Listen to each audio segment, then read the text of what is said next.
Hello, everybody. If there's anybody there yet, I am just gonna go through some patch notes for now, and then I'll play some more later. So I've not read any of the patch notes at all, so everything's gonna be new to me. Oops, my camera just freaked out. Sorry, my throat's a little bit weird at the moment, I think. Whatever I just ate had an effect on it. Okay, so Dawnbreaker, new melee durable carry. Sorry, just reading a bit lore. Seems like it'll be Phoenix related. Because Phoenix is a star, I think.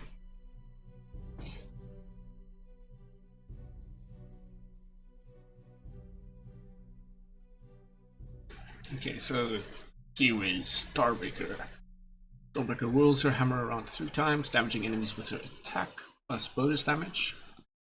On the final strike, she smashes her hammer down, stunning and damaging enemies in front of her. So it's like 2 strikes and then final one, or is it 3 and then this? Interesting. So flat damage on each swipe and on the smash. 30 scales. Well, I'll look at scaling in comparison to the rest later. Sorry. Pierces spelling. Second ability W is Celestial Hammer, point target. This was so damage types magical. Hurls a weapon at a target, damaging enemies struck along the way. The hammer pauses for 2 seconds at the destination before flying back to her, leaving a trail of fire that slows enemies. Dawnbreaker can recall the hammer at any time, pulling her toward it, so they make it a little interesting. Does she do damage when she moves through them? Probably not, I assume. Probably pretty good because it's an ability as well. Makes me think a little bit of Pangolier. So this hammer damage is also static, 60, 90, 120, 150. Oh, this is probably a pretty good 1.1 because cast range is already really high at level 1. The trail damage, BS rather, does not scale at all. Or is slow. Radius. Cooldown goes down by quite a bit, but third ability E is a passive luminosity. After 3 attacks, Dawnbreaker powers up, charging her next attack with a critical hit that heals all allied heroes within 650 units around her. Portion of attack damage dealt. Keeps and neutral enemies provide less healing. Allies are healed for 35% of the amount. Interesting. So every third hit, kind of like Slaughter, will do a crit that heals her and allied. I assume it also heals her. I have to check that. In the ultimate, Dawnbreaker creates a pulsing effect at a location within 350 units. Well, Solar Guardian. Okay. Creates a pulsing effect at a location within 350 units of an allied hero anywhere in the map. Oh, that's cool. Damaging enemies and healing allies with each pulse. After a short duration, she flies to the target location, dealing additional damage and stunning enemies upon landing. Once channeled, Dawnbreaker cannot stop the ability. Interesting. But if she's stunned, does it stop? Interesting. No. So damage repulse, heal repulse, landing damage, and stun duration. Everything scales except radius. And the cost goes up. Let's just have a quick look at the talents, even though it's so movement speed and strength at 10. Solar Guardian cooldown at 15 and 20 damage. Luminosity crit at 20 and 2 Starbreaker charges. Starbreaker feels not like what you'd want to.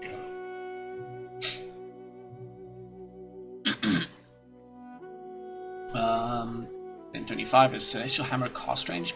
Like, that almost doubles it. That is insane. Or plus 200 Solar Guardian radius. That's also pretty big. Interesting. Okay.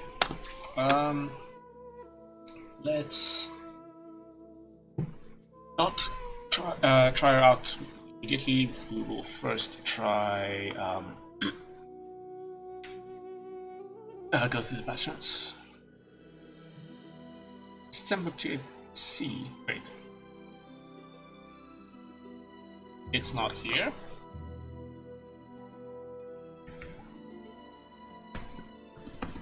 Okay. Let me make a new window here.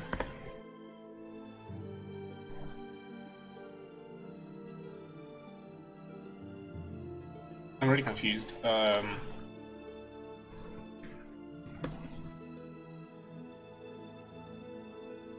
7.29. Why is it not in the client? There's no notification for it. Updates. Okay, there we go. It is here. It is here. Just close that window I just made. Okay. Pay for free. Yes, I know. Interesting.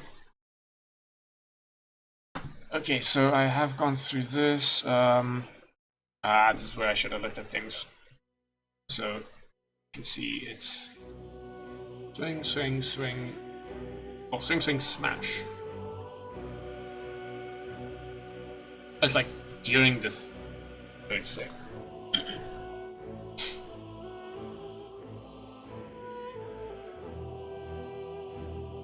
Oh wait, it only makes the fire on the way back? Okay, interesting.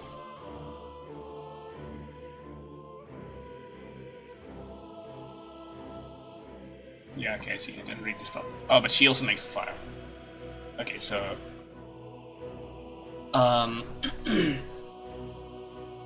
let's just wait for this. Just want to see the last one. It's a very long video here. Unfortunately, it's blocking a lot of things. So, she pushes forward. Fire there, fire there. Okay, cool. Passive. 1, 2, 3. And the fourth one heals them. It looks like it might be going to her as well. Okay. Alt is... She just... Oh, she immediately launches into the sky. Oh, so you probably can't stun her during the channel effect.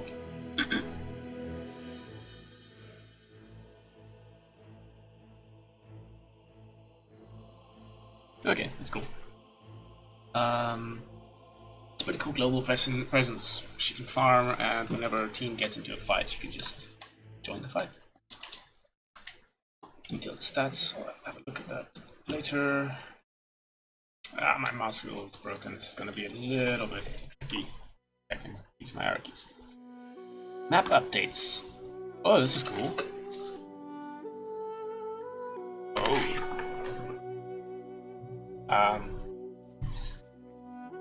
This is interesting. It makes it possible to gank the Radiant much easier from the other side. Otherwise, it's not much change.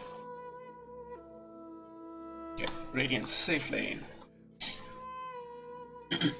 Moving outposts to stand more prominently in the primary jungle, moving ward cliffs and adjusting the position of neutral camps in various paths around the map. The Radiant safe lane... Oh, outpost is just gone. It's like...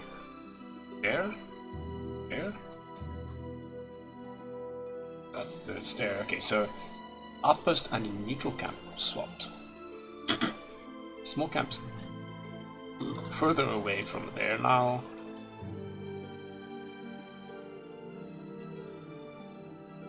Oh wait. Oh, and the hard camp moved up there. Okay, that's more like the dire one is. Yeah, it's close to dire. Okay, Radiant primary jungle. This is old. So that's where the new medium camp is. I think medium. Yeah, the outpost is where the board spot was. That medium camp moved there. There's a cliff where it was. That camp down there moved up there, yes. Okay. Dire, primary jungle. So that camp moves up down a little bit. That camp's okay, so the I assume that camp down here moved there. That camp moved there. Outpost in the center, of course. That looks high ground stretches a bit further up there. Interesting. Okay, dire triangle, old triangle. New triangle puts the camp, medium camp there, ancient's deeper, that's closer to radiant, so the map's becoming a little bit more balanced, more symmetric. Otherwise not a lot of chances. Board spot just moving a little bit. Dire safe lane. So this small camp just moved a little bit closer to the lane. Interesting. I wonder if they already updated the tutorial and there's a ward spot there. That move from somewhere else? It's really interesting. Those markings usually are where creep camps are, and they were there. I never noticed that. Radiant top ward spot. Okay, so it moved to where the hard camp was. Oh, the bounty's gone. There's no bounty there. Oh. Unless, okay, it's possible that they just... No, there's usually a circle there. Okay, Radiant bottom ward spot, there used to be one, and now it is gone. I guess, it's just gone. Sure. Dire bottom ward spot, and that one's also just gone. Okay. Yeah. Okay, tier 1 and tier 2 areas. Oh geez. Oh geez, I'm not sure I'm gonna go through all the trees right now. There's a lot more trees around this tower, but a lot more jeep paths here. Yeah, this is so annoying, this weird path. So you can run through this entire area. I like this view. Like Radiant mid tier 2. Trees are way closer to the tower. So this used to just be like one path with... Oh, I didn't even know about this part. But up here... it looks like there are no pockets. Used to be this pocket that you get stuck in or blinked into. Or you could blink into. Interesting. Tree's much closer. It's probably going to be easier to take the towers then. Okay, so this is the old one. There wasn't a lot going on there. It's just this little loop. Now there is a lot more going on here. Still can't get to the tower through the tree line. Probably just like a single tree that you can chop. This one. It depends on how it is here. But yeah. With some space there as well. Basically looks like they're added trees, like trees and paths around all the towers. Wow, this is a lot. Sorry, I'm trying to see here. It looks like it might be a bit tricky to get through there, like 2 or 3 chops. Probably 2, that tree. Get through here. Okay, that's gonna change a lot. Okay, down mid tier 2. It's the old one. Just more trees there. Well, this is the timbers. Timbers will change. There are trees everywhere. Timbers all might love this. Okay, this is... It used to be so easy to like approach from anywhere here. Now it's a little bit harder. But this is still more trees overall, so you might be able to juke more. Dire Bot Tier 2. So this is similar to the Radiant, it was just like this one path. And now it's very variable, you can go anywhere. It's actually quite difficult to get. You chop that tree. This one. Get in there without getting spotted. It makes it easier to defend because it's easy to approach the trees. And there are some trees on this side as well. Same deal. Easier to approach from base. Although you can still stand up here and kind of pressure easy. Or spot them coming in. Wait. Those trees on you. You can't see off this unless you have orders. It's gonna change warding quite a bit with taking tier 2s. Okay, Dire mid tier 1. Radiant tier 1 was not changed.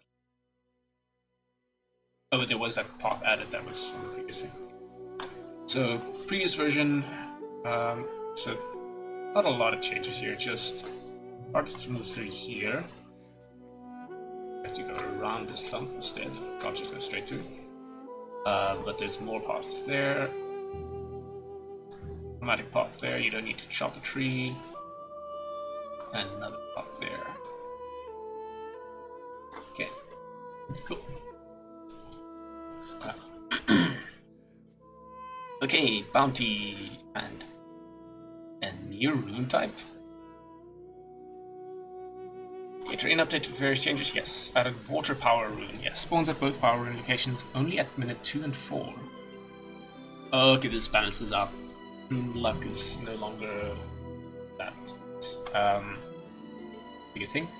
Instantly restores 100 health and 80 mana when used, can be used to fill bottles. Starting at 6 minutes, power runes spawn as usual on one side. So the water runes just for the laning phase, early laning phase. Added +2 attributes leveling for up to 7 times. With the 7 empty levels, okay. It can be leveled in any order by clicking on the talent tree circle. They will automatically be leveled if there are no other options available. Okay. Level 30 no longer grants all remaining talents. Okay, so you can level them at any point. Like the old, very old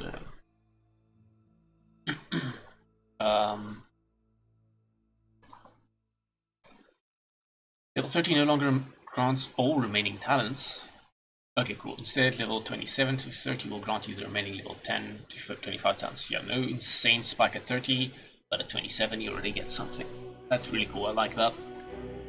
Sometimes I really regret my level 10 choice, or late game I realize, oh, it's good up to that point, but suddenly it would be really useful to have that other choice. Outposts no longer give XP at... Okay. But they give experience per minute. Okay, so no longer... You don't want to fight for them at 10, 20, 30. Instead, you just want to control them. Outposts now provide experience per minute while controlled. 2 per minute. That's not a lot of experience. 2 experience. Unless it's every minute you get 2 times the minutes. So it's minute 1 you get 2, at minute 2 you get 4. I don't know. Okay. No extra XP granted when controlling 2, similar to existing moves. Compared to the previous version, at 10 to 40 minutes, total experience given per player changed from 150 over to 1,800 to, so it's less. Experience is provided on the minute mark. So every minute there's a fight at the outpost. Yeah, but it's for very little. So let me get a calculator real quick. So this is 2, 6 plus 8 plus 10 plus... I could have just figured out the formula for this, but I didn't want to mess around with that. Yeah, okay. So at minute 1 you get 2 minutes, 2 XP. Minute 2 you get 4, and so forth. So that actually 2 plus 4 plus 6 plus 8 plus 10, 12, 14, 16, 18, 20 is equal to 110. I thought it was going to be less, but I guess it was already quite a very small amount at the 10-minute mark. So the amount you get for each minute at the start. Geez, there, they explained it. Bounty runes after the initial set are reduced by 10%. Interesting, so the first fight is just as important. Not that it was that important, but it's equally important as to what it was. But later on, they're slightly better than they were. Bounty runes no longer spawn in the river. The amount these runes gave is now provided automatically over time through gold per minute. Oh, bounty runes now spawn every 3 minutes in the respective jungle area. So total rune count reduced from 4 to 2. Yeah. Bounty runes no longer disappear when new ones spawn. They now spawn alongside the previous one if it isn't picked up. That's interesting. If you just miss them, it's going to be like this pile of bounty runes. At minute 0, bounty runes spawn in the jungle and at the power rune locations. Okay, there's going to be a fight in mid. 4 total at the start of the game. Oh, this is going to be weird. I'm definitely not playing ranked today. I'm just going to play unranked, see how this mid fight is going to be. Mid-years are probably going to fight more often now.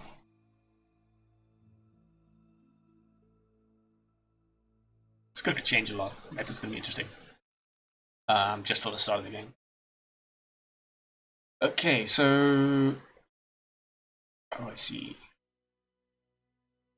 So it's interesting. So the first one, you get as much gold on the first set as you used to. But afterwards you get 10% less. Divided by 2 because there are less bounty runes as well. Interesting. So various cast ranges and movement speed talents, items, abilities are replaced or turned down. These are included in line with the item in your section below. Sure.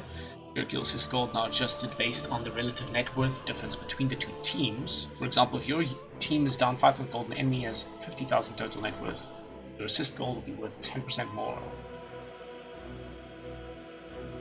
Okay. Did assist gold not work that way at all? Was assist gold flat? Probably, I guess. So here's now start the game with 1 scroll instead of 3 TP scroll. Here's now gain a TP scroll on death. Ooh, free scrolls. Just die for a free scroll. I wonder if there's any reason to suicide level 1 just for a free scroll. If you're like in the wrong lane, if you wanted to TP anyway. That might be something. I don't know. Probably not. Heroes with 1 radian per second, I guess. Turn rate now have 0.9 turn rate. Heroes with 0.5 now have 0.6, so it's all a bit closer to each other. Turn rate effect on time to turn improved by 20%. But what's the point? So everybody's turn rate is just actually increased. It's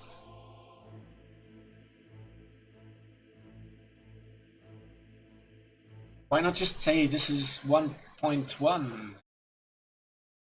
Roughly.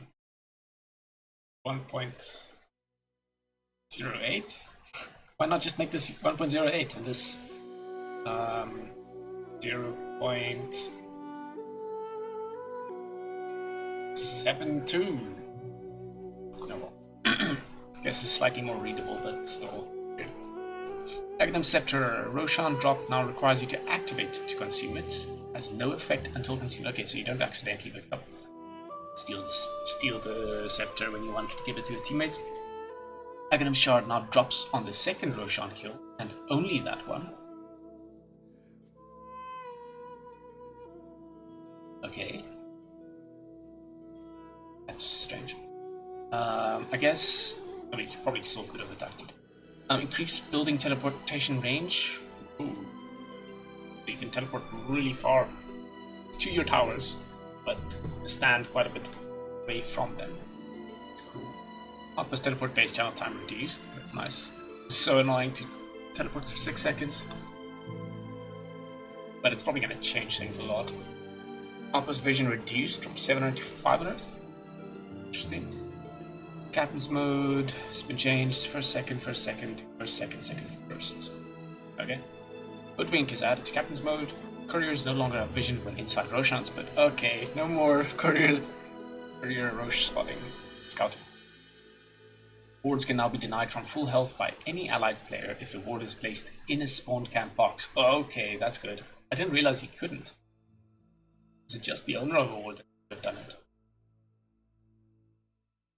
Okay, but that's really cool. Because now, if people beat the game by placing a ward in spawn camp, you can just get rid of it. It takes some time, but yeah. Ancient neutral creeps armor increased by 1, except for the golems. They have a lot of health. Yes. Neutral items now fly towards the killing hero rather than spawning under the dead unit. Okay, that's cool. Hero ban count. Still gonna be annoying when you TP, but oh well. Hero ban count for matchmaking increased by 6. Still chance based. Okay. So when you're playing, like when you're banning heroes at the start, or selecting heroes to be nominated for bans, as well as the automatic ones, there's 1 more. Oh, increased by 6. 6 more heroes get banned. Or potentially 6 more because it's chance based. I'm confused. Buyback cost reduced from 200 plus net worth divided by 12 to 200 plus net worth divided by 13. So it's slightly cheaper to buy back. Slightly? Like more, quite a bit cheaper if you have like insane net worth. Still, it's not insane difference in the denominator? I don't know. Not the term. Courier respawn time reduced from 60 plus 7 times level to 60 plus 6 times level. Okay, it's slightly faster respawn. Backdoor protection damage reduction is increased. Hero to hero item transfer range increased. Okay, that's so cool. So annoying if you're trying to give somebody an item and they're running away from you. Oh, that's painful. Tree respawn interval reduced from 5 to 3 minutes. This feels like a temporary soul game. Soul patch. Following abilities no longer destroy trees, though. Earth Splitter, Multiple Kisses, Meteor Hammer, Macro Pyre. Interesting. This is gonna throw me off if I play Juggernaut. Sometimes you throw it into trees to just get rid of them and get vision.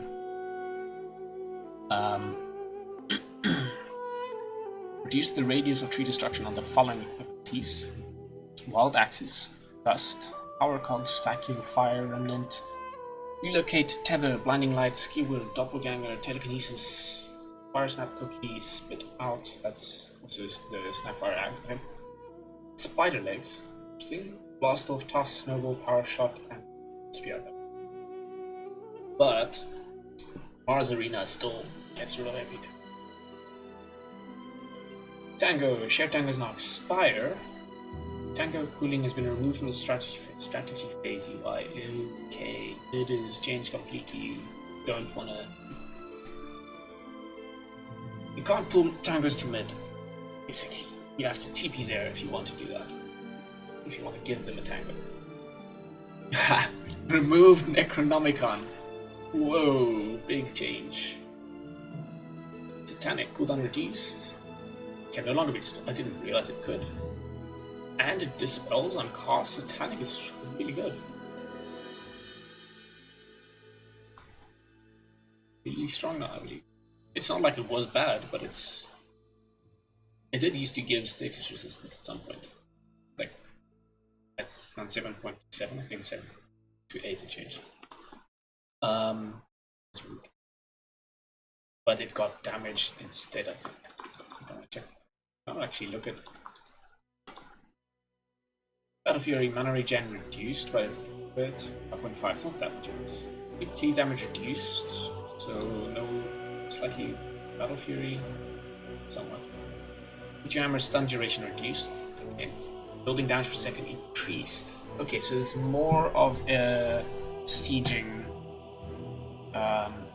objective taking item than the team fight one, or things like OD and Treant. Abyssal Blade no longer has a blink effect, it's now a melee ability. Okay, that makes this much worse. It was such a strong. Oh, I can't. It's no longer a Bango item. Damn. Oh well. Still blink. I mean, you still will want this against BKB targets, but it's not like almost like a free blink on Vanguard. SP cost reduced from 1750 to 1550. Vitality boost is also cheaper, so it's by 100, I guess. So somewhat cheaper to get, but it's weaker. So it's probably similar. There were a lot of heroes that I'm sure really appreciated the blink part of it.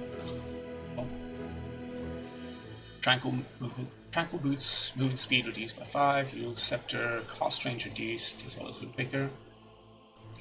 Boots of Travel, movement speed reduced by 10, and Boots of Travel 2 as well. Swift Blink no longer removes the movement speed limit, okay. Ether Lens, cost range reduced, upgrade as well. Sentry wards are cheaper, but the true sight radius is slightly smaller. It's just much more focused sentries, but it's not that big, I think. I guess it's somewhat because the higher the radius, like 100 at that range is quite a lot of actual area. Okay. Metastyle, melee illusions, incoming damage reduced, as well as ranged illusions. Still. Sorry about that. Cooldown for ranged heroes reduced. I didn't realize the cooldown was higher, but it makes sense. Elmvine Wool is higher armor, as well as Amulet. Ooh, Amulet is much stronger. It's gonna be really good for a bunch of heroes. I guess the health drain wasn't that big of an issue. Generally, when you use it on heroes that heal so much from it, it doesn't matter. But in team fights, it will make a difference overall. Energy booster is 100 cheaper. Vitality booster is also 100 cheaper. So it's only points booster that's 800, 1000, and point booster is 1200. Gang Boot's gonna be so much easier to build. Harder to Rust, recipe cost increase, yeah, it was apparently quite strong. Ether Lens recipe cost increased just to make up for the energy booster. Be cheaper as well as Enhanced. BKB cooldown increased by 5 seconds and the duration rescaled to 9876, so it's for 3 uses at higher than the minimum duration, and it starts at 9 seconds instead. 9876 instead of 1098765. Also longer cooldown, so BKB is slightly worse. I don't like the item. I have to buy it more. I really do, but I hate the item.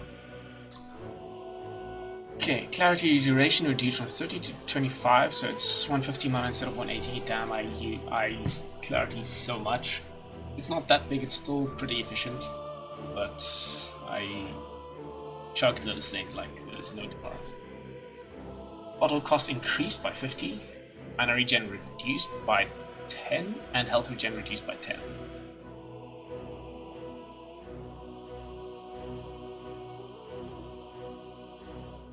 When I saw this, I figured, okay, maybe I should buy bottles some more, but now it's... I don't know. Address now provides 0.5 health regen to the holder. Okay, cool. Bring up Basilius. Aura reduced from 1.4 to 1, but provides 0.6 to the holder. Okay, that's cool. So you won't want to ignore Basilius if your team has one, and rather, if you need mana regen, you're not going to ask somebody else to buy it. You're going to buy it. Buckler similarly provides +1 armor to the hold. Oh, this is much better. This is quite a bit better. You can buy this early. Give your ally some armor and yourself some more armor. Pipe of Insight, Aura increased from 2.5, and Mech as well, and Veil of... It's similar to... Yeah, I think the self-regen is basically added to the Aura there. Veil of Discord, mana regen Aura increased from 1.5 to 1.75, so going Basilius into Veil suddenly makes it stronger mana regen Aura quite a bit, from 1 to 1.75. Similarly, Vlad's from 1.4 to 1.75. I like building Vlad's. It's cheaper too. I used to build this way too often, probably, but I'm gonna keep building it now. Force Staff, Ring of Regeneration replaced with the fluffy hat. Oh, that's cool.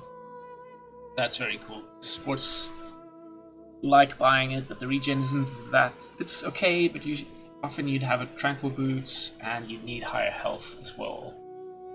So Force Staff is quite a bit stronger. Also, recipes reduced, so that's decent. It's 25 cheaper, I believe, but you get 150 health instead of health regen. The Arcane Pike similarly is now health instead of health regen.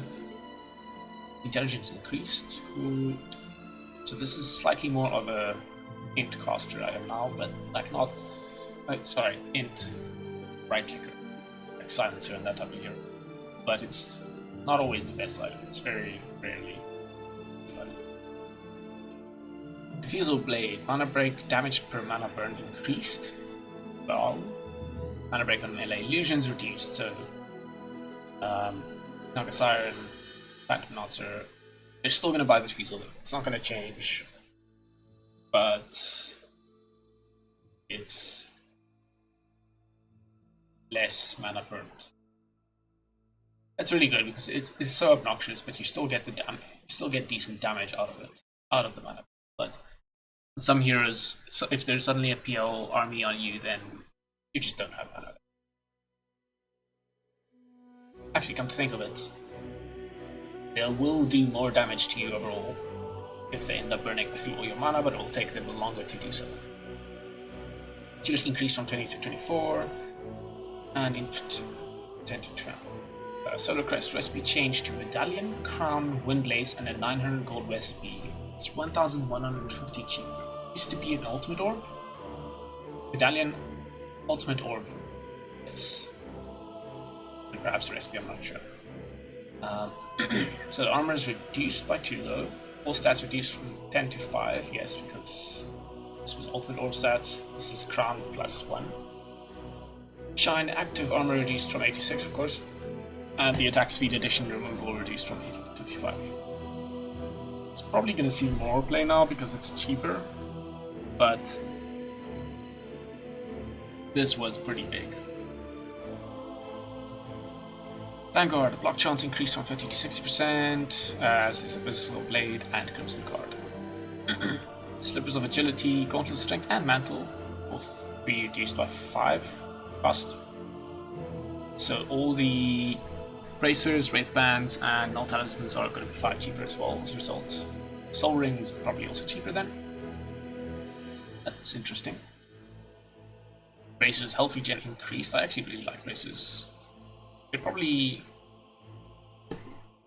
when Bracers were changed to have health regen and damage, I really liked them, but I think people liked them then.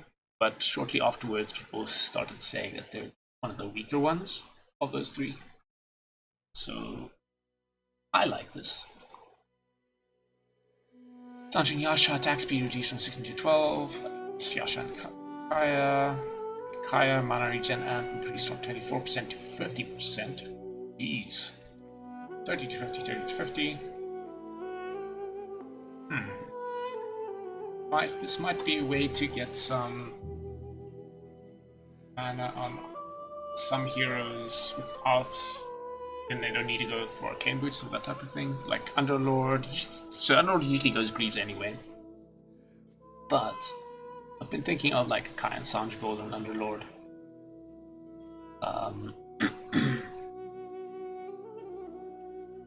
Then you might be able to get away with not going Greaves on a boots, base boots sometimes. Even Dreads could be okay. But yeah, I'm not sure exactly what to think. Storm is definitely happy. Dragonlance agility increased. Mech mana cost reduced. That's useful. Mage Slayer recipe cost reduced. Yes, the silence is so underwhelming. Blade Mail recipe cost reduced from 675 to 575. Slightly cheaper. It's going to become like a farming item again. Echo Saber strength increased from 12 to 15. I think this was very not built a lot, especially since it got removed from the Silver Edge recipe. We're no longer built into Silver Edge. Helm of the Dominator, bounty reduced from 200 to 100. Movement speed reduced by a lot. 45 as his Helm of the Overlord. This is the Wisp nerf, I guess. IO nerf. Helm of the Overlord, renamed from Helm of the Dominator to Helm of the Overlord, and added to the shop UI as an independent item. I was a bit confused by... I did not remember it being changed to Helm of the Overlord. Makes sense now. Oh, and it can dominate up to 2 units. 150 bounty. Interesting. Shadowblade cooldown reduced from 28 to 25. Silver Edge mana regen increased 3 to 4, and intelligence bonus increased to 2. Fine Rapier no longer provides True Strike, but my MKB's proc chance increased, so this is your True Strike proc. Back to what you want to get against something like a PA. Fine Rapier no longer nullifies that passive, but the damage has been increased. Ilnur chain lightning damage increased from 170 to 180, and the static charge damage increased by 25 as well. Okay, Soul Ring recipe cost reduced. Oh, it's reduced. So this is 50 cheaper recipe, so it's 60 cheaper overall to build a Soul Ring. Interesting. I'd get it on like Bristleback now.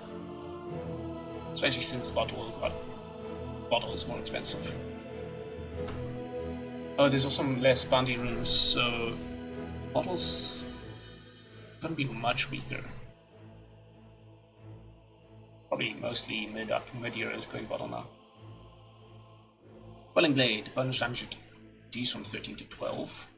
This is going away. Let's try not to look too much. 12 for melee heroes, 6 for ranged. It's almost the same.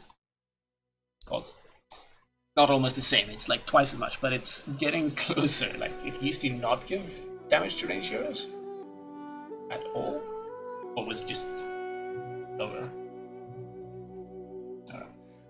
Oh, that's cool. Witchblade poison attack now has True Strike. It's really cool. I assume if it hit, it would still have gone on cooldown, or if it missed and then but would do nothing. That would be really annoying. So, it could. Sheikah's Guard cooldown reduced. It's nice. Mana regen of Urn of Shadows. Mana regen reduced 5.1. Sight of Ice cooldown reduced by 2. Talisman of Evasion is 100 cheaper, and Veil of Discord cast range increased. And the cooldown reduced. This is gonna be a much better item. Holy Locket, passive charge regeneration time reduced from 15 to 10. They really want to make this item built.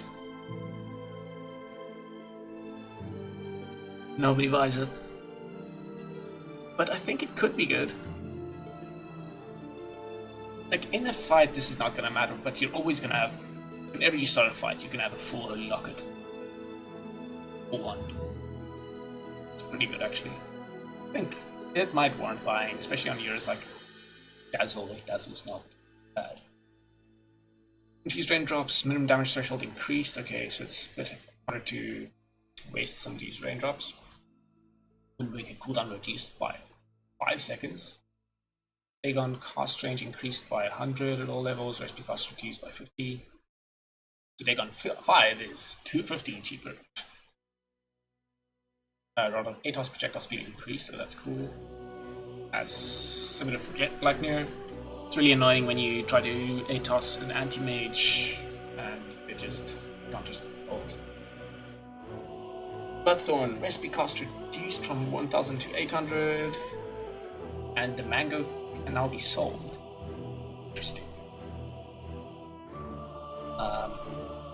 That's cool. Sometimes you end up with a mango and you're full mana and you don't know what to do with it. You're waiting for somebody to have low mana so you can feed it to them instead. I can sell it. Smoke of Deceit now dispelled by the fountain. Okay, so you can't smoke into the enemy fountain. Probably just grieving type things. What things? Oh, it's like the Nature's Prophet Courier Sniping. Usual item updates. Royal Jelly is removed. That's probably for the better. That was such a good item. I think that's such a good item. Blue Mantle damage increased by 2. Ocean Heart regen increased back to 10 and 5. If you're in the river, of course. I mean, I think this can be really good on some heroes. Roamers, mid-heroes, Slardar. Okay, Chipped Vest, health regen increased from 3.5 to 5. That's a lot. A lot more, but it's pretty good. And the returns have increased. Not bad. Trusty Shovel now drops an enchanted mango instead of a TP scroll. Interesting. TPs are what, 100 now? So 90. It's 70 gold. This is still good. Shovel's really good. Implore damage increased by 2. Philosopher's Stone GPM increased by 10. People's Gift stats increased by 1. Grovo magic resistance reduction increased. I think very few people really value the magic resistance reduction, but I think it could be good. Bullwhip movement speed change reduced from 20% to 18%, and the cooldown reduced from 12 to 11, and the mana regen reduced to 10. This is like one of my favorite items on Razor for the... just because he has a whip, and Pango. So it's been that. I nerfed a bit. Just a little bit. Like this is kind of offsets each other, but this is bigger. It's not that big, but okay. Anyway, Quicksilver Amulet. Passive movement speed reduced from 5 to 4%. Active movement speed reduced from 5 to 4. Attacks. The active's attack speed increased, and projectile and attack animation increased 30 to 40%. So this is more of an attack speed than a movement speed item. A lot of heroes just like getting some movement speed, I guess. So now it's more situational. You put it on right-clicking heroes, decent on ranged heroes. So this is... I was about to say it's more of a silencer item, but I think he liked the movement speed as well. Okay, Mindbreaker, this is tier 3 now, right? It's tier 2, this is tier 3. Mindbreaker's silence duration is increased and the cooldown reduced. Oh wow, this is much better. People started ignoring the silence component sometimes. Psychic Headband intelligence increase. Yes, this was very little. This is necessary. It feels... this part is underwhelming. The cost range is good. The pushing away is useful. Can be useful. This is underwhelming. So this is slightly better. Double Tunic movement speed reduced. It was such a good item. Is probably still good item. Spiderlegs active movement speed reduced by 2%. Paladin Sword now provides plus 8% life steal. What was it? Oh, don't spoil anything. There we go.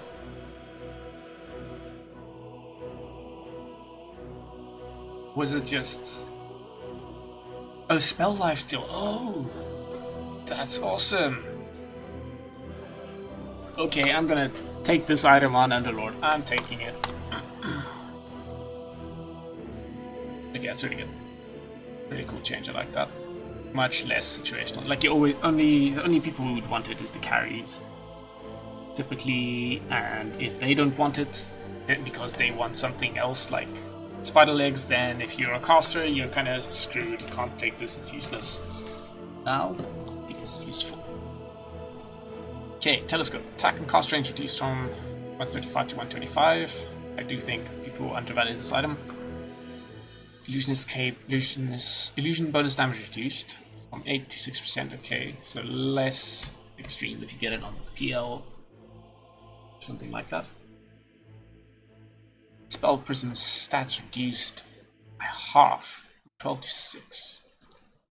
For me, the cooldown reduction is why you wanted it, but often I basically told somebody to take this over the People's Gift because, like a Shadow Fiend, why not get 20% cooldown reduction for free, practically? But now there is actually a cost going for this. It is really good, but... okay, Flicker movement speed reduced. This is such a good item. Now always goes in a random forward direction, the random distance between 200 and 600. Okay, that's cool. It's much more controllable. You can jump off cliffs. But if you're Whenever you can use this item, you can turn to use it in whatever direction you want. So, I like this. This just makes it stronger even. And the fact that it's reduced movement speed is actually not that bad, because now you can kind of make up for it by blinking forwards always. Okay, Leveler now grants 5 armor. Okay, that's pretty good for sieging. People hate equipping this item, feels like. But the attack speed is pretty reduced. Okay, so it's slightly more all-round. If your carry is not taking this, you can still take this as a support. If you really don't have a better option. In some cases, I can imagine you doing this. Okay, Ninja Gear, movement speed reduced, agility increased. Better for the carries, worse for the rest. Or better for agility heroes most of the time, probably, and worse for other heroes, slightly. That's okay. Trickster Cloak no longer interrupts channeling abilities, but it can now be dispelled. Okay. It grants phased movement and has a 0.2 second fade time. Okay, it's definitely a nerf overall, but it's slightly more usable in some situations. Penta-Edge Sword, melee attack range increased by 20. This is quite a bit of range. You hit from so far away, even with this. This is insane. I can just imagine a Monkey King with this. It's basically a TA. Aim chance increased as well. Yeah, it feels like people weren't using this in my games. Ex Machina cooldown reduced. Horse Boots now also give 30 health regen. That's really good. These are pretty damn good. They also cost on allies at the moment. They used to not be at first. See that? Yeah, I don't see the patch that's far enough. Okay, Seer Stone reveal, cooldown reduced from 70 to 60. 8 grants True Sight, that's really cool. So you can actually use it in fights as well if they have invisibility in any way. Reveal duration increased from 5 to 6. Sorry. So it's just a bit. Okay, Book of the Dead cooldown reduced from 90 to 80. Units damage increased from 50% to 75%. Wait, I'm confused. Units damage. Is it the damage of those specific units? Okay, yeah. That's what it's. So they specifically have a damage bonus. Book of Shadows cooldown reduced from 15 to 8. Yeah, this was. I think everybody hates this, but hated. Hero updates. Abaddon base health regen increased from 0.5 to 1. Chard upgrade now also reduces Mistcoil and Lymphatic Shield cooldowns by 1 second. This is pretty good. Mistcoil backswing reduced, heal damage rescaled. So slightly lower level 1. Slightly higher level 2. Same level 3. Slightly lower level 4. Okay, this was just a weird number. 120 to 165. That went up by 45. No, it did go up by 45. 50, 50. Okay, so it starts lower, but I'm really confused. This is 10 lower, 5. Okay, no, never mind. I thought it was 10 lower, 5 lower, same, 5 higher. Okay, self damage now 50% of the values instead of fixed numbers. Lymphatic Shield backswing reduced from 0.5 to 0.33. Really good. Allows you to get off clutch dispels more easily, but the mana cost is increased on the higher levels. It might be more of a one-point wonder now. You put your points to Mistcoil because you wake up for the nerf faster. Borrow time, scepter duration increased. Sure. Talents. 15 talent increase from 50 Mistcoil heal damage to 55. 20 talent increase from 8 armor to 9. 25 talent bigger AoE. Interesting. They said they were gonna tone down talents. This guy's got it his toned up. Eagle's Greed, gold bonus cap reduced from by 3 basically. Okay, so he's gonna be less obnoxious. Ancient Apparition, Ice Vortex mana cost reduced from 40 to 85 to 40 to 70. So yeah, easier to spam at higher levels. Like, probably feels bad leveling this up and then not being able to cast it a few times anymore.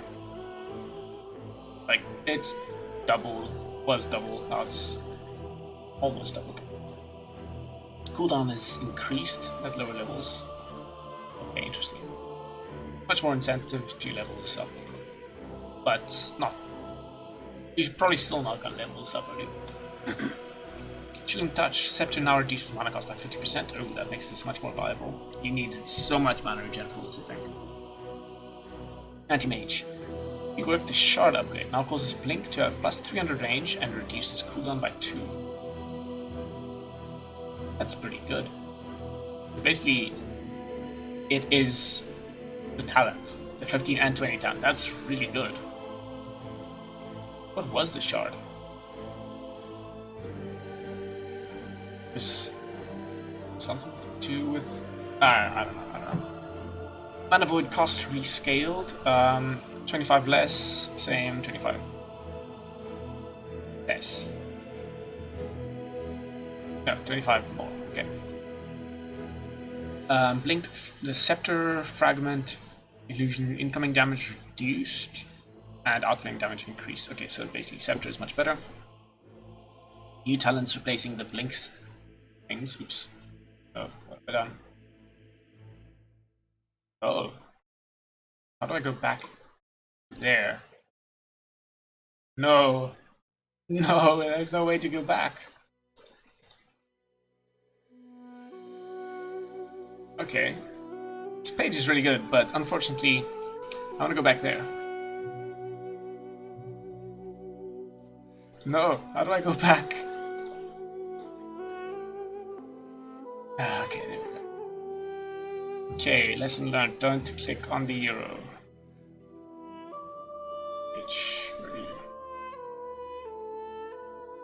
Okay, so the new talents are 0.6% max mana burn at 15.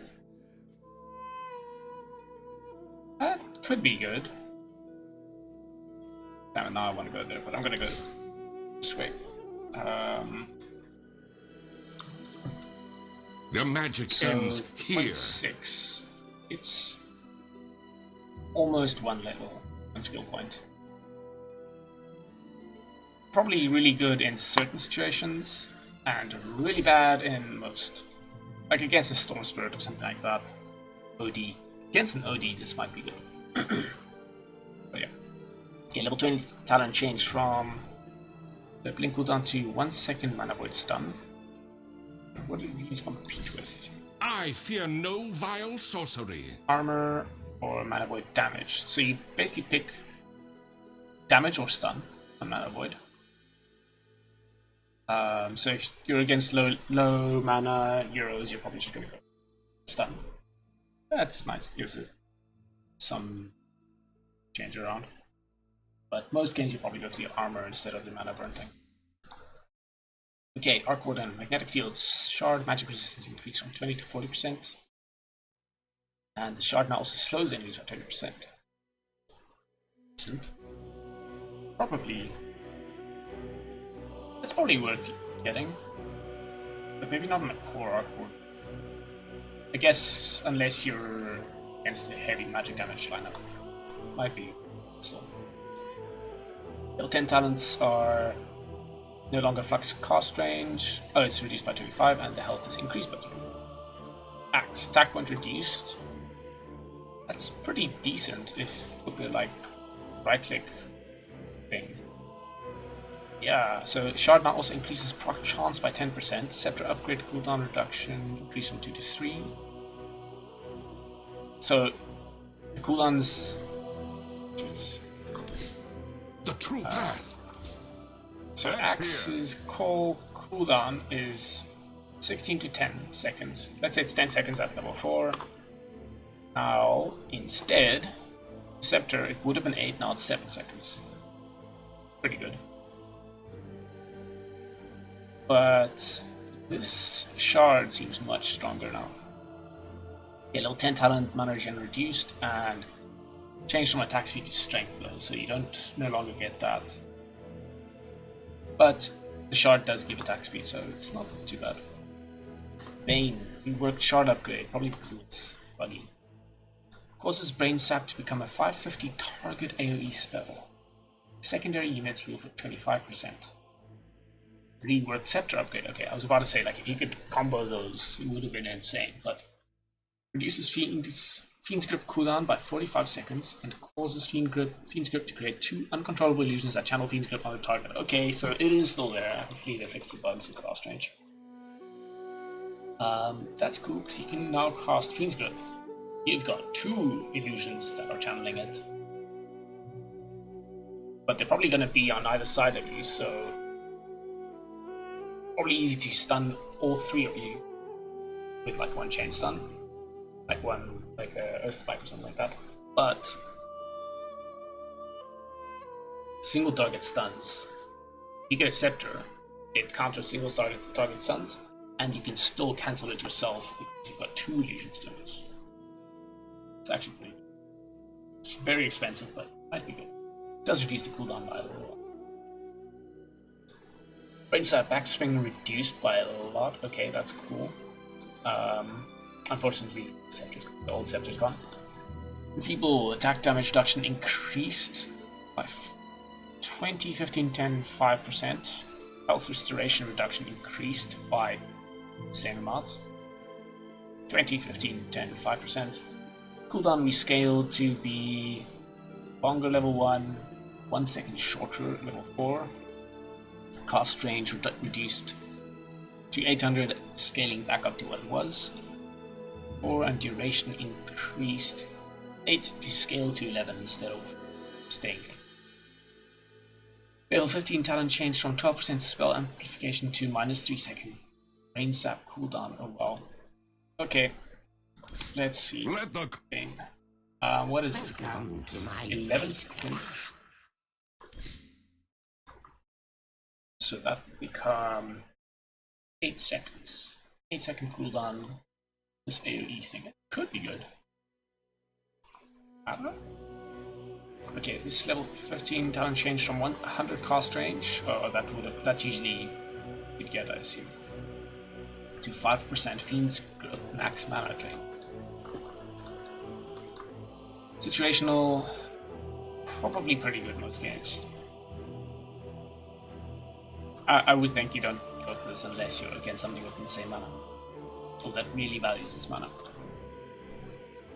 Batrider, no, reworked Chard now causes Flame Break to have 2 charges and apply Sticky Napalm charge on impact. That's pretty good. Another way to stack Sticky Napalm really fast. You can Sticky Napalm, Flame Break, Sticky Napalm, Flame Break, Sticky Napalm probably.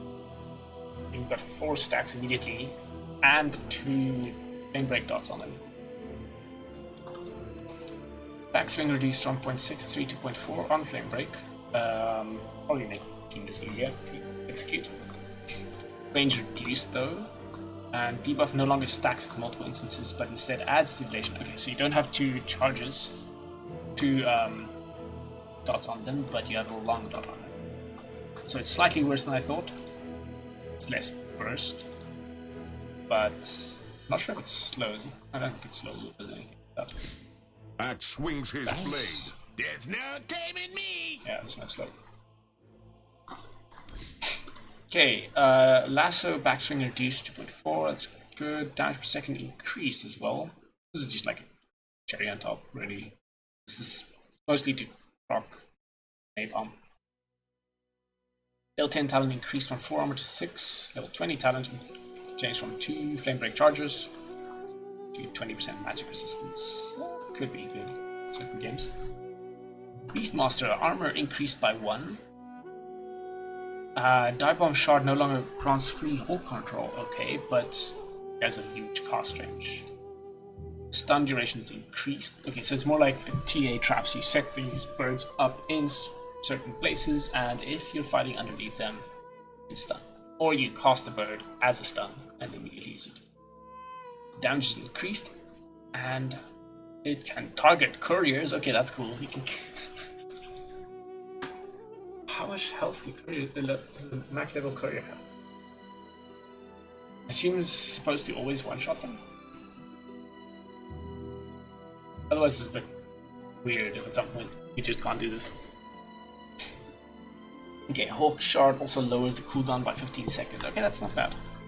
Then I think this could be really good.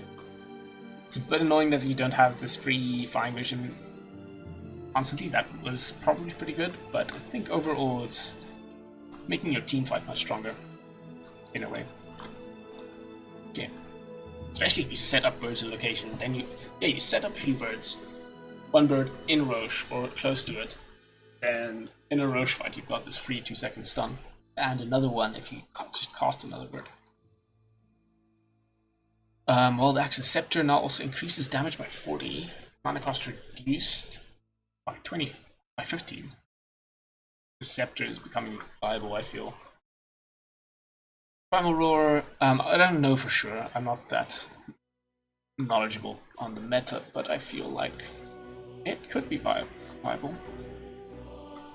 Okay, Primal Roar, movement speed durations increased. I forgot it does that. Level 10 talent increased from 25 to 30, 15 talent changed from 6 armor to 300 health, Beastmaster controlled. Necronomicon is gone. I forgot about that. Yeah. Lycan, Beastmaster are both quite affected by that change. But it does make them easier to balance. Interesting. So I assume this also affects summons like Helm of the Dominator and Helm of the Overlord. So you'd use those. That's why this has been changed to be cheaper, because earlier, but just as similarly strong, because it wouldn't have applied to it would have applied to Necronomicon, but now, since you don't have that, you can make your other summons add more health. Okay. So level 20 challenge change from wild access damage to Primal Roar cooldown. So you get this damage practically for free with Scepter, if you're going Scepter. Allowing you to get the 35-second cooldown Primal Roar. Sounds good. Master of beasts. That is really good. It halves the cooldown. And you probably... Yeah, the board damage could be good, but I think you go for the cooldown now. Oops. The 20 talents are... This one's buffed from 20 to 30 and... Okay, this is the Ags one. If you go Ags, you're definitely going 25. At 25, you're going for plus 4% wild access damage and per stack. Spam your axes, you're gonna ramp this up like hell, and you're just gonna... All your damage is gonna go up by a lot. Bloodseeker backswing, Blood Rage backswing reduced from 0.63 to 0.4. Rupture now deals 10% of the target's current health as damage on cost. That's pretty good. Well,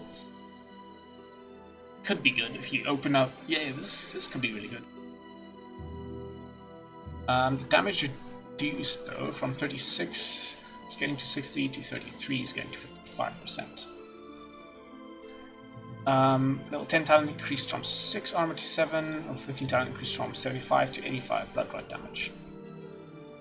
Bounty Hunter reworked Chard. Shadow Walk now grants you 40% reduced incoming damage while invisible. So does that mean if you're dusted you still get that? Attacking out of invisibility stuns the target for 1 second, lowers the cooldown by 5 seconds. The slow no longer pierces spell immunity. I wonder if the stun does. I want to try this out. There's a price on all their heads. So...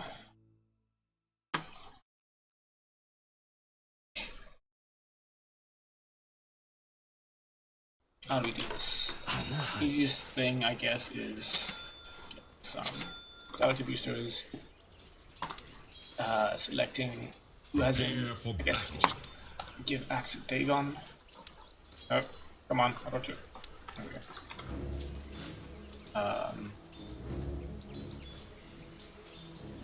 Jeez, don't remember the last time I bought a Dagon. So Dagon is how much damage? 400. My blades will do the talking. So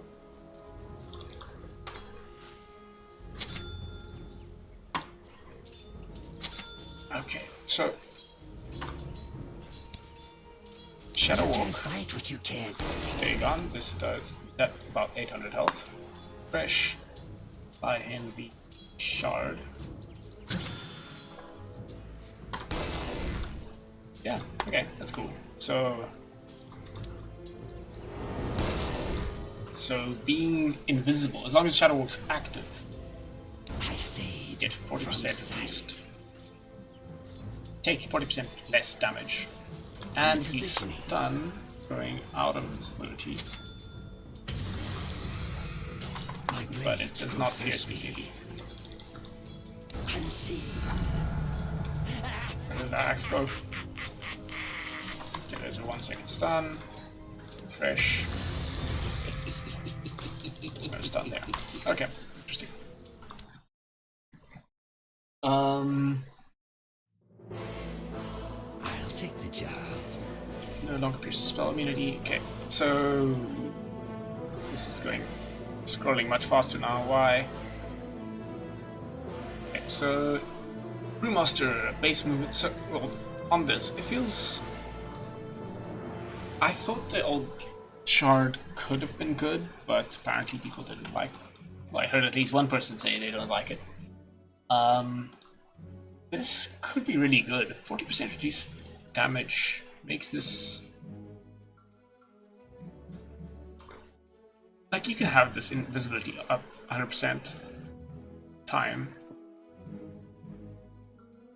I'm sure, yeah, you definitely could. You could have had it up 100% of the time already, so getting Chard now as an off-lane bounty hunter means you can probably tank so much. I'm probably gonna add bounty hunter to my roster of heroes because damn it.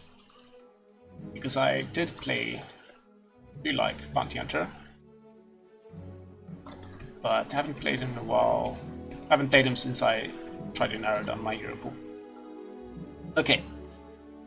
Brewmaster. What it is. Base movement speed increased from 305 to 310. Decent. Passive evasion increased from 6 to 10. It's getting to 25%. Not bad. Final split time reduced. Storm health increased by 0, 100, 200. Fire health increased by 0, 150, 300 because it didn't scale. Earth health increased by 0, 100, 200. The void health increased by 0, 100, 200 as well. Shard cooldown for Astral Pulse reduced from 20 to 12. Shard, Void, Astral Pulse. So, okay, it's not Shard. Astral Pulse is the Void Spirits thing, and the Void Spirit comes from Shard. So, Astral Pulse reduced from 20 to 12 seconds cooldown. And Astral Pulse cost point reduced from 0.25 to 0.15. Level 10 talent change from +1. I'm not sure what to make of this. I have no idea how worth the Shard is, but this feels good. Ags feels really good on Brewmaster, I think. Having double the Primal Split, basically. It just makes you so much more flexible. You can use one charge in a fight, and then enemy team can't just decide to take another fight because you don't have your split. Because you will have your split. Or you all in with two usages in a fight, and then you'll have a much better fight. So level 10 talent changes from 1 second Thunderclap slow to 200 Thunderclap AoE. Interesting. It's a huge Thunderclap. And level 10 talent is from 12 damage to 15 damage. Ooh, Bristleback. Base mana regen increased by 0.25. That's quite useful. Cool Spray base damage increased by 5 at all levels. Stack damage reduced by 2 on all levels. Damn. it makes your level 1 much stronger just because you can last hit a bit better using your Quill Spray. But as soon as you have 3 stacks, you are worse off. You're still gonna do so much damage, especially with the talent. It did not change. Okay, Viscous Nasal Goo, armor loss per stack increased from 1.4, so basically 0.1 at all levels. Decent. The Scepter removes the cost time, okay. That's just free. Talents level 10, increased from 15 to 20 movement speed. 2.5 mana regen is reduced to 2. So I usually take this anyway because I get mana regen other ways. So this is really good. 15 talent increased from 15 attack speed to 20. I rarely go for that one though. The 200 health, I think, is what you have. Otherwise, it's just so good. Yeah, 200 health is a lot of effective health because of the passive. Basically, if you take 40%, I'm not going to calculate it right now, but it is a lot more health. A lot more effective than just 200 health. Okay, Broodmother, agility increased by 4. Incapacitating Bite has been removed. Ah, okay. So Spawn Spiderling debuff duration increased from 5 to 20. Okay, so it's much easier to just get them. Spawn Spiderling debuff stacks. This is a rework. Didn't say rework, but definitely is a rework. Okay, so it stacks and it reworked the shot. Now causes Silken Bola to be a 550 AoE spell and increase the miss rate to 80%. So Spin Web, count and charges increased by 1 at all levels. Seems the Scepter still gives, what, 8? I guess. Movement speed reduced from 25, 35, 45, 55, just by, okay, at level 1 it's reduced by quite a bit. So 7%, 5%, 3%, 1%. Replenish time is improved though, so you can more easily set up in different areas of the map. So Insatiable Hunger is now a basic ability. Oh, it's not. Ah, the bolas. Oh, okay, never mind. So Insatiable Hunger is now a basic ability. The mana cost has been reduced to half at level 1, scaling to 80. Damage reduced by quite a bit, so it's 35. Basically, don't really want to compare. Guess it's worth comparing to the ultimate just so because it's a frame of reference. It's a reference point rather. So damage reduced from 60 to 140 to 35 to 50. Lifesteal is rescaled 60 to 140 to 70 to 100%. So you basically get your 100% lifesteal. Got a really short cooldown on this. Duration is reduced to 8 seconds only at level 1, but it goes to 14. The Spiderlings is now the ultimate ability, which has a shorter cooldown, much higher damage. So basically you can cast this on heroes much more easily now because it's good damage and you don't really need to rely on. It's really annoying that the Spawn Spiderling thing is over here and not here. So it used to be that something would have to die in 5 seconds for you to get the spiders, but now you cast it on hero. If they die in the next 20 seconds, you'll get your spiders. If you just recast this on them, it stacks. So you'll get more spiders eventually. You can cast it on creeps. The mana cost is probably the same. Let's see. My blades will do the talking. Mana cost is just 100 mana, and the cooldown is not exactly long, 987 seconds. You can cast this on creeps, just build up spiders. You can cast this on heroes to do a lot of damage, and eventually get spiders if they die, which they probably will if you use your new basic ability, along with your old ult, the new basic ability is the cost is reduced. Increased, yeah. The new basic ability is the Chard, which is no longer roots. So it slows enemies by 25 to 55%. But you no longer have the passive slow, so you have to use this to get slows. They miss as well, so it's similar to the passive. Deals impact damage. Causes attacks on the target to deal extra magic damage, which is really good with your Spiderlings, because you're gonna get, let's say level 6. You cast this 3 times, and 3 different creeps. You've got 9 spiders. Let's ignore the spider rights. This makes Spiderlings. They can also spawn spider rights usually. I don't know if it's still a thing, but let's say it's not. So you've got 9 spiders. If you use Silken Bowler level 1 on a hero, they each do 5 more damage. So every round of damage, it's 45 hits. 45 damage. Magic damage. Every time the spiders all attack. 70 to 85 mana, and there's a 24 second to 12 second. Brewmaster feels good. It honestly feels like that could be really good. Okay, moving on. Centaur AoE, move stop AoE is increased from 315 to 330.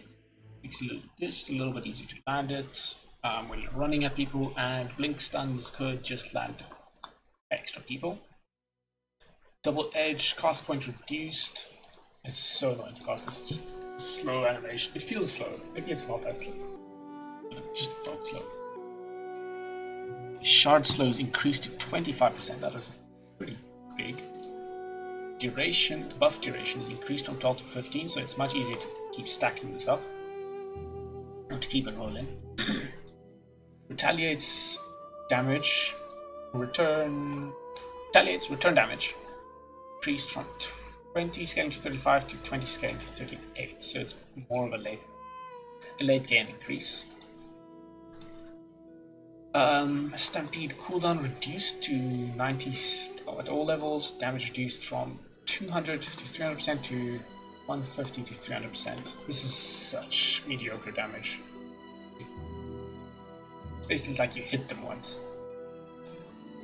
Scepter now also increases duration by 1 second. Talents. Level 10 talent increased from 15 root seed to 20, 5 regen to 6, and 15 talent is changed from 1 second stampede duration to 6 armor. My steel Instead of double edge strength damage. Definitely good in a lot of matchups. But I'm gonna struggle to pass up that damage with improved Chard. Yeah. Okay. I'm considering adding this to my hero pool as well. I used to play Centaur on it. Chaos Knight. Chaos Belt backswing reduced from 0.73 to 0.4. Shard illusion now always lasts 6 seconds rather than the duration of the stun. That's so much better. I imagine it would be so annoying if it lasts 1 second. The Shard basically does that. It hits once. Maybe 2 times? Okay, level 15 talent changed from 40% cooldown reduction to 35% cleave. At level 15. Cooldown reduction was good. This feels really good as well. That is instead of Centaur. Chaos. Strength. It feels like you always take that. Maybe as offlane you want to have the strength, but 35% cleave means you're gonna farm really fast. And team fights, that might end up pretty good. Some of that cleave, like you're gonna reality rift a single target, or do your whole combo of Phantasm, Stun, Reality Rift, and then all your illusions hitting the same target. The rest of the enemy team's probably gonna be around there somewhere. They're gonna take some of that cleave damage. Could be decent. Level 20 talent change from 8 seconds Phantasm duration to 0.5 seconds Min-max Chaos Bolt duration. That feels underwhelming. 0.5 seconds stun added. That feels very underwhelming. Shall be cast in darkness. I mean, on the minimum, it's like from 2 to 2.5 seconds stun, but what's the alternative? Reality Rift pierces spell immune. That's definitely what you're taking, I think. Level 25 talent change from 1 second, okay, so that's that one, to 10-second phantasm duration. The alternative is Chaos Strike Chance. I don't know what's better here. 10% chance seems pretty good. 10 seconds longer on your phantasm makes this higher than 50% uptime. It's just, they both feel pretty good. Okay, I'm not sure what you think of it, of this one.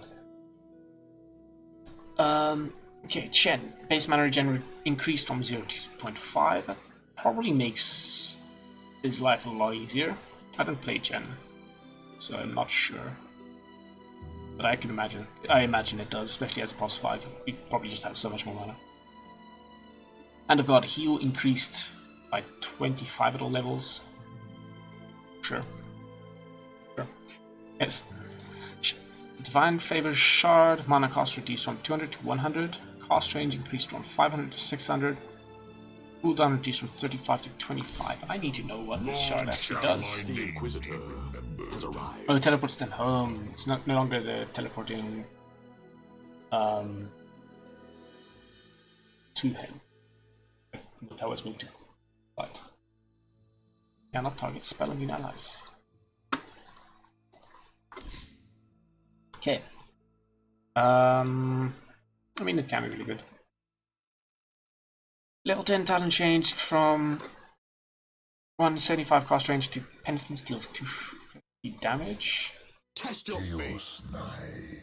Okay, so on top of, you just get a free 250 damage nuke there. Pretty good. Level 20 talent increased from 800 early persuasion minimum health to 1200. As opposed to increased from 24-second Hand of God cooldown to minus 40 seconds. They just both made stronger. Not sure which one you pick usually. Clink's strength changed from 14 plus 2.2 to 16 plus 2. So 2 higher strength at level 1, and at level 10 you've got the same strength, and at level 20 you'll have 10 less strength. 2 less strength. Probably makes his laning a bit easier. He has very low health at the start of the game, but as soon as he starts getting his ultimate, like, his health doesn't come from strength anymore.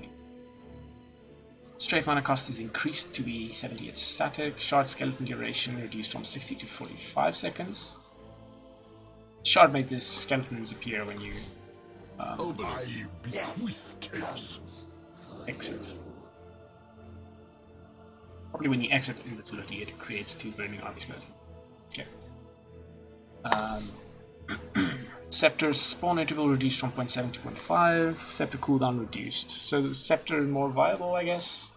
I don't know how viable it was, or still is.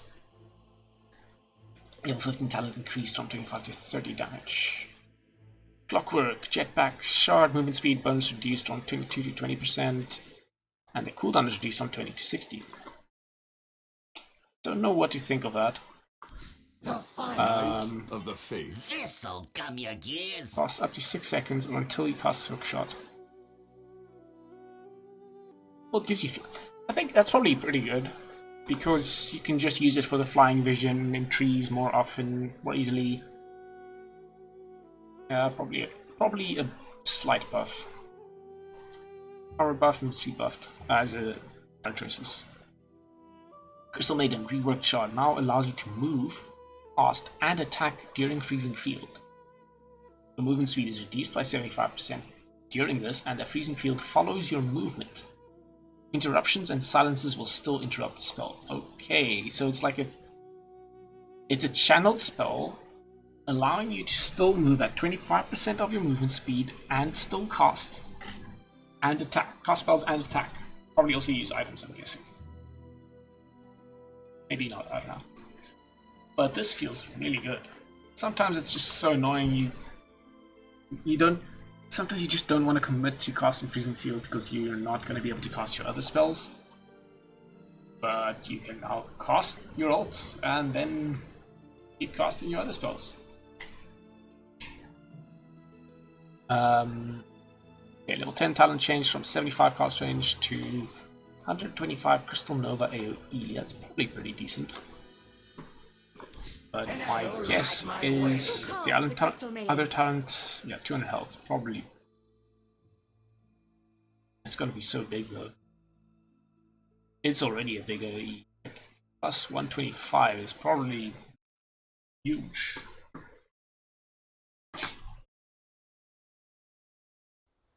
Okay, let's level up to 10. I just want to try this out. So, right. Prepare yourselves for the main event. So when I buy the shard, see what that's like. Okay, so this is the normal size. I think it's 3 spells. Okay.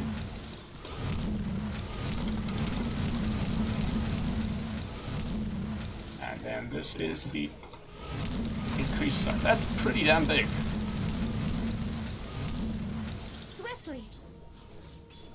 Oh, that's cool. How do you select this one? Hotkey, you have to... Really? Okay, so I don't think there's a hotkey for that. I think you'd have to click. Interesting. I thought as much. So, let's try this out.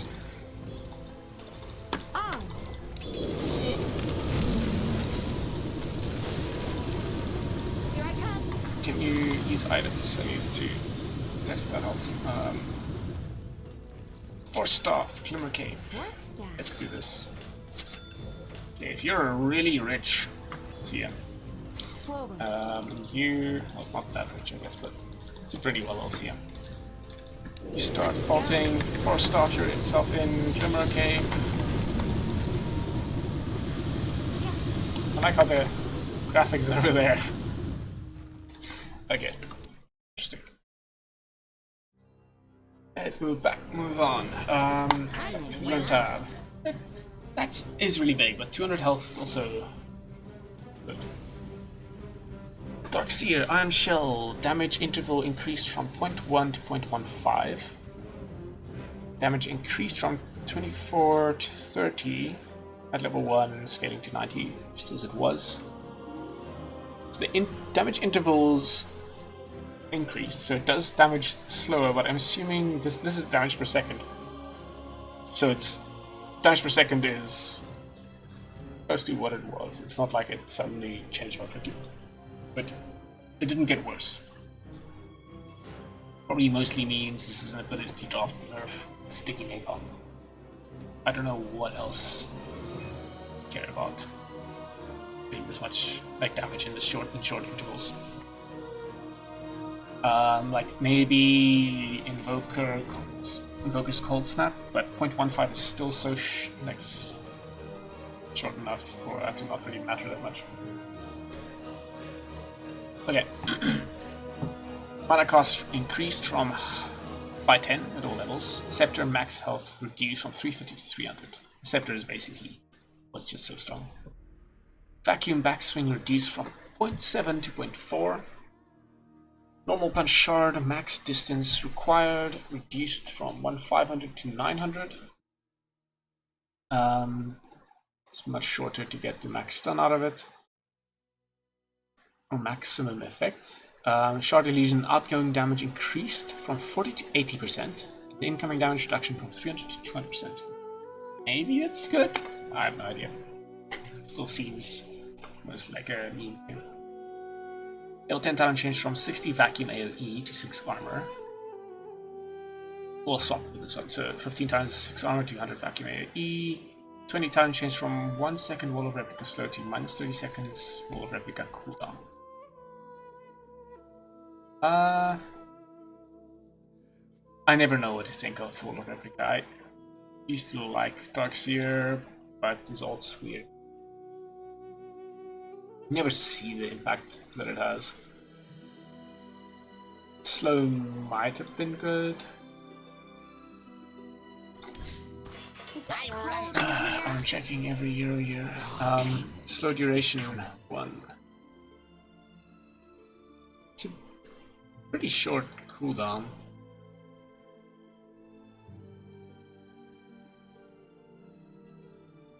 So it's but you probably almost always go iron shell damage.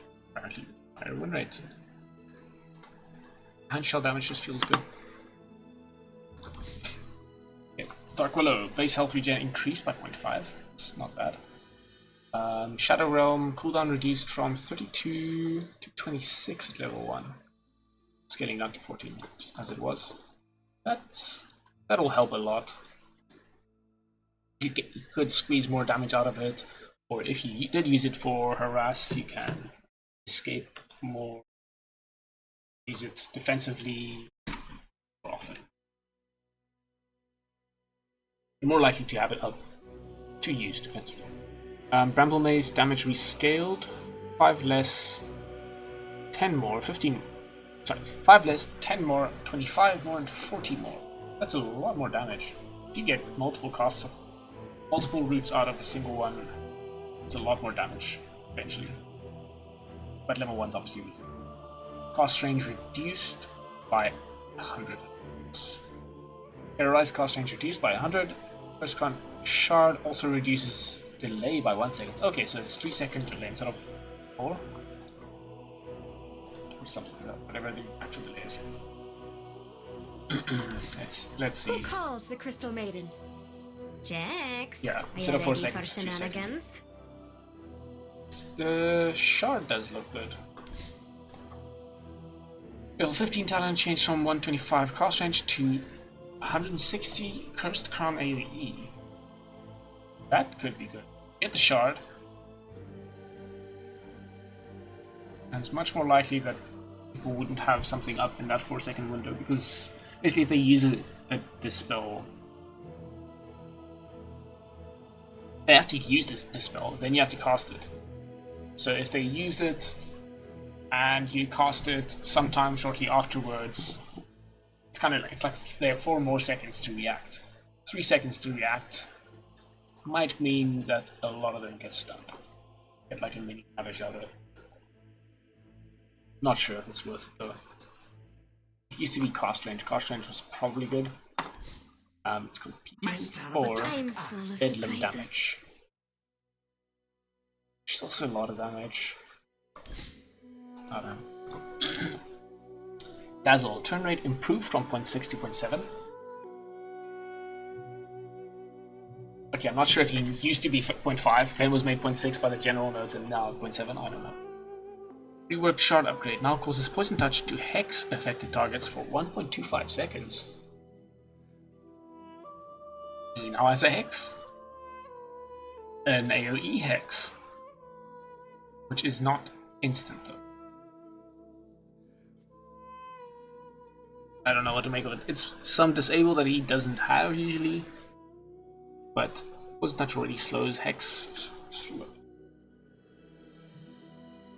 That's probably good. It's like a very cheap Scythe of Ice, actually. Poor man's Scythe of Ice on Dazzle. And the cooldown's probably pretty low as well. Magic abounds. So skip Dawnbreaker there. Poison Touch cooldown is 18 seconds, reduced by 50. That's 9 second cooldown. For a 1.25 second hex. On up to 8 targets. It's probably good. Okay. So now does its first instance of damage immediately on impact. It's fine. I mean, it already has some travel time, so there's already like possibility to think away and things like that. But Shadow Wave Scepter heal increased from 60 to 100. I mean, it's less time to react. Okay. Scepter heal increased from 60 to 100. Scepter damage increased from 80 to 100, so it's now the same damage and heal.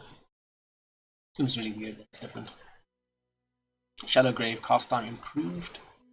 Cooldown reduced by 4 seconds. 4, 3, 2. Oh, 4. 4. Sorry, 6, 4, 2, 0. Okay.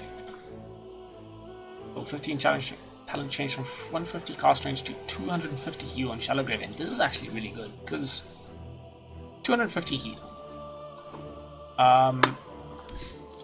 The problem with Shadow Grave is often at the point it runs out.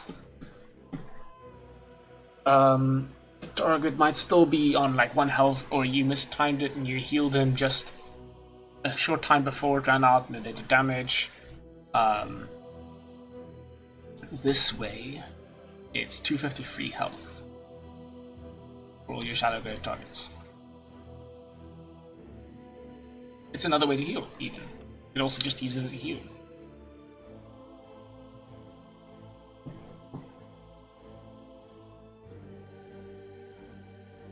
That seems pretty good. I like that. I like that talent a lot. Wait, so it's competing with 60 attack speed. Yeah, definitely. I like that. I definitely like that. Talent. Everybody's picking it. Everybody else, not pick attack speed, I guess, but it's high win rate too. Yeah, it's really good. Its win rate is much higher than I thought. Oh wait, no, never mind. It did go up. Yeah, he has definitely been buffed. Okay, let's go back here. I'm only at D. Geez. One day I can play some Dota. Death Prophet. Attack point reduced from 0.56 to 0.5. Base damage reduced by 4 and 6. So it's reduced by 5 on average, I guess.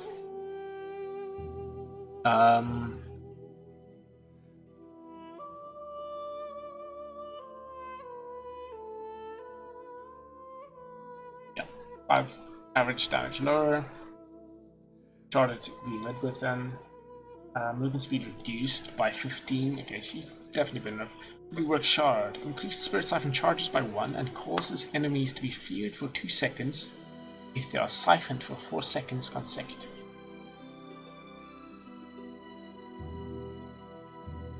So the problem is...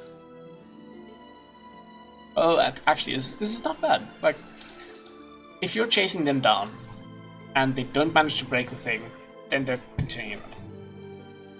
If you're siphoning them defensively and they're still fighting you, they're fighting you through the thing, through the siphon, then they're gonna get feared. It makes us a defensive ability as well. So you can kite them. If they're chasing you, they're not gonna catch up. Because if they are staying close enough to be siphoned, they're eventually going to get feared. It's not bad, I think. Crit Swarm backswing reduced by a lot. And the cooldown talent has been buffed as well, so this is gonna have a big effect together. Shadow.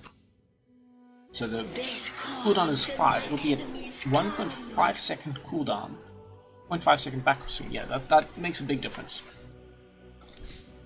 So this is actually viable, but you need a lot of mana regen. Level 15 talent change from 150 cast range to 6% movement speed. Percent movement speed. That's so weird. Get boots to travel and you're super fast. 6% of this is, what did it say, plus boots, so it's 370.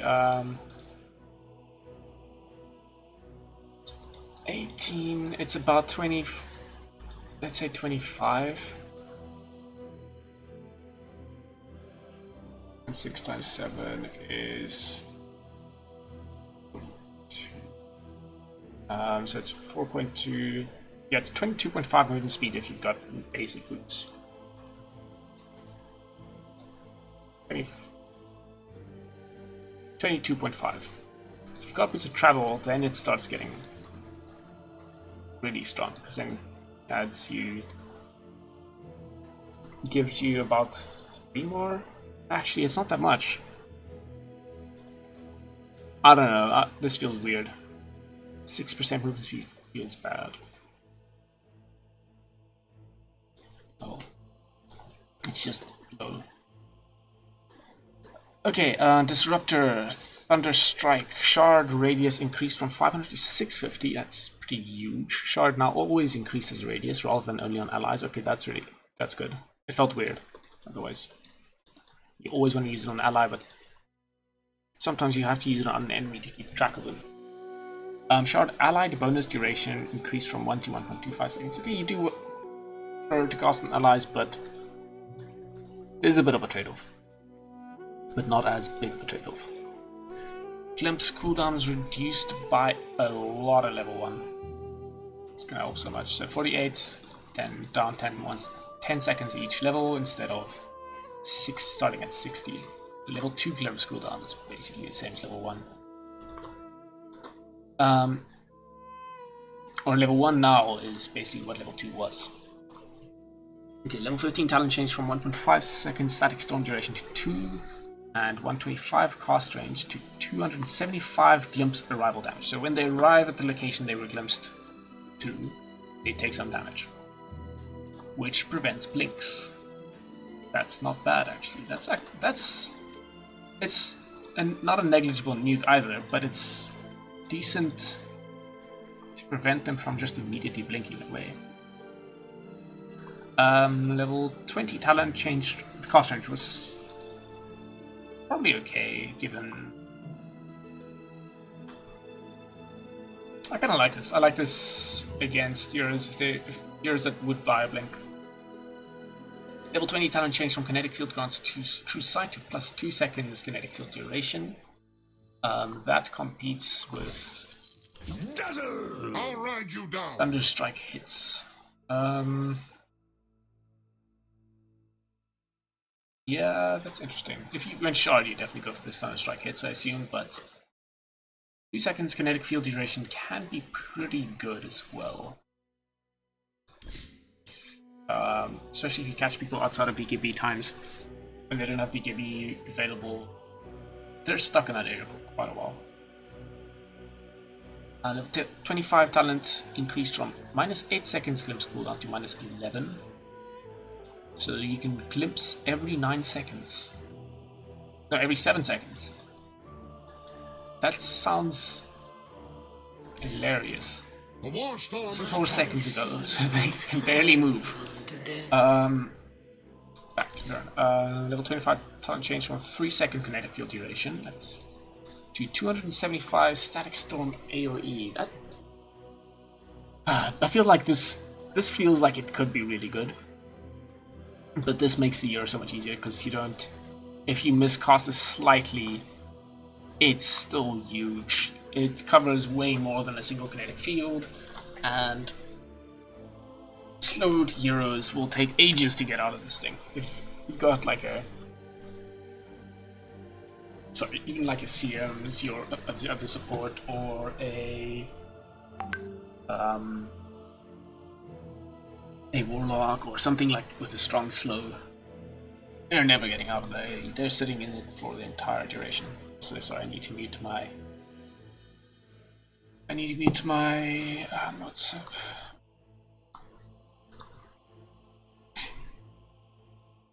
Got a missed call.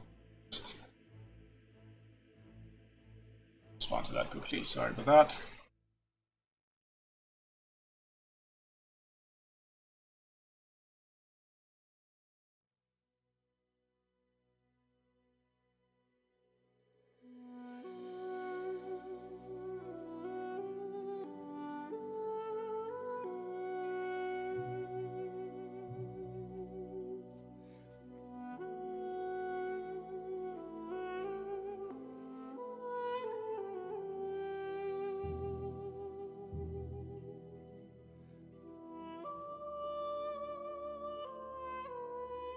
Just quickly responded, just in case it is important.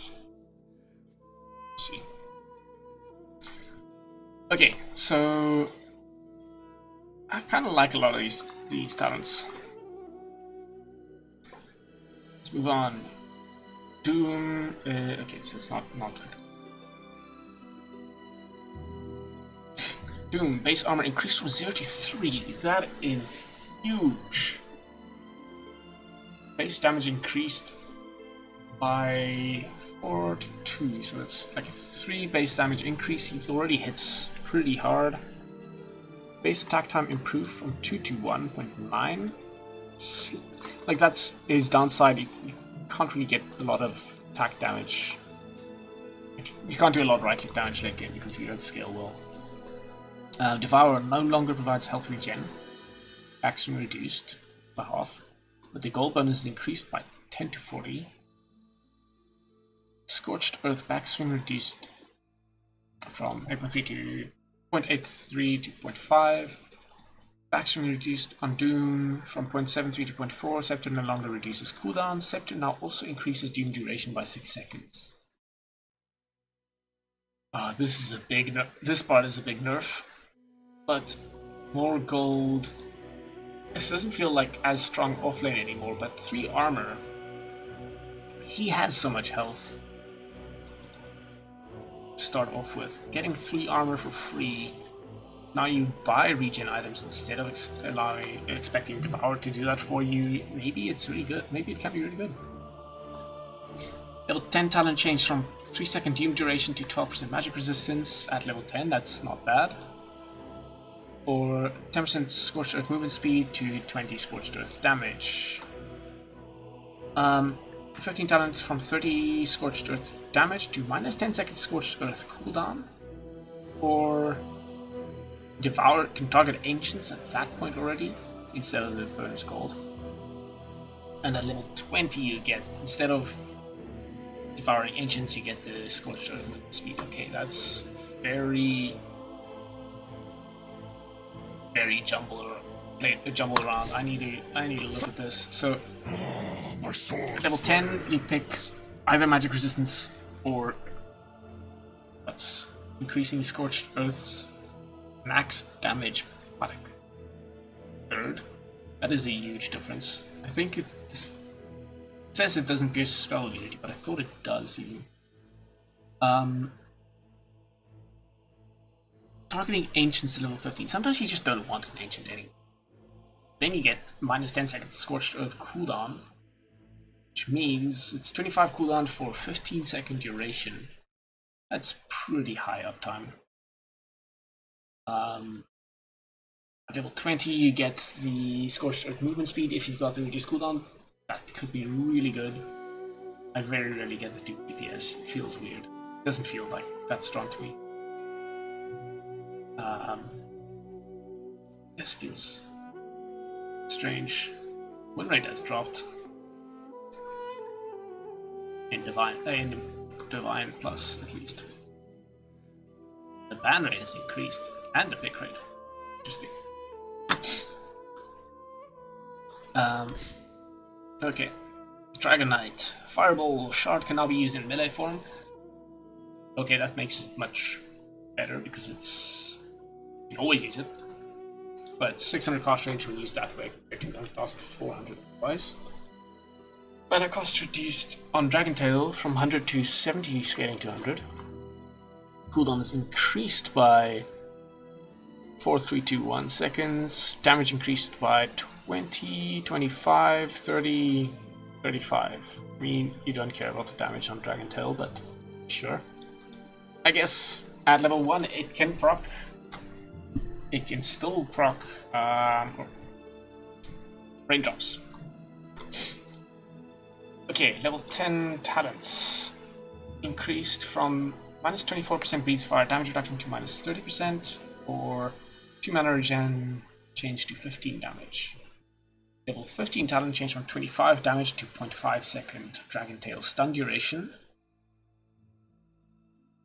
Might be worth it. Just because it'll allow you to get your...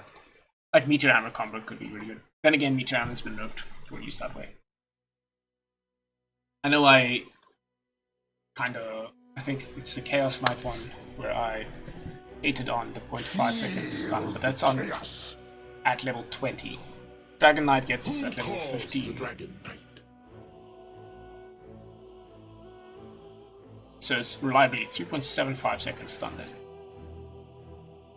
Instead of 400 health. 400 health is really good in Dragon Knight as well because he has so much armor and he can get like magic resistance in other words. Like Scepter, I believe, gives magic resistance. Okay, we'll read. Level 20 talent change from 15% cooldown reduction to 150 Elder Dragon form attack range. That feels mediocre. Because when you use this, you're probably, I mean, you're so tanky, like getting some more attack range probably doesn't matter that much.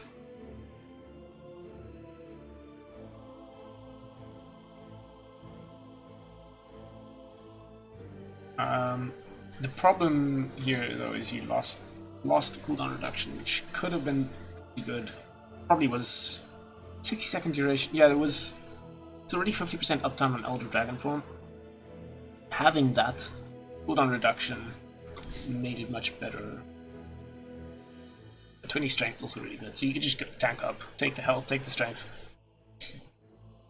Level 25 talent change from 1.8 times Dragon Blood to 12 Dragon Blood armor and regeneration. Why are they moving from 1.8 to a flat value now? So this is 1.8. 0.8 of 16 is 8 plus 2.4. That's 10. It's buffed, but why was it 1.8 times? Oh well, it's better. It is better now. Wait, it is way better because the armor was less, so it doubles the armor. A nice dragon's armor. But doesn't double the health regen. Gives 12 health regen, but it used to give even less health regen than that. So it's just way better than it was. The other 25 changed from 1.6 second Dragon Tail stun to 375 AoE Dragon Tail during Dragon form. This is also really good. That is a huge AoE. I think that's really good. Like both of them are pretty good.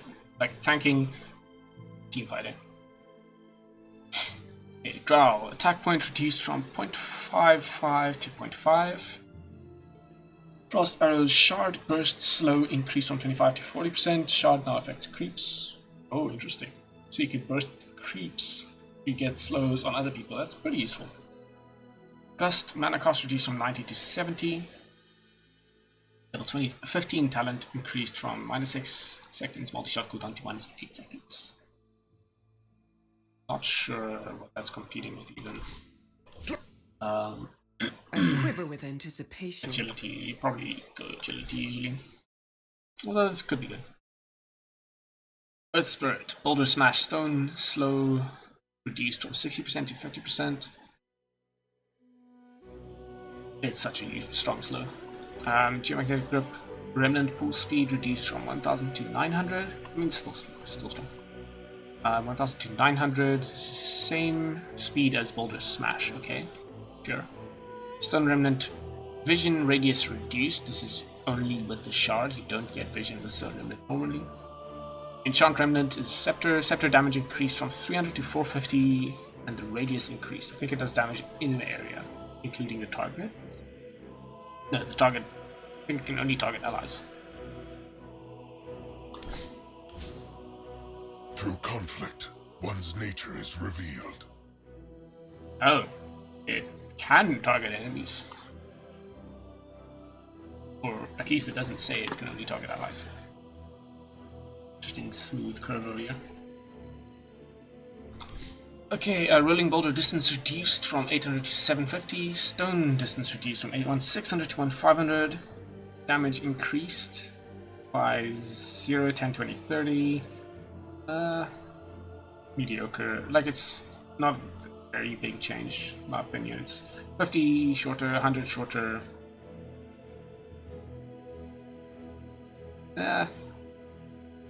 Maybe it will have an impact. I don't play Earthbird. I haven't played him forever. Level 10 talent increased from 50 damage to 60. That is a lot of damage though. 15 talent increased from 6 armor to 8. 20 talent increased from 16% spell armor to 18%. Earthshaker. Enchantress no longer has True Strike. Okay, that's pretty big. But it doesn't get consumed if the attack misses. Scepter leap range has been reduced. Scepter now also provides plus 40% cleave with Enchant Totem buff. Okay, that's pretty good. This part's good. This is a big difference. He used to be super mobile. He's still going to be mobile, but he's slower as well. But this could make him more of a right-click core Enchant Totem. Level 15 talent increased from 6 armor to 7. This is definitely a core, perhaps, buff. Support nerf. Although you probably don't get Scepter on support anyway. So it's negligible change for support. It's 1 extra armor, perhaps. Eldritch Titan Earth Splitter cooldown increased from 100 to 120, 110, 100. Delay has been reduced though. From 0.4 to 2.8. That'll probably make things much easier to combo with the heroes instead of needing to combo with your own spell. Echo Stomp mana cost increased. I don't know if this makes that much difference. Probably it's a very small amount. 15, 10, 5.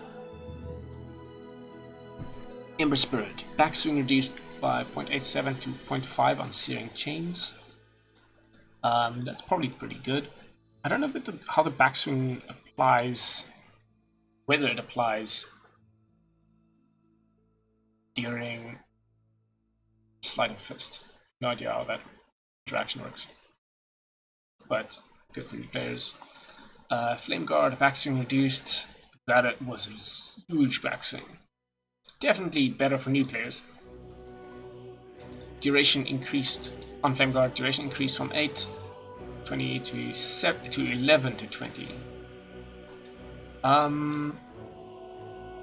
It's not that big of a deal unless you've got low levels and are farming like the jungles, because level 1 will probably just get broken by damage anyway.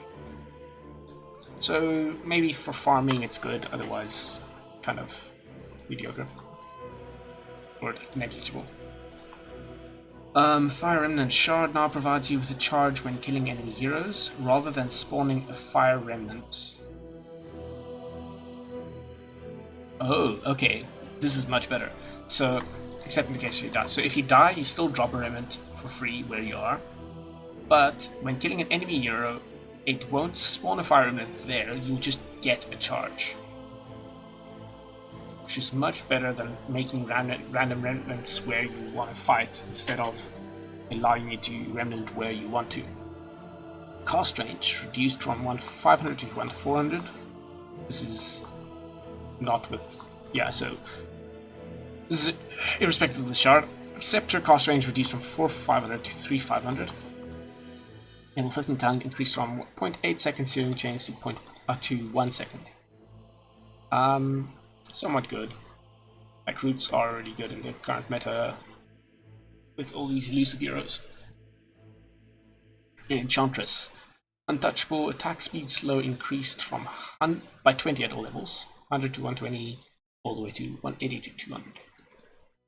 Nature's Attendant's Wisp count rescaled from to always be 8 instead of increasing, but the heal per wisp is rescaled to be much higher, level 1. No, sorry. I'm very confused there. To be much lower. So your healing changed. It used to be 28 healing per second at level 1. Now it is 32.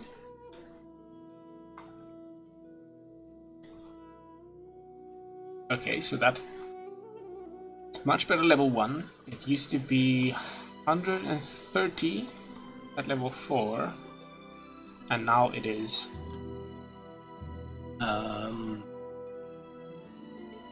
Jeez. I'm being rusty here. 8 times 6 is 48. 48 plus 80, that's 128. So it's slightly worse at level 4, but it's much stronger at level 1. I would count this a buff, basically. It's negligible at level 4, but it's doing a lot more healing at the start. Oh, the duration is also increased from 11 to 12, so it's just straight up buff. Igma, demonic conversion cooldown increased from 35 to 50, 45, 40, 35. So you can't just get a 1 point wonder in this, 1 point in this, and deny everything. You probably don't do that anyway, but from level, until you reach level 7, you're gonna deny much less experience. It's a pretty big nerf, I would say. It changes it a lot. But level 15 talent increased from 150 midnight pulse radius to 200. That is a huge area though. Faces Void, base armor increased by 1. This was a really bad carry apparently. So his armor increased by 1. Time dilation, backswing was reduced. All these backswing reduced things is just it's animation that you can cancel anyway by moving or casting a new spell or issuing any new order. But like during that, so if you issue, like when I was messing around with Crystal Maiden, if you issue an order during the cast of a spell, it'll finish that cast, then wait for the backswing to finish, then cast the second spell. If you cast it after the cast finished, but during the backswing, it will immediately do it, cancelling the backswing animation. So time dilation now does damage per second per cooldown. So you can't use this as farming because it probably doesn't work. Creeps. Cooldown is reduced by a lot. 12 seconds, 6 seconds shorter. The duration is reduced though by 0, 1, 2, 3 seconds. Cooldown slow is reduced from 75 to 60%. The mana cost rescaled starts much lower and ends. Well, starts lower and ends higher. 15 lower, 5 lower, 5 higher, 15 higher. This is interesting. It's much more, you can use it much more often. It does a little bit of damage so people can't end up blinking if you're being kited somehow. But the utility it used to provide is somewhat worse. Not a lot worse, but slightly. Time lock damage is increased by 5 at all levels. Chronosphere backswing is reduced by a lot. Radius is increased by 50 and the cast range is reduced by 100. So you can basically reach as far away as you could before, but you catch a larger area. So this is slightly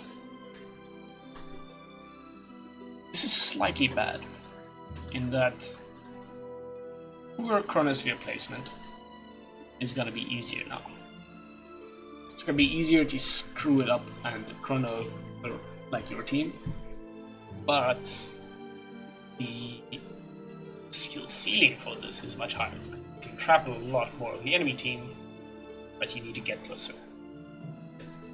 So positioning, time walking incorrectly at your good spot, clicking the right area and not trapping your allies, all much more important.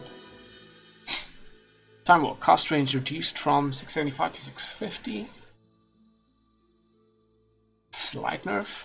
Chard cast range increased from 200 to plus 400, and the return ability is now on its own hotkey, so you can't accidentally time walk back, which I've seen happen. Not in any of my games, but YouTube. Talents. Level 10 talent increased from 8 to 9. Level 10 talent strength. From 12 damage changed to 7 agility, so you either pick 9 strength or 7 agility now. Interesting choice. Level 15 talent changed from 250 time walk cost range to 300 health. And level 20 talent increased from 1.75 second time walk to -2 second time walk. This is the cooldown, I'm sure. So if we go to Faceless Void, there we go. These talents are, you either get a lot of time lock damage or now health, and attack speed or the time walk cooldown. So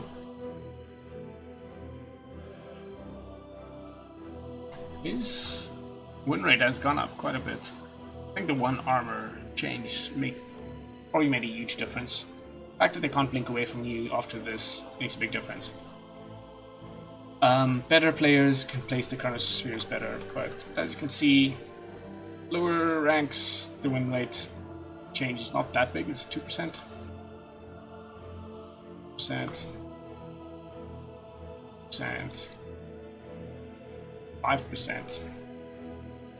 5%, almost 6%,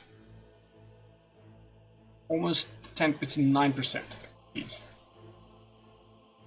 So yeah, mostly take the time walk, mostly take the health. The health makes it so that you don't die to burst as easily, allowing you to time walk away, reverting all that burst. The attack speed is good, probably, but it's not as good. It's not preventing the burst damage, it's just making you able to burst other people in Chronosphere mode. But at lower skill brackets, oh, interesting. I was gonna say maybe the attack speed is better at lower skill brackets. Yeah, people are still going strength just because you don't want to get bursted. Okay, Grimstroke. Reworked Chard upgrade causes ink swell, so you no longer have the ink over ability.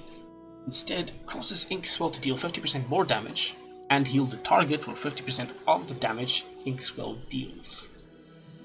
That's pretty good. Upon exploration, the target will receive a strong dispel. That's really good. It basically makes it a bit of a save.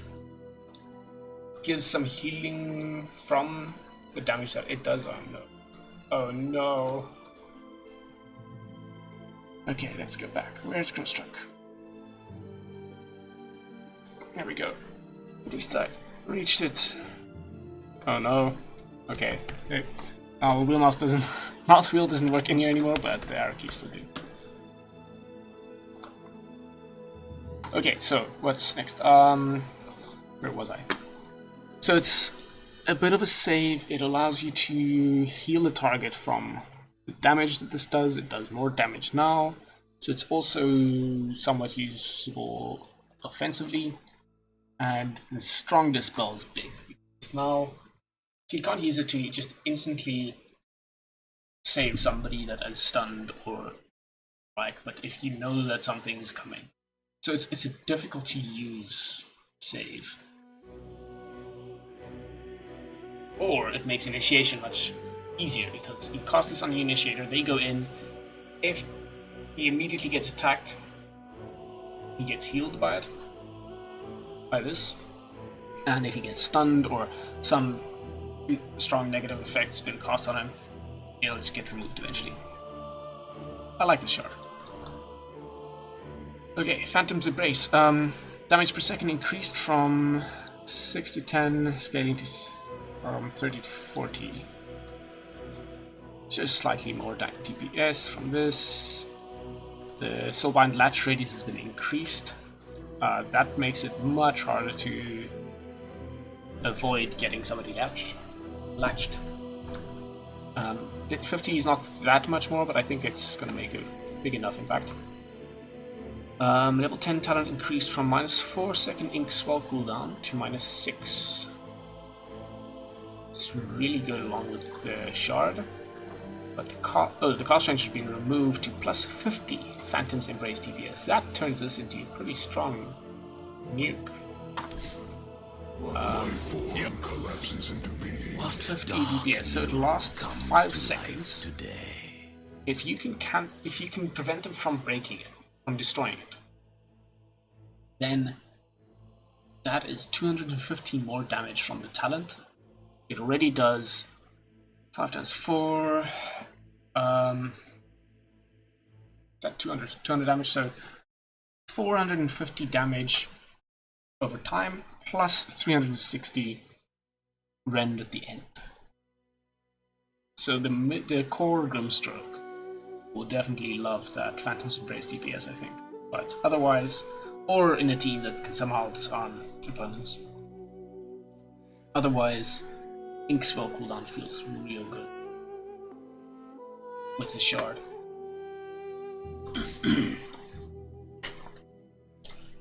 Okay, moving on.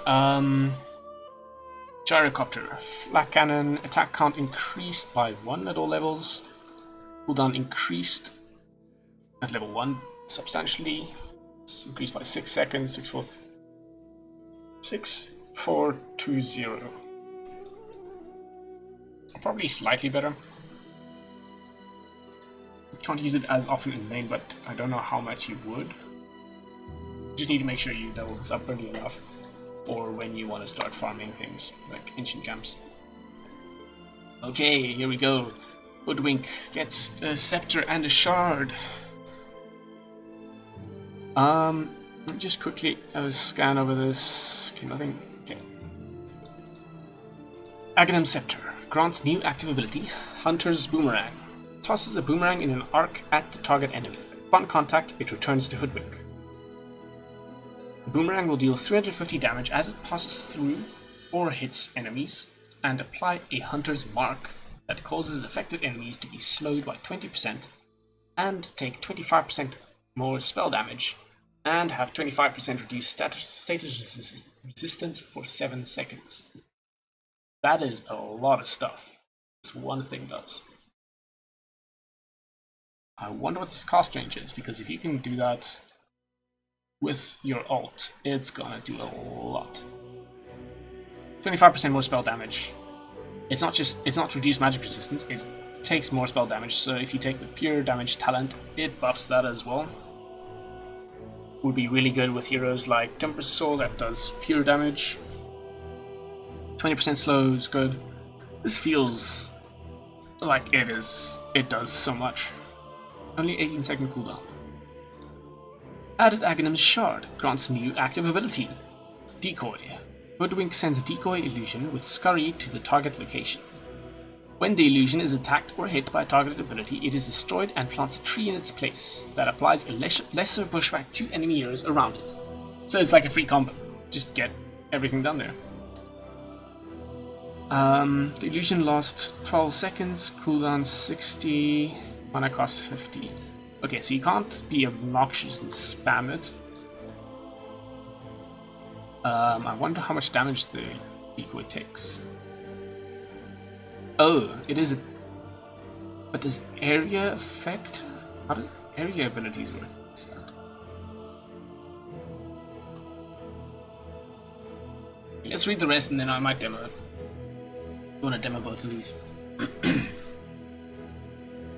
Okay, Acorn Shot. Bonus damage reworked from 100% plus 20, 40, 60, 80 to 65% plus 50 to 125. Okay, that's much less of a carry type of thing. More a support thing. Because yeah, you care a bit less for attack damage on your hero now. You still care about procs, and this is just some free bonus damage. I'm not going to calculate at what points this breaks even now. I'm taking long to get through this patch. Initial projectile now uses the attacker's projectile speed, halved for bounces. It used to be faster, I think, or something. Or was it slower? Actually, yeah, it could have been slower. I'll have to demo this as well to see how the Acorn Shot, the pushback into Acorn Shot combo works, because it used to be cast pushback, then you cast Acorn Shot, and then if you cast it at a high range it will work, but if this is faster now, it'll be better.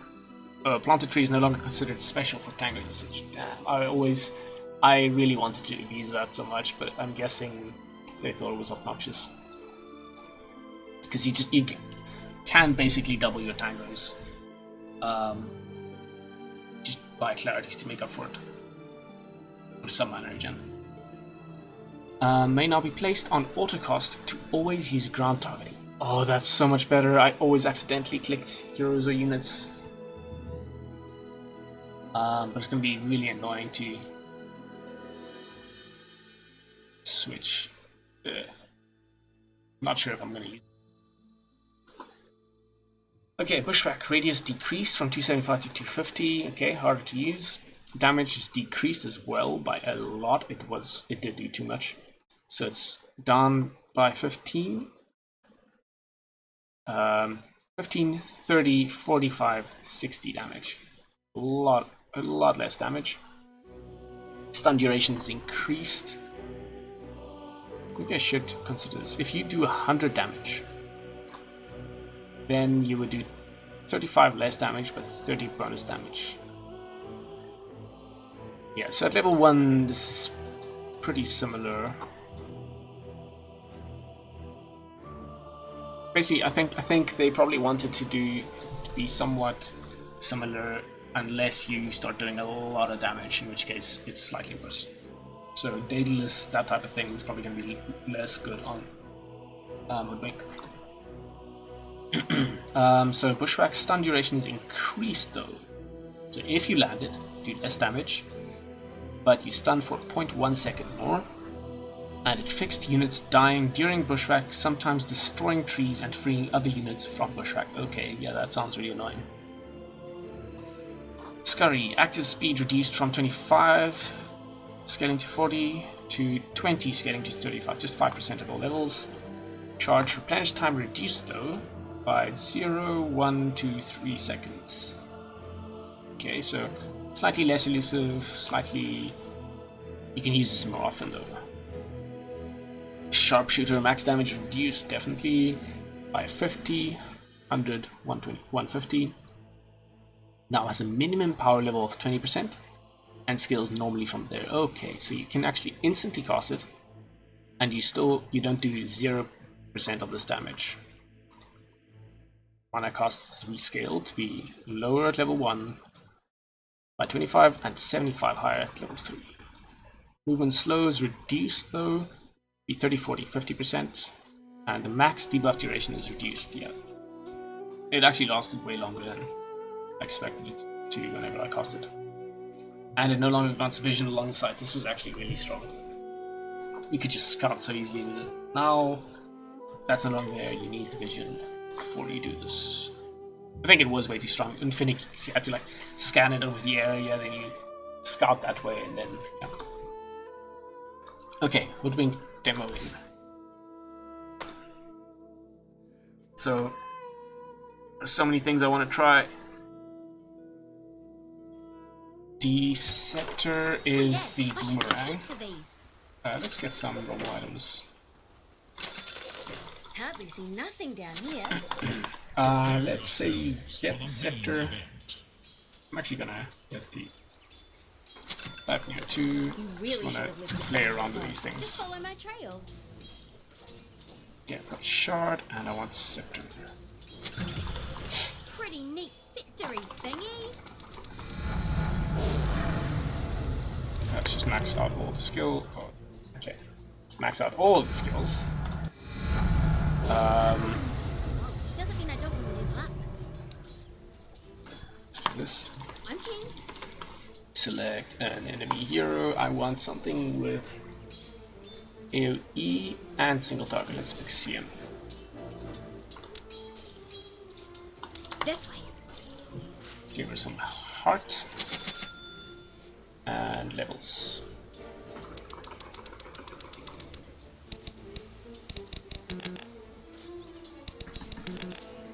Whatever. Okay. So Anyone know where we're going? decoy. It's this one. So it's with Scurry. Oh, it runs to the location.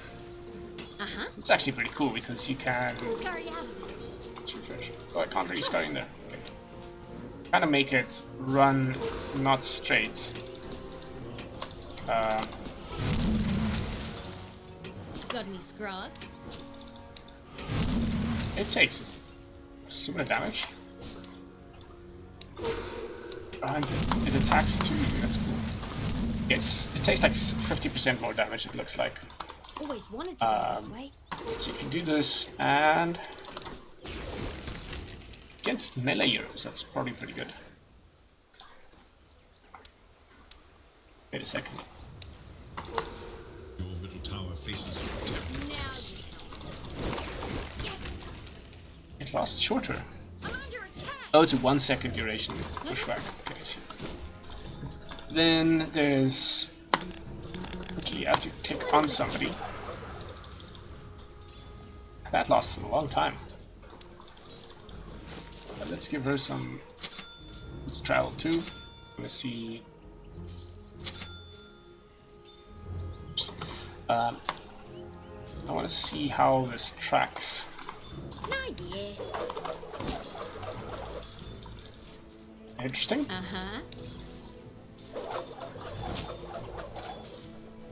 It's how I live. Listen. Might have just the tree. Okay, that was annoying. Tails are sailing. It doesn't go... The one time it like went a really weird path. Probably the right way. It like stopped somewhere in the middle. Who we find? Yeah. But Right. So it's the hard way. oh no. Nice. Bang on. Got ya. Yeah, that can do a lot of damage. What? This way? Was there something else I wanted to try? Oh yes, yes, there was. Let's give her a Quelling Blade, free spells, usual weapon. You couldn't stop me. So Stupid net. Doing. Did you see a crutch move? Crouch. That's So I think the one. problem is if you click this too fast, it's the backswing that messes you up. Is defending itself. That's why I always get confused by it. Got heaps for the record. I did hit the tree. Yep. You always hit the trees. What's over here? That gives some totally bad intel. I don't know. I really do think I missed that one. But Ripper. Spruce the place where I could have been invisible. I'm keen. I'll get over it. Wicked. Forest on the trees. that's actually what I should be doing. I think what I need to do is W and then spam this. More fun And that this didn't way. work. There. When's the murder start? Here's a eight. Yep. Like, you look all sorts of wrong. Pick a line. Come on. Pause a peddling. Sorry, now I'm just doing some woodwind practice because I It's all on the always forget to do chin up. This'll only like hurt one. this and Here's a headline. I can't believe you just stood there. I should have done this first. Yeah. Okay, so something like Something? I'm done.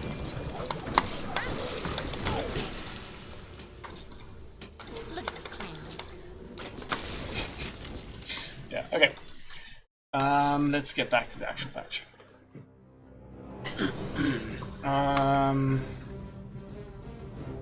Cross me. There, it's a lot of changes for Bushwink.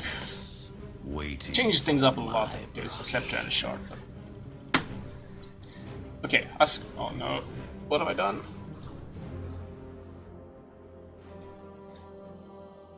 Okay, let's find that Huskar. Huskar. Strength gain increased from 3.2 to 3.4. Sure, decent buff. Knockback duration increased of inner fire from 0.6 to 1, so it's basically a longer disable. Not sure exactly what you can can't do against during knockback though. Chard upgrade can now be cast while disabled. Oh, that's cool. The Burning Spear costs reduced from 4% of current health to 3%, and 25 talent changed from 200 attack range to 25% spell lifesteal. So I think it's easy to see this, think it's bad, but I think Burning Spear is a lot of your damage, and you'll get all of that as spell lifesteal. You could perhaps at that point also have on something like a Mjolnir or something. I don't know if that's what you should be doing. You're already tanky at that point, maybe. Then all those lightning procs also give you spell lifesteal. I don't know. Not sure if this is enough. How much stronger Asker will be with this? Probably somewhat. At least this. This is not bad either. The Chard upgrade might be pretty good. If you get stunned by something and then are attacked by the enemy carry, they will have to be heavy, otherwise still get disarmed. Okay, Invoker. Rework the Chard upgrade. Causes 2 extra Chaos Meteors to land alongside the primary cast at slight angles. And reduces the cooldown by 15 seconds. That sounds fun. I don't know if it's good, but it sounds fun. I think it's definitely better. The Ice Wall was probably way too gimmicky because you don't... I don't know. But this just sounds fun, like seeing meteors land from everywhere. Okay, Quas's regen has been reduced by a lot. It's 1 per level instead of 2 per level. -1. But it now provides +2 strength per level. Okay, so he does... It's back to this... Damage reduced by... Wait a second. So this is... It scales... It used to be 2 and 4 per level, and now it's 2 and 2 per level. So yes, yeah, okay, it is, you basically get the damage back immediately with intelligence. So this seems like, your max health is just so much better though with the Quas, so it's probably a buff overall. That said, everybody gets some stats.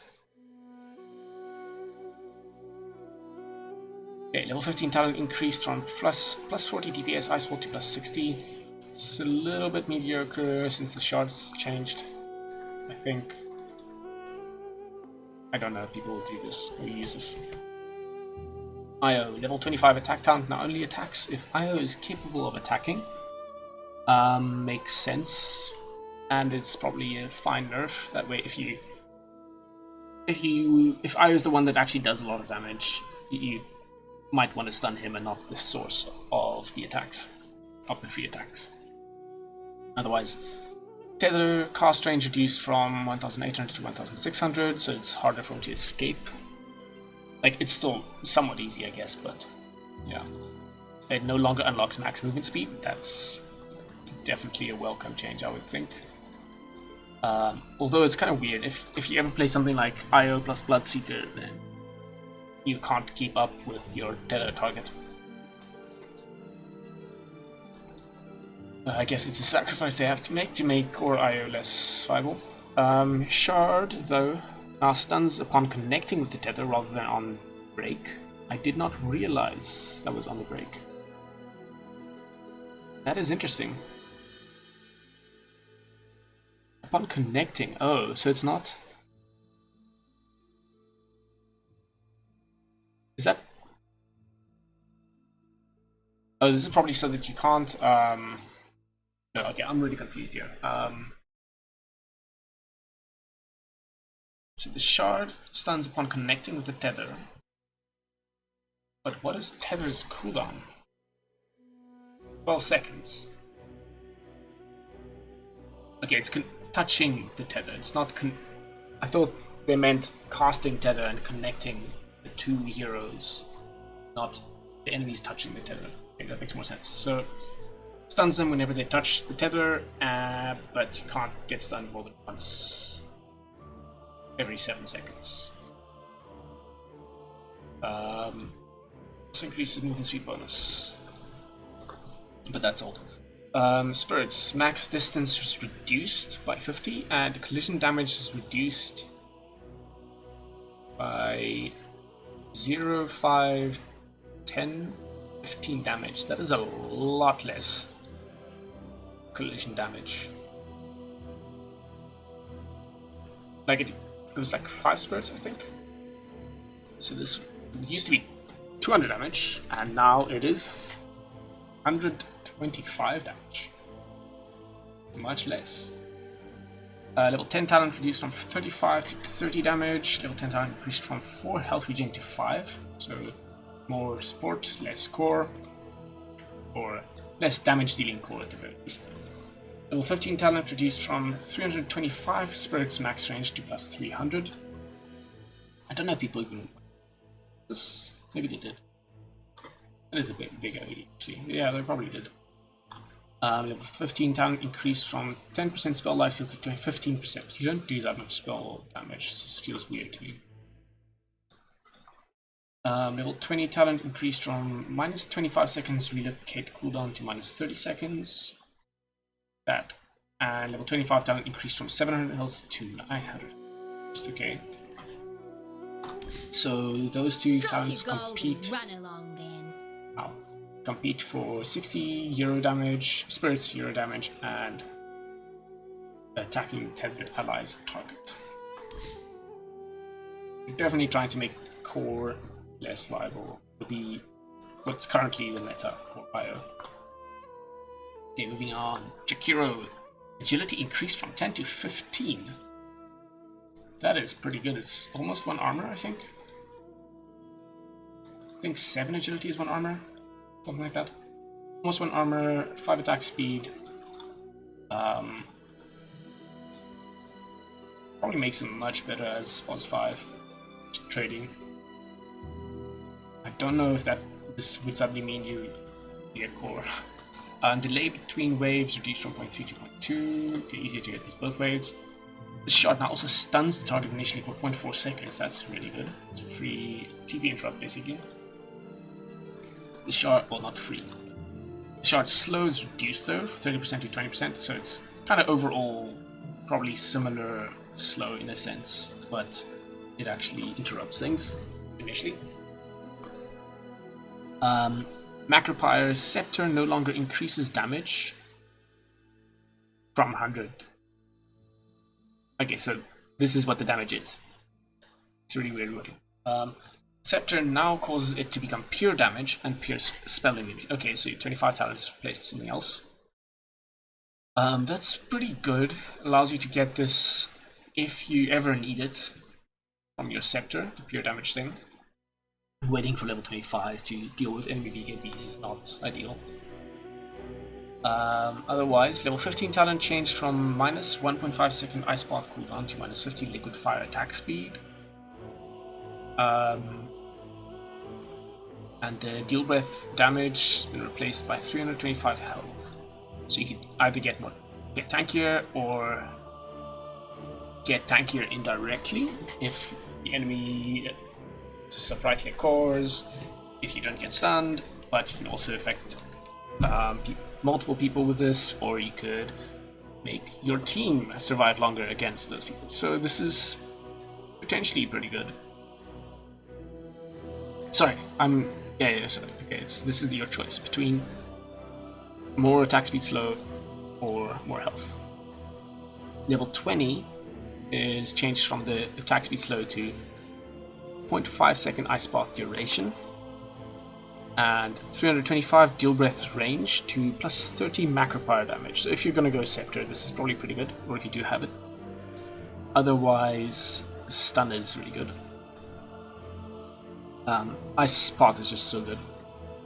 Then level 25 talent changed from macropyre pure and pierce spell immunity, which is now granted by the Scepter, to double deal breath damage and range. So if they don't have Scepters, or if their cooldowns are short enough at that point, this could be really good. But plus 1 second ice path duration is replaced with minus 2.5 second ice path cooldown. That is also really good. So your uptime is actually increased if you take both from when you used to take both. The wood teaches one rule. Uptime could be Fast or you snake meat. it's 0.5 second more stun and minus 2.5 second cooldown. So your cooldown could be 6.5 seconds for a 3-second stun. 50% uptime almost. If you get some cooldown reduction, it's definitely 50% uptime. That can be so obnoxious.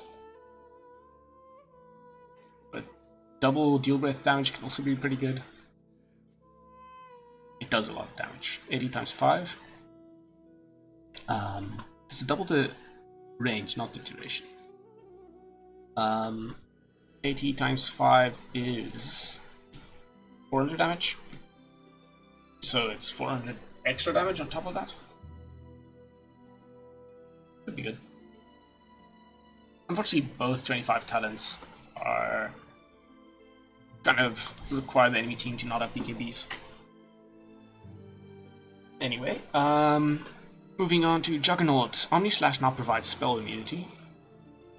Interesting. What did that actually affect?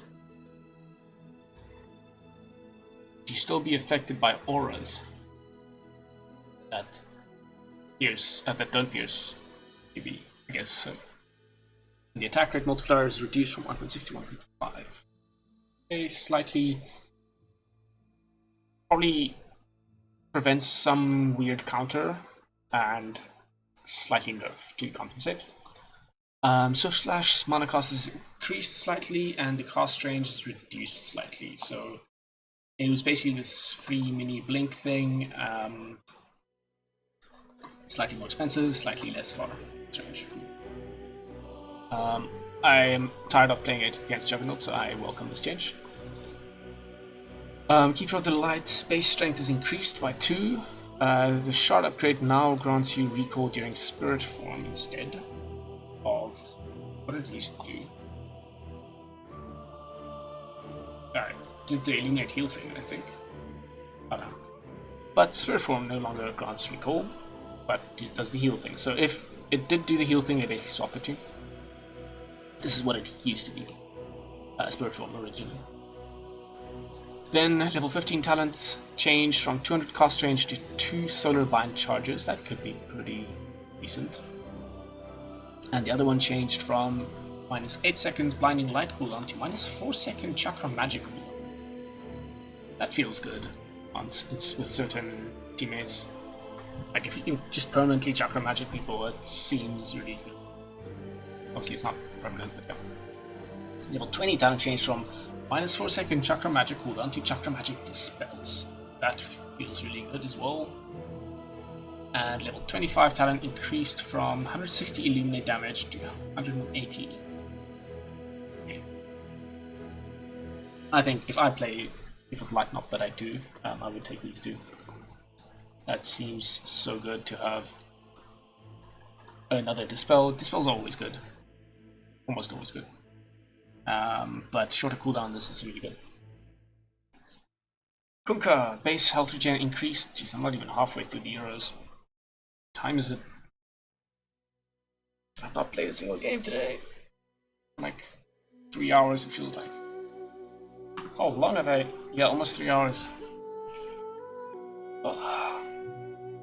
Okay, Kunkka, base health regen increased from 0.25 to 0.75. Cool, agility gain increased by a lot. Interesting. Oh, by 0.3.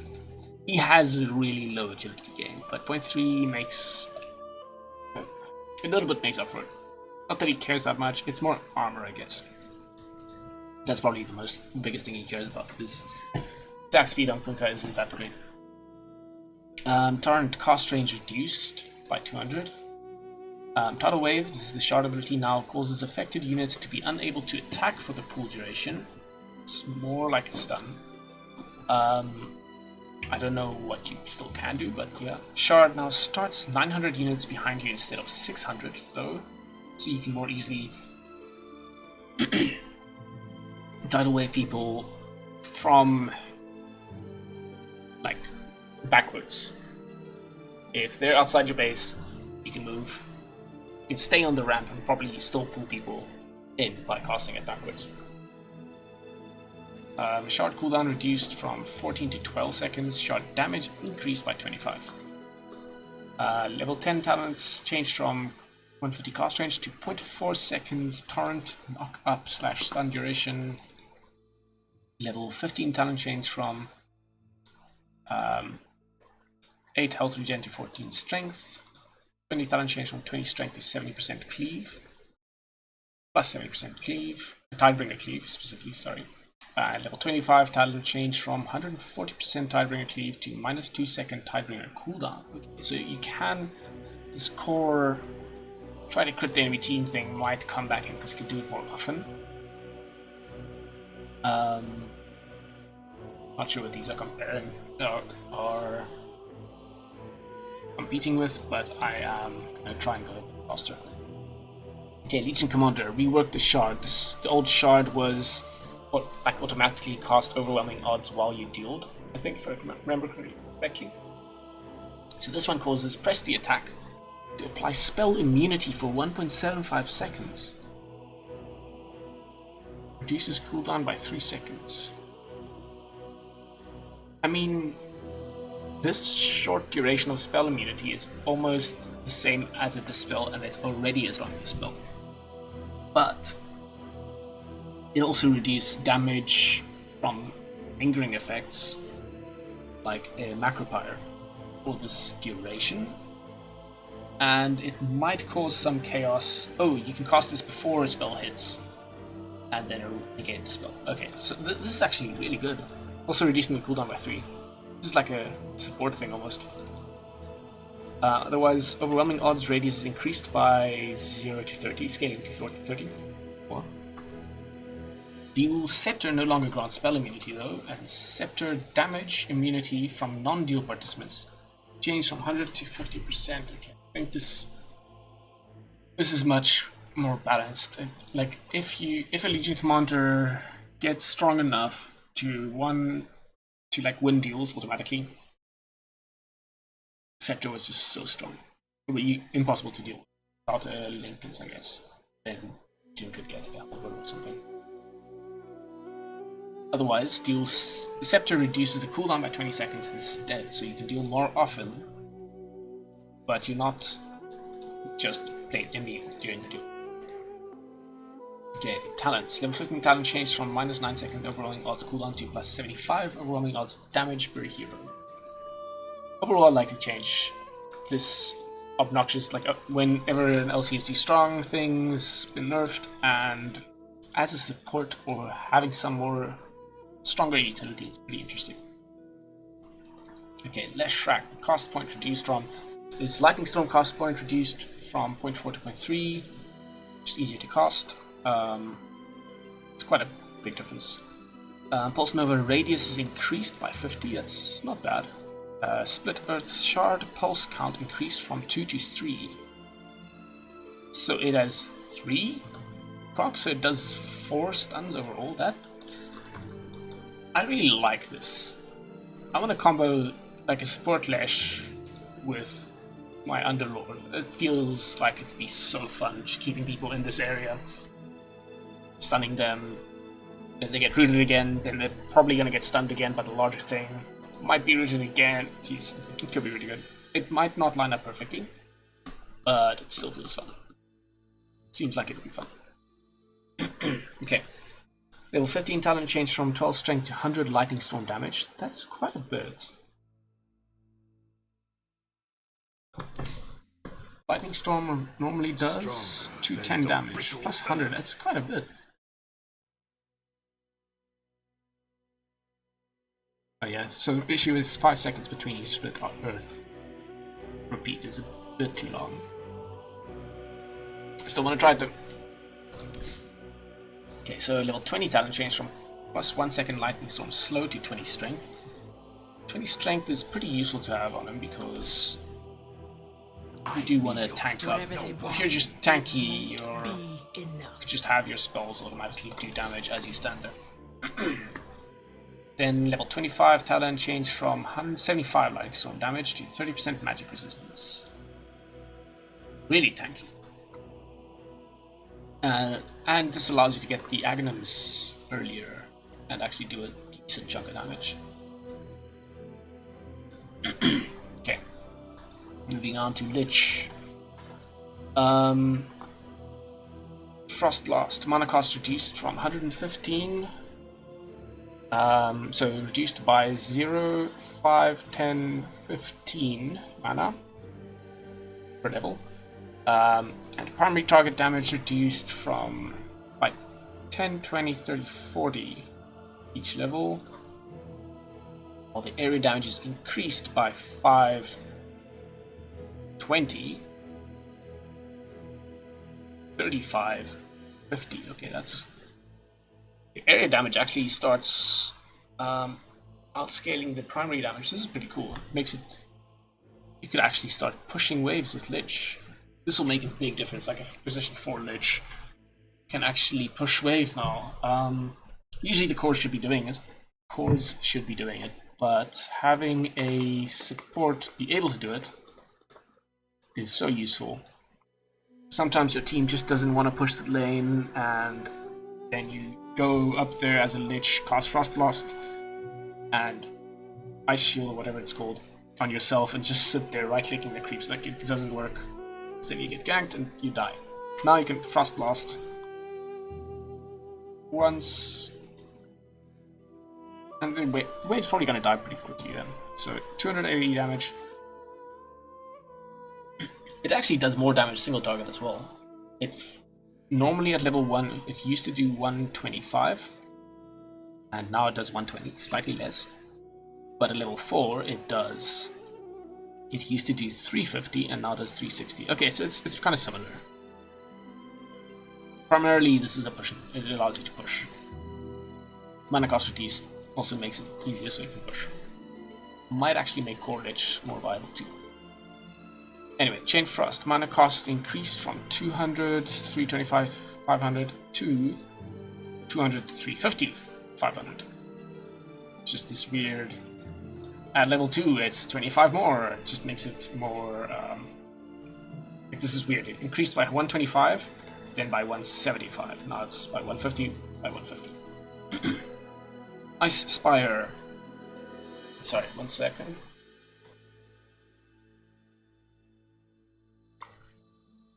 I am not used to talking this much. My throat is so dry. Okay. My mouth. Ice Spire, this is the Chard ability. The health is increased from 600 to 800. Radius is increased from 600 to 750. It's pretty big. And the slow is increased from 20% to 30%. This might actually become decent. So I think as soon as Ice Spire is worth it by itself is when people will start buying Chard. Because it has the gimmick of allowing Chain Frost to bounce around, but it's a bit...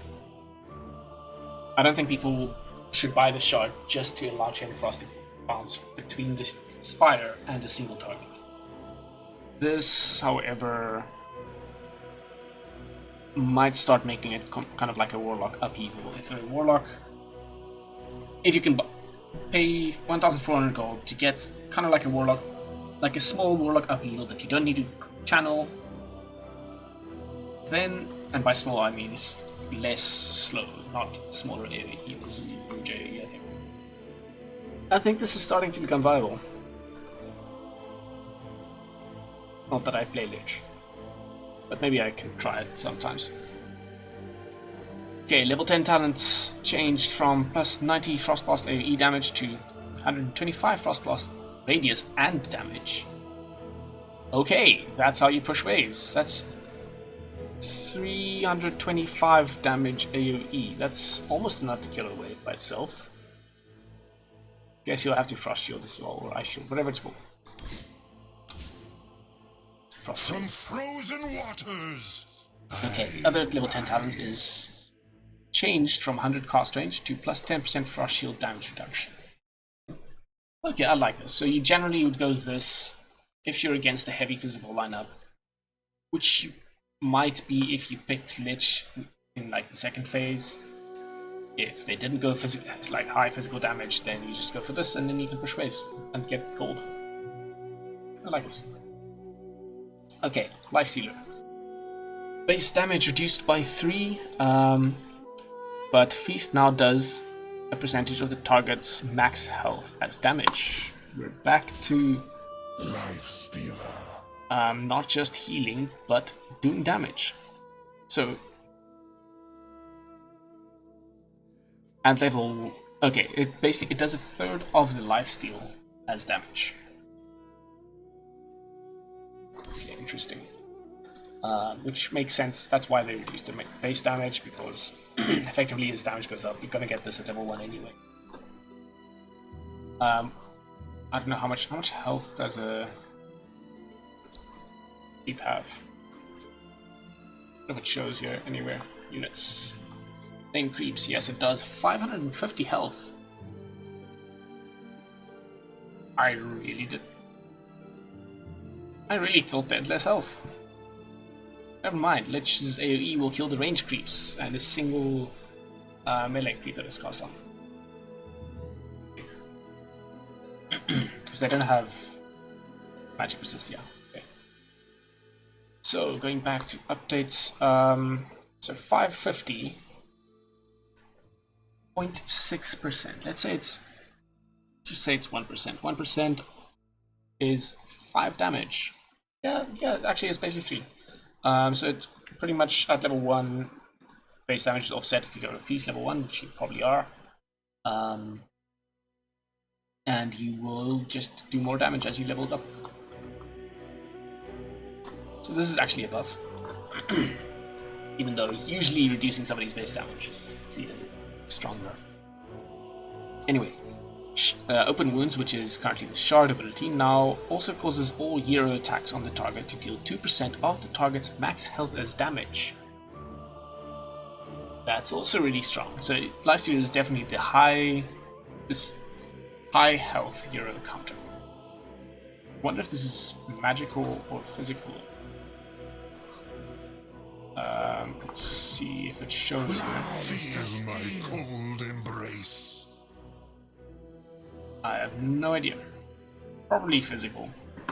If it doesn't explicitly state that it's magical, I'm assuming it's physical because these are attacks. Okay. The cooldowns also been reduced from 25 to 50. Infest's Scepter hero duration is increased from 4 to 5. This is where you climb inside an enemy area and attack them, I think. The cooldown is reduced from 25 to 20 with the Scepter. Talents. Level 10 talent changed from 200 health to 20 movement speed. Level 15 talents changed from 20 movement speed to 325 health. So those just swapped, health is buffed. And level 20 talent, 8% cool frenzy slows up to 10%. Let's see what these are competing. Now from the frozen pool, I rise. Okay, so what used to be health, and now his movement speed competes with attack speed. Attack speed is really good in Lifestealer though, but as his movement speed, it's going to be such a difficult choice. I guess if they're really fast heroes, you'll need to go through movement speed. You've got some slows to help you catch up, but if they're too fast for you, and you need to stay on them, you need that movement speed. Attack speed is really good if your team has a lot of disabled slow, or the enemy heroes are just slow and don't have escapes. The health competes with damage. Since you're going to have a high attack speed, damage is probably good, but 325 health is really good. Ghoul Frenzy gives attack speed. Can't help but think you generally go movement speed, health. So you don't got high attack speed. You can build more attack speed. Amulet's been buffed. Yeah, I think Lifestealer's probably got a buff here. A decent buff here. See a bit of him. The 20% talent competes with evasion.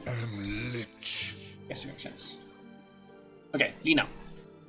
Light Strike array damage increased from 80 is getting to 200, 280 is getting to 230, so 0, 10, 20, 30. Slightly more damage if you level it up, as you level it up. Laguna Blade Shard now removes the delay before damage is dealt. Okay, so you can't disjoint it. Get the shard. Which doesn't happen often anyway, but like instant damage. Good. Shard cast range bonus is also increased by 100 from 150 to 250. Jeez. A friend of mine got like insane, like one game I played with him, got insane amounts of cast range with items, neutral item. Like Ethelins, he had a neutral item, probably the Psychic Headband, and he got Shard and Scepter. His Laguna Blade cast range was insane. 10 talent change from 75 cast range to -2 second Dragon Slave cooldown. What does that compete with? Let's Attack get a range. fire No, going. sorry. 30 damage or 2 second Dragon Slave cooldown. You've got the mana to support it. The Dragon Slave cooldown is probably pretty damn good. But the attack damage, probably the easiest thing. So you're gonna right click a lot as Luna since you've got the passive. Okay, level 25 talent change from the Dragon Save cooldown to Laguna Blade cooldown. -25 seconds. That's really damn good if you end up going Bring the heat. 25 second cooldown. If you've got the Scepter and Chard, that will be insane. 900 pure damage in a line, or I don't know what the cost range is. It's insane. That could be really good. But you need to get to level 25, so that seems like a core thing. Okay. Lion. Reworked Shard upgrade causes mana drain to affect up to 3 enemies. You become spell immune while channeling. Oh, okay. Interesting. That feels bad. I mean, okay, I guess mana drain is a little bit underrated. Well, it's overrated in lower skill brackets, but I think high skill brackets it's maybe a bit under. You can mana drain 3 targets, and you're draining what? 120 mana per second on 3 targets. Oh wait, there's more. I need to. Let's just go through everything. Mana drain's cooldown rescaled from 1612A4 to 151296. So 1 second lower cooldown, 1 and 2 seconds higher at level 4. Break distance is reduced by 100. And level 10 talent changed from plus 15% mana drain slow to 15 speed. Okay, so the slow has been moved there. Level 15 talent changed from 125 cast range to the plus 17 max health per finger of death kill. Oh wow. You get health. That's a core Lion talent right there. And then level 20 talent changed from plus 2 mana drain multi-target, which is now the Shard, to mana drain restores allies. I assume you can use mana drain on allies to give them mana?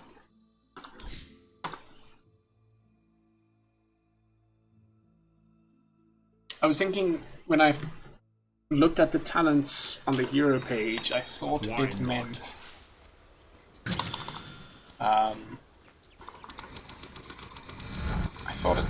healing. That mana you drain restores allies around you. So okay, mana drain restores over there. I guess.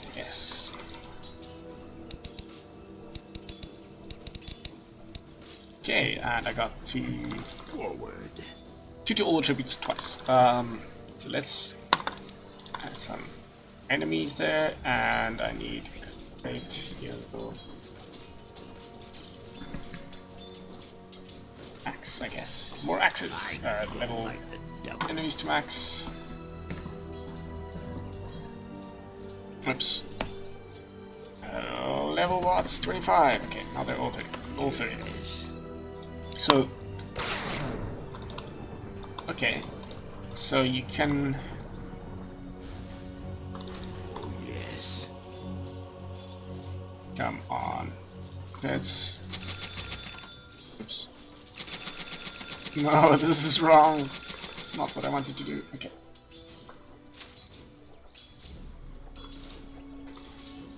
Okay, so I just want to reduce my mana somehow. What's the best way to drain mana? Creating an enemy lion.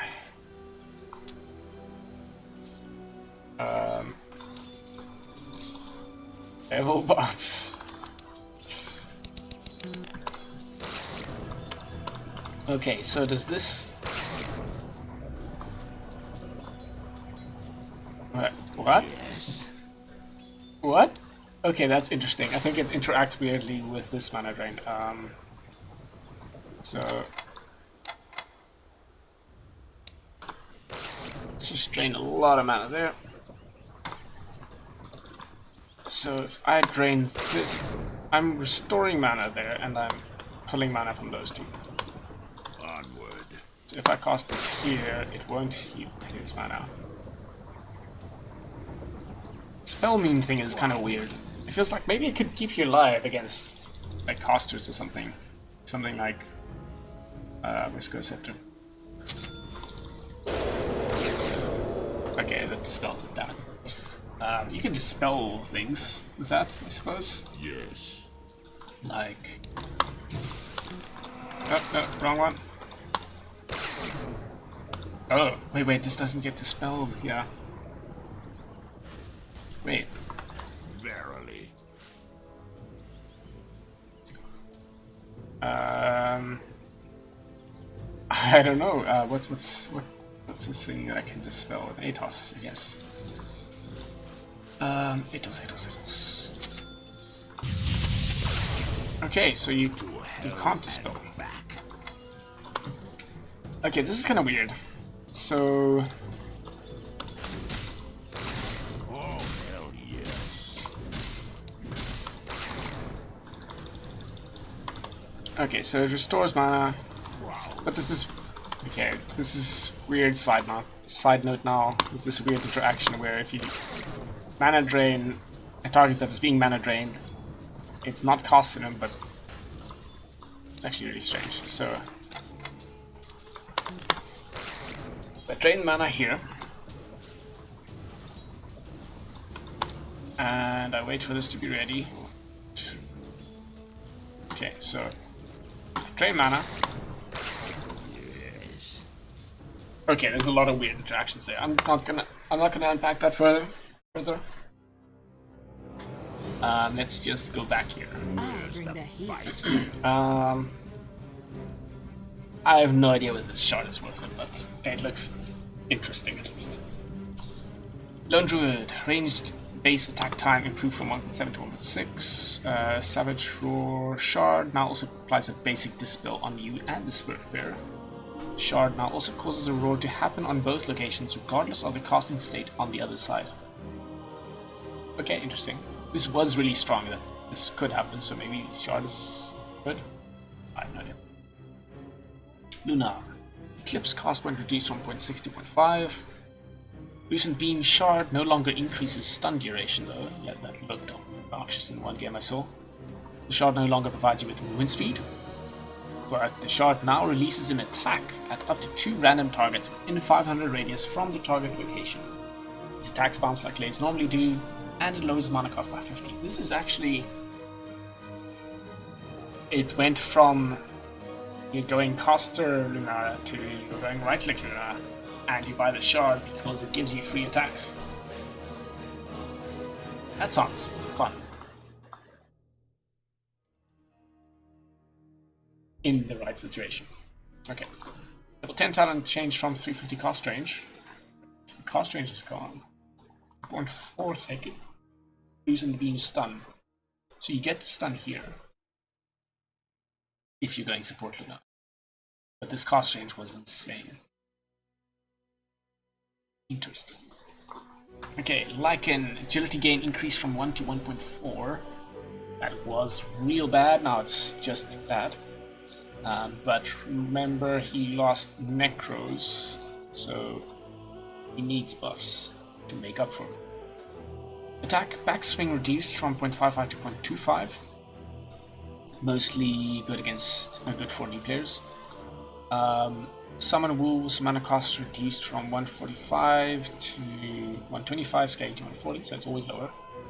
Bonus damage on Feral Impulse is increased from, well, it says 12 at level 1, but at level 4 it's 6% higher, 42 to 48%. Shapeshift transformation time reduced from 1.25 to 1.1. I don't think that's such a big deal, because I don't think it can be cancelled. It gives them a bit less time to react and run away, which I guess is good. Movement speed is reduced though, so this is bad. 650 to 550. I guess it's max movement speed, but well. Duration is increased though, 22 to 28, so this is good again, and increases Lycan's health by 150 to 350. 150, 250, 350. Wolf Bite now grants shapeshift to the target only, rather than the target and units it controls, and can now target creepier units like Spirit Bear and Golem. Units it controls, I can just imagine on it. Enigma with all those Eidolons, buffed Eidolons running around. Probably not that strong, but it would be funny. But no longer the case. So Wolfbite can now target creepier units like Spirit Bear and Golem. Interesting. Spirit Bear, that's definitely Golem, but the Golem. I like the example here. Just imagine this Warlock, Demon, Golem, Wolf thing running around. Wolfbite's actually underrated, I think. I had it. Well, I was Razor, and my Lycan carry used this on me constantly, and it was super strong. Level 15 talent changed from 75 shapeshift movement speed to 175 summon Wolf's health. So I think Lycan is probably nerfed overall with the Necro change. These changes might make up for it, but I kind of doubt it. Maybe he's not supposed to be position 1, like a off-lane Lycan that gets an Ags, and Wolfbite's a very good carry somehow, but team fight impact's gonna be pretty low. Okay, Magnus. Empower. Damage increased from, well, by 1%, 2%, 3%, 4%. Shockwave. Mana cost reduced by 10 at all levels. It's not bad. Skewer damage increased. Like, this is a really cheap spell. Skewer's damage is increased by 0, 10, 20, 30 damage, but the speed is reduced by 50. Reverse Polarity mana cost is reduced by 50, 25, and 0. Horn Toss Chard landing stun duration is increased from 0.25 to 0.75. Yeah, this is super short. Adding is 0.75 second stun with the Chard might be okay, but no. I like this. Like it gives him, it makes his mana requirements quite a bit less early on, but I don't know if this is it's not a buff. It seems a bit small to me. Level 10 talent increased from 0.3 seconds. Shockwave slow duration to 0.5 seconds.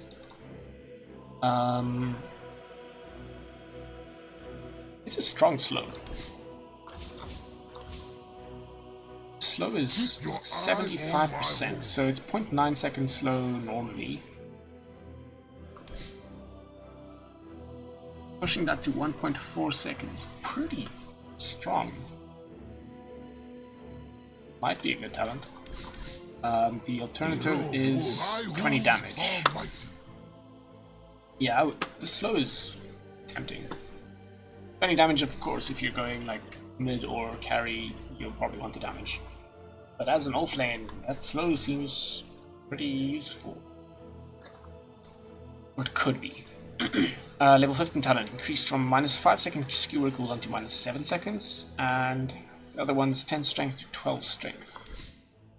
Skewer cooldown. But a 9-second cooldown on skewer if you take that talent. I don't know if I'll play it. Okay, Mars. Intelligence gain increased from 1.6 to 2.2. Somebody's been reading.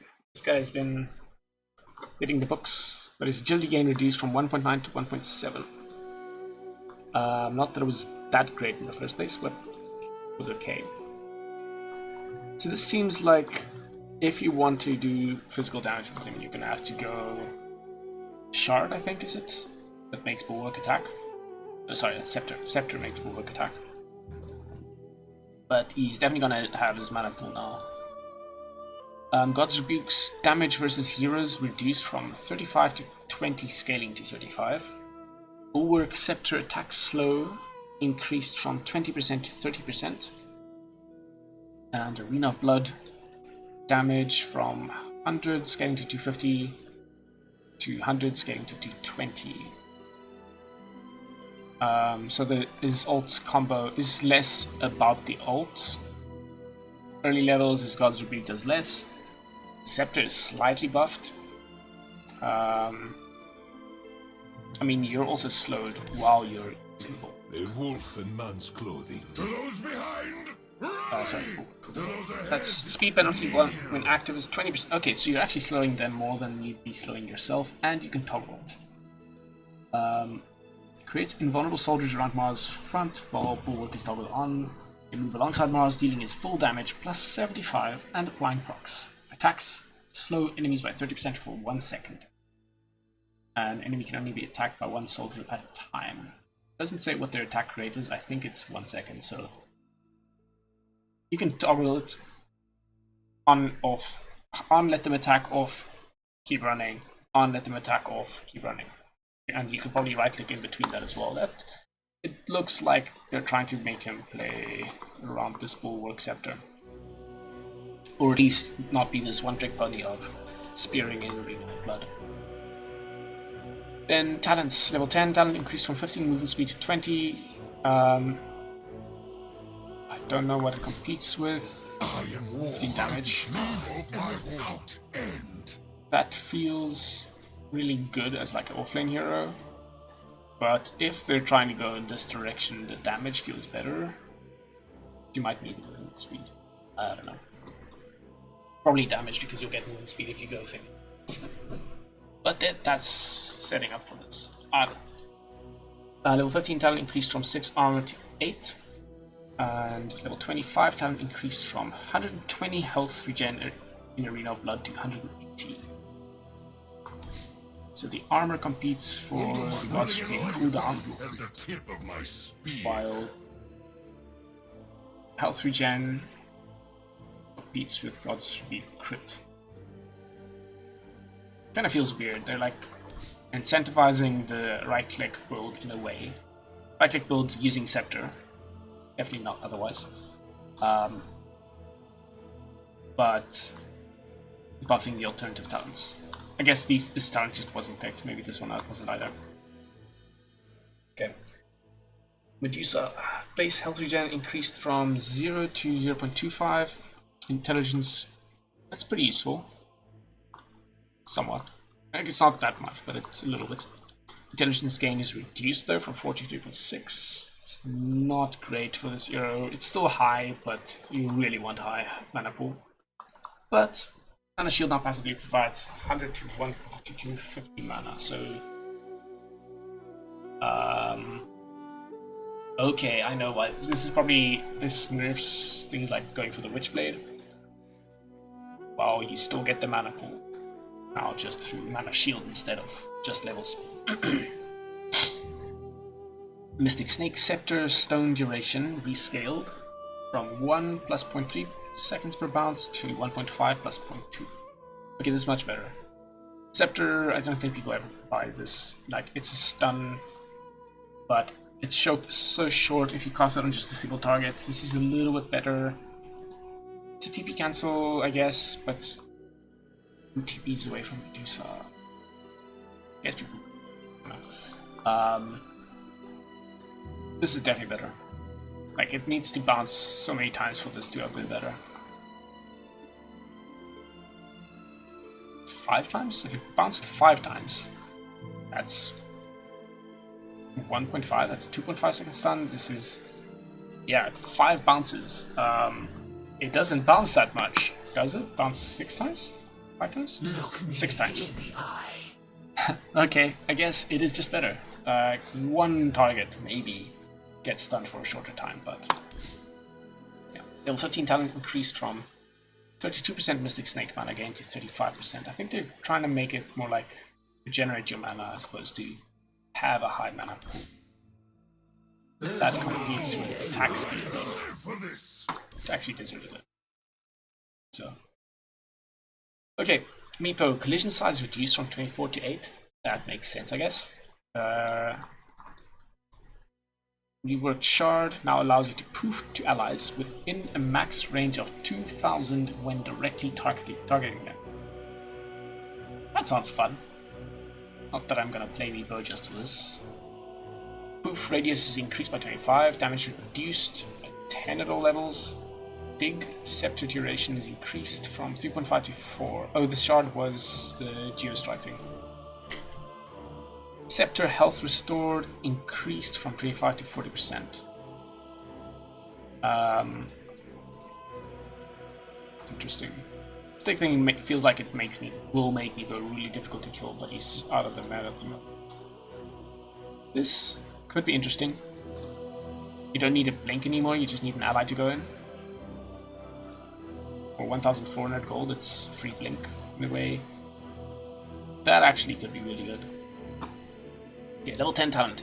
Although, if you poof to the ally and you go something like E-Blade, you're gonna have to poof your hero in first.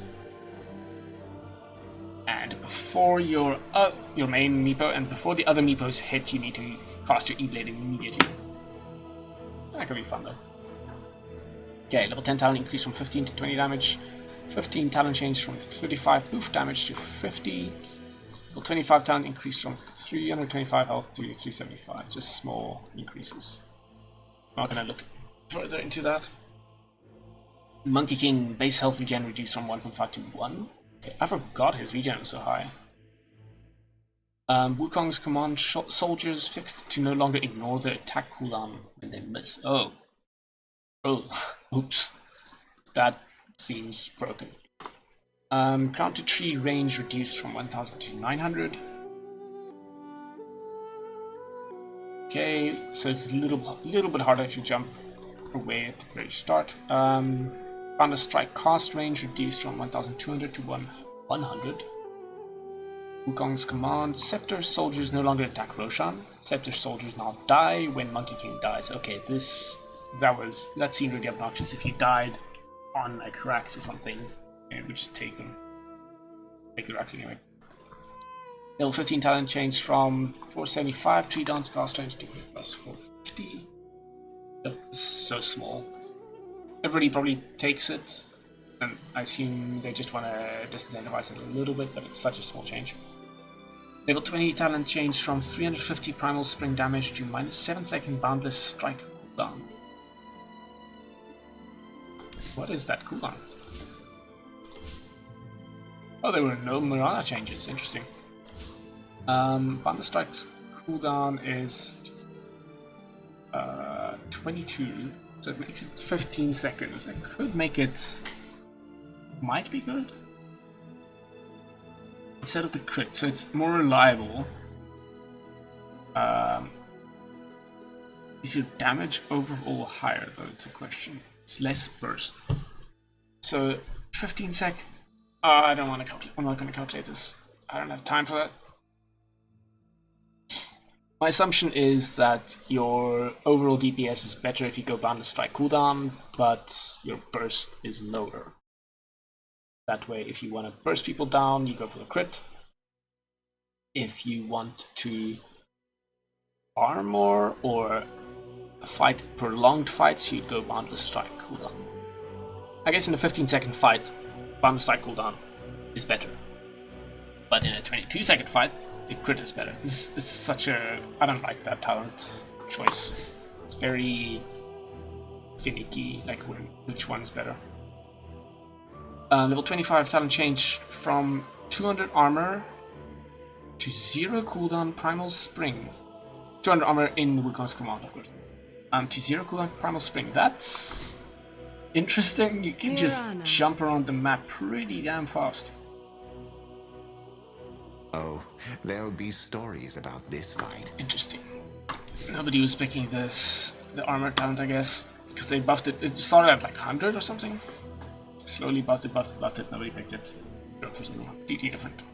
This will allow split pushing and backdooring. Interesting. Okay, Morphling. Intelligence increased from 15 plus 1.5 to 19 plus 1.8.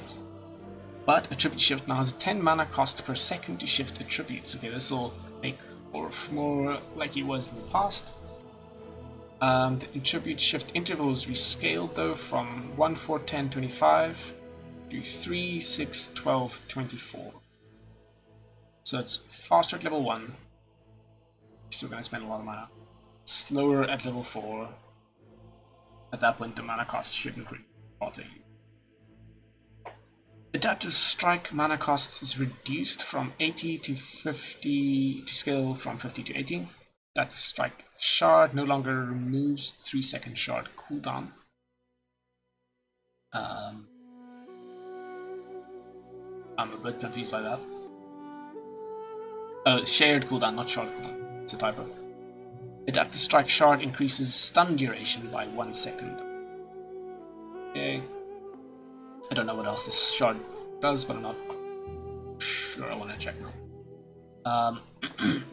Waveform mana cost reduced from 150, scaling to 165 to just 140. Okay, so his mana requirements are very different. Can't just shift like crazy anymore. Needs the mana to be able to shift, but he can use waveform more easily if you're stable in your attribute shifting. So if you pressure Morphling, you'll have to expend mana, which slows his farming. But if you don't pressure Morphling, you'll be able to farm a lot more because you can make waveform more with his higher int. Level 10 talent changed from 10 agility to 15% magic resistance. That's actually pretty interesting. The other level 10 talent reduced from 275 waveform range to 250. I wonder if you could go off. I've been thinking of an off-lane morph thing. Just go like full strength. You don't ever worry about agility. Just get magic resistance. You just carry auras and stun people.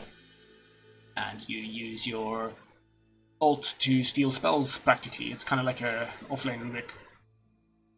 Okay, level 15 talent changed from 30 attack speed to 15 agility. Level 20 talent change from 12% cooldown reduction to 20 strength. Okay, you don't have that anymore though. But even more strength. Level 25 talent change from 30 strength to attribute shift while stunned. Oh, that's pretty good. But Priestess.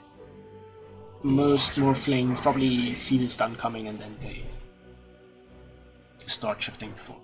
The good Morphlings rather. So waveform charges, waveform attacks targets, and morph duration is what those other talents are competing with. Okay. Naga Siren, Ensnare cooldown increased from 14 seconds to 23, scaling down to 14 again. Duration is increased though from 2 scaling to 5 to 2.75 scaling through 5 to 5. So level 1, it's longer cooldown, but longer duration.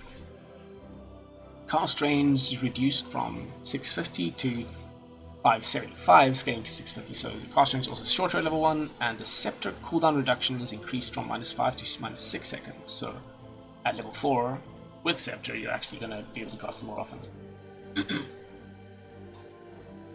Riptide's Chard no longer has an active, but the Chard armor reduction is increased from -2 to -4, and it also adds 20% slow when it procs.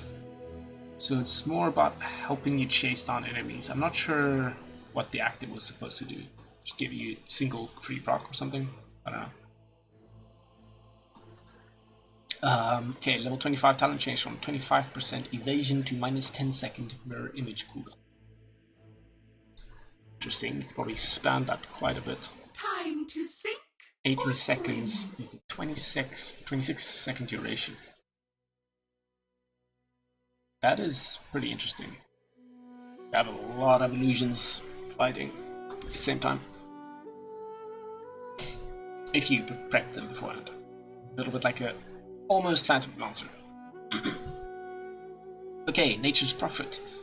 Nature's Core attack damage, treant attack damage scale from 22 scaling to 34 to 18 scaling to 36, so lower at level 1.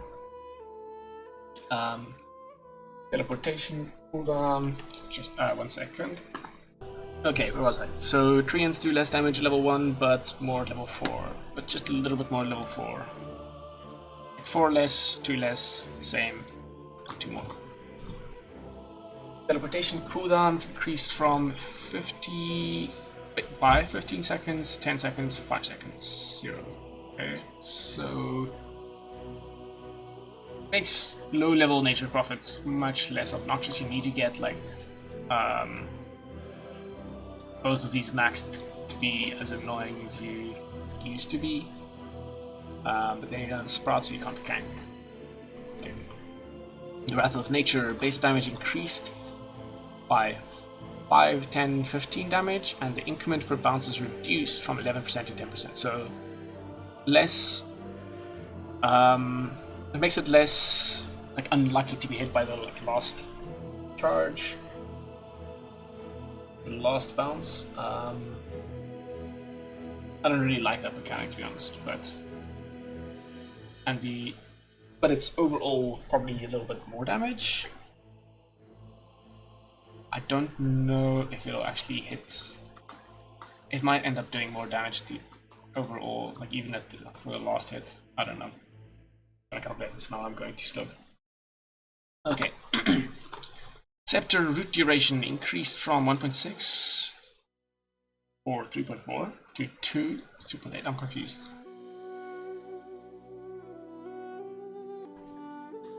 I'm really confused. Why is it 2 values only? Like, surely it should be. Wild's call. Okay, I understand. So this is irrespective. So this is the minimum to the max speed. So the root duration on the first hit would be 1.6 seconds. Was 1.6 seconds, and the last bounce would be 3.4 seconds. Now it's 2 seconds minimum, 3.8 seconds maximum. Okay, level 10 talent increased from 25 Wrath of Nature base damage to plus 30. So this is worse because this is less. It might kind of make up for it. I'm not sure right now. I don't know how often this bounces. How many times, rather.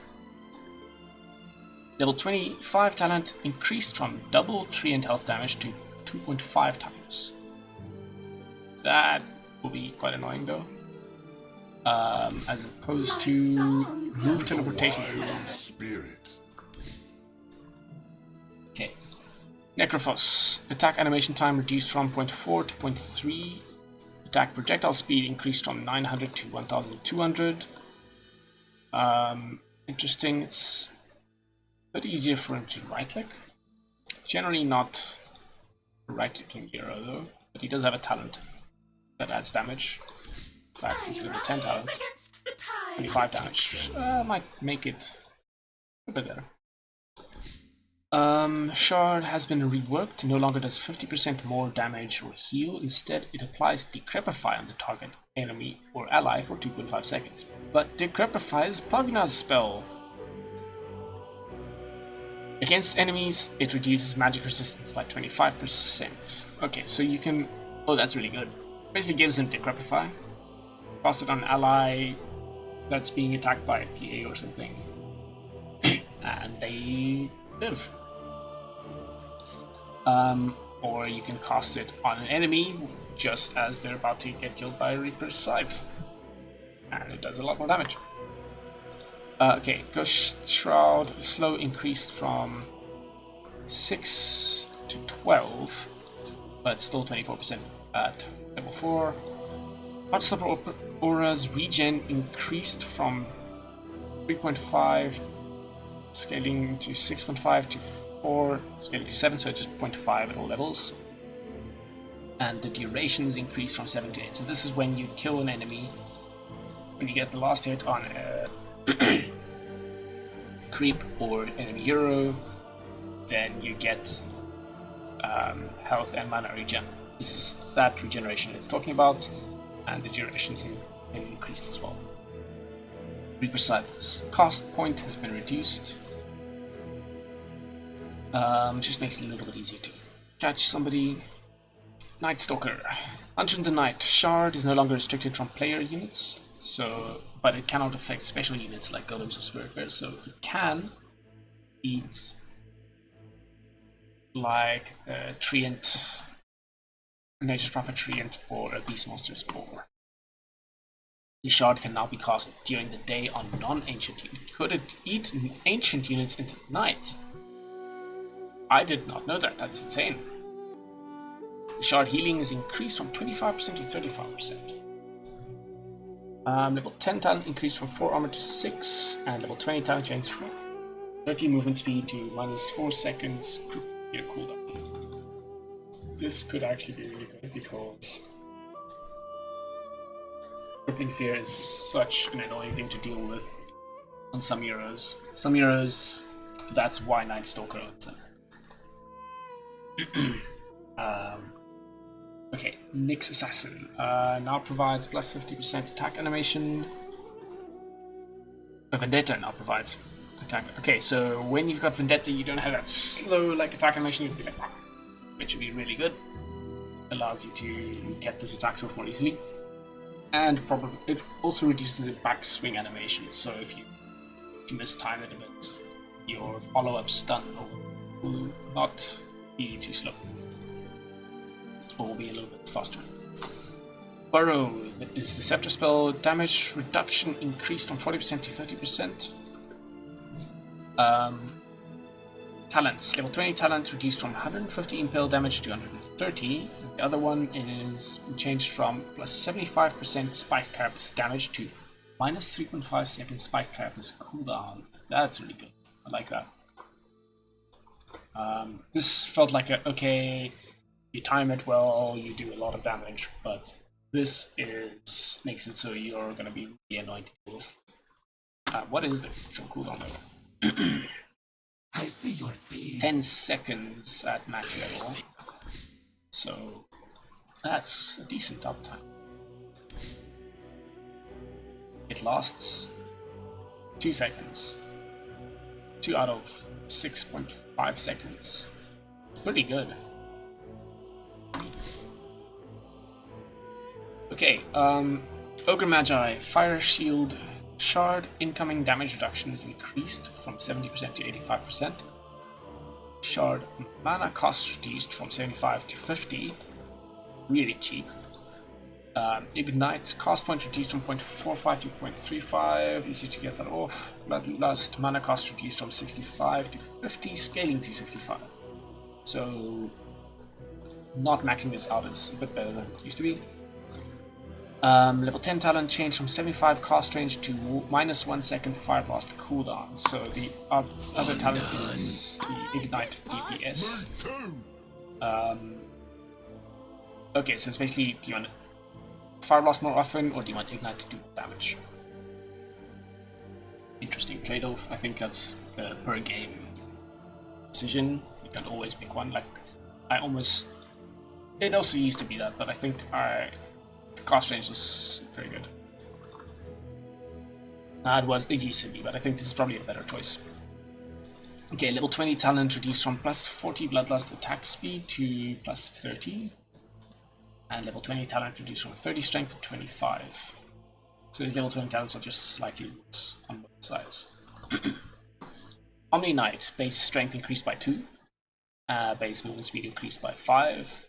Heavenly Grace strength bonus increased by 1, 2, 3, and 4. at each level. Hammer of Purity is the Chard ability, damage rescaled from 50 plus 150% to 60 plus 115%. But the cooldown is reduced from 6 to 4. I was about to say, like, oh no, it's not that strong. This isn't that strong. Why does it need to be nerfed? It's buffed. And the mana cost is reduced. So it's basically spending as much mana per second. Cast this, and it does more damage overall, I would think. welcomes you. My hammer is ready. Okay, in so the service of the all-knowing. let me double check. So this is 15%. In the time it takes you to hit twice with the previous one, you do 50%. You do 100% more damage because it's 50% twice, plus 100 damage. Now you would hit 3 times in that time, so you do 45% more damage only, plus 180 flat damage. So your strength is slightly less important, so it's more okay to get this as a support. But importantly, the heal comes in more often, and the entire thing goes pure. So your normal damage becomes pure more often. So stacking strength isn't necessarily that important, but the point is more of your overall, you do less damage overall, but more of your damage will be pure damage. So it's probably better. I would think it's better, because you get more heal out of it as well. Level 10 talent increased from 40 base damage to 50. Okay, this definitely works into Hammer of Purity. Like, more damage would have been this, but this is still more better overall. I think Omniknight's got a decent buff out of this, but it's like a core Omniknight. Okay, Oracle. Intelligence gain reduced from 4 to 3.8. This is still really high. Fortune's End damage rescaled. Be 20 lower at level 1. 10 lower. No, 20 lower at level 1. 10 higher at level 2. 40 higher and 70 higher. That is much more damage than it does at level 4. But it's less obnoxious level 1 with the Purifying Flames, Fortune's End combo. Okay, False Promise Shard Fade Delay reduced from 0.3 to 0.15. This is the shard that makes it invisible. Makes the target invisible. Cooldowns rescaled to be 5 less, 10 less, and 5 less, 10 longer, and 15 longer. Seconds longer. Okay, so you have to fight into it less often, but at level 1 it's slightly longer. Wait, no, it's always longer. I don't know why it says rescaled, not increased. Okay, 5 more, 10 more, 15 more. Okay, level 15 talent changed from 125 cast range to plus 15 armor False Promise. That's pretty good. Makes your False Promise reduce physical damage by a lot. It's like, I would guess something like 70% damage reduction. No, it can't be that much.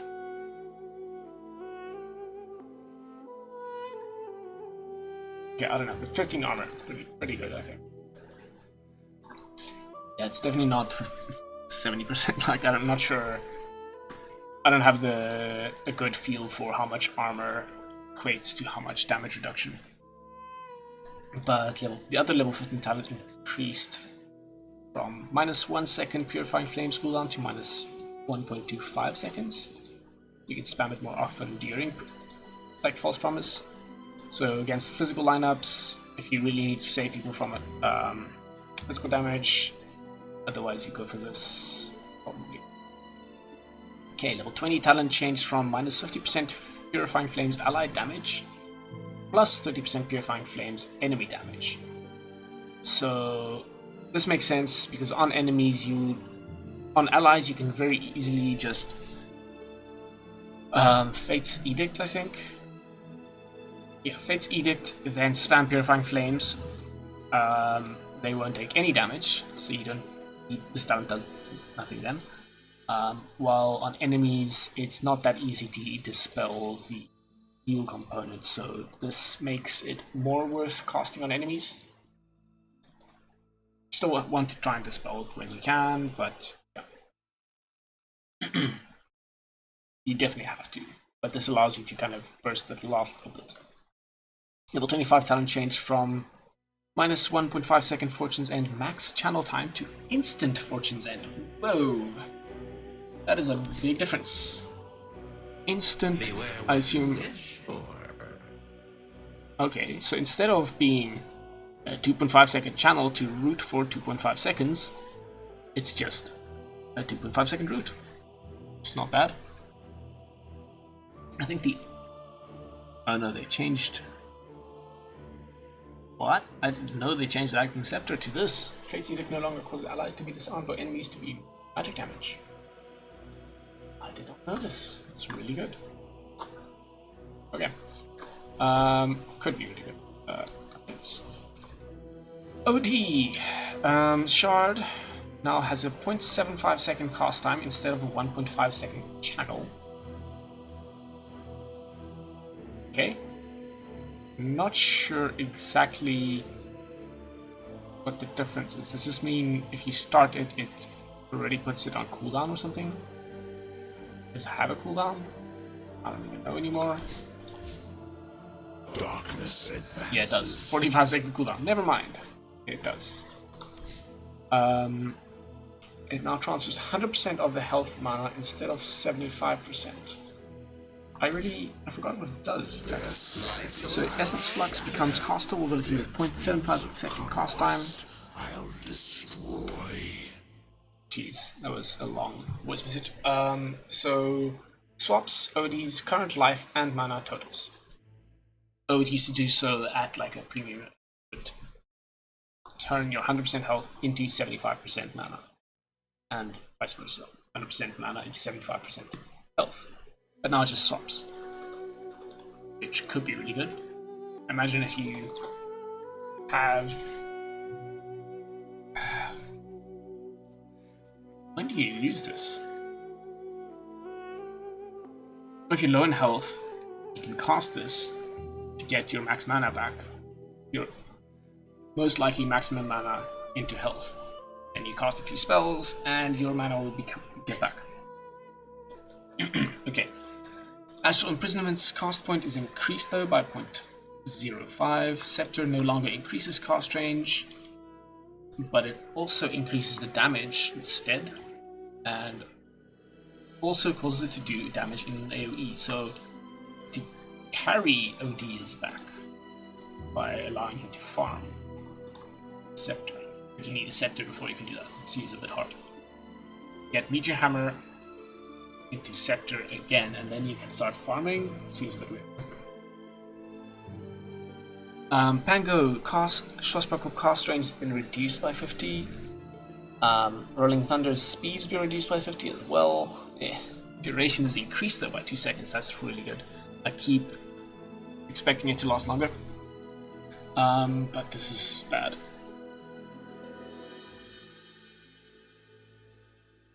It's probably better. Actually, it's not that bad, because if you can catch them between cliffs or in a good spot, your speed doesn't really matter. Your speed only matters if you miss them, if you're in an open area, or if you're trying to use it to travel to get to a fight. But longer duration works better for everything. It's less damage though. Damage reduced by 20.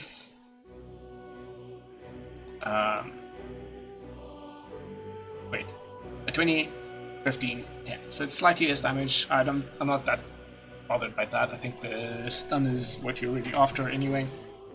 Shield cast mana cost is reduced by a lot, by 20 at all levels. Oh, this is weird.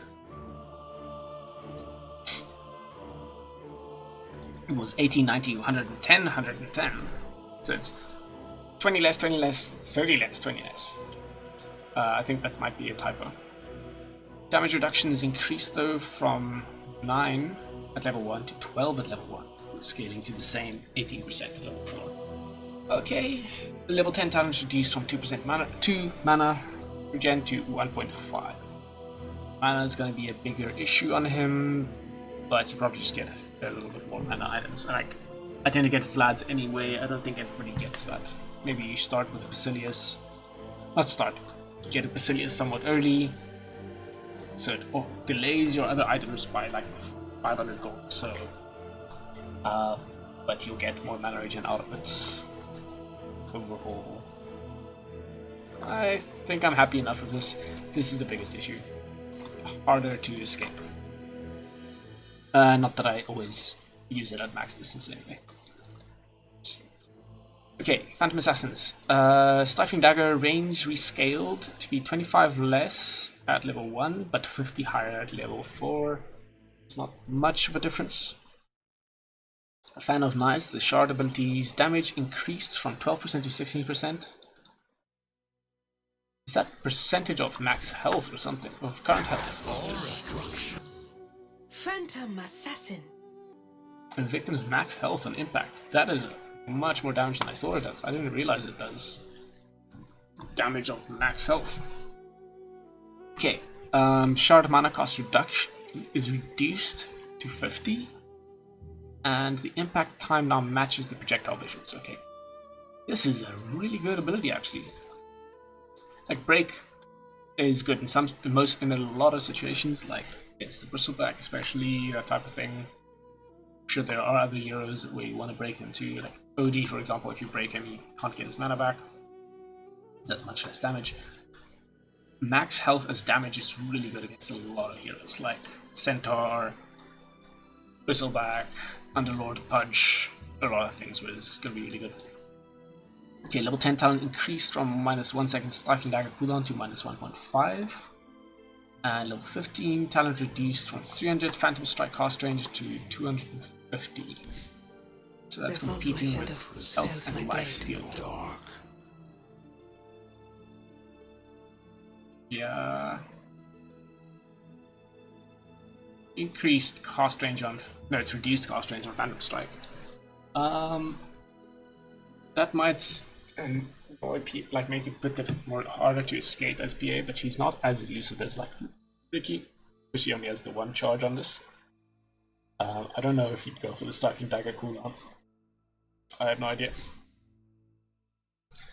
Phantom Lancer base damage range rescaled. It's a tighter, it's like minimum is 2 higher and the maximum is 2 less. The cast range is reduced from 600 to 575 for Doppelganger. Slightly less mobile. Phantom Rush range is reduced by 0, 25, 50, 75. So slightly less mobile, but typically run into fights only. You can use this to escape sometimes if there's like a creep camp, a neutral camp nearby. But it's rare. Spirit Lance's Chard damage is increased from plus 30% to plus 50%. Does it do more damage?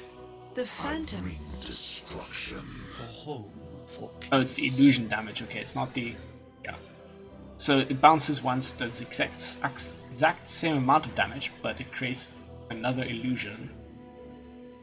But the Spirit Lance illusion's damage is increased. Is it by 50%? I don't know if it's 50% of your damage or 50% of the illusion's damage. That's a big difference. 20% versus, or 30% versus 70% damage. That's a big difference. I can quickly check.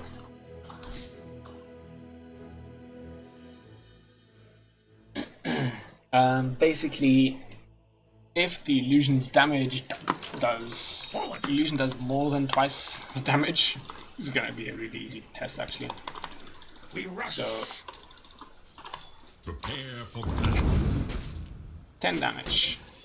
It's not good. Okay, let's just upgrade that. I want it to last longer.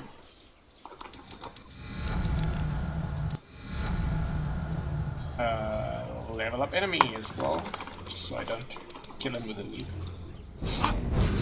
So 11 damage, 11 damage, 10 damage, 11 damage. Okay. So if you ignore the blocks, that's 10 or 11 damage. If I get the shard, 28 damage, 24, 36. Okay, it actually increases it to 70%. Because this is 40 damage, 50 damage. As ordered. Actually, let's make this easier. I'm gonna refresh, give this guy a bunch of armor, health. Where's the armor at? And this guy, I'll just give a bunch of agility to. Okay, so I do 85. Basically 80 damage.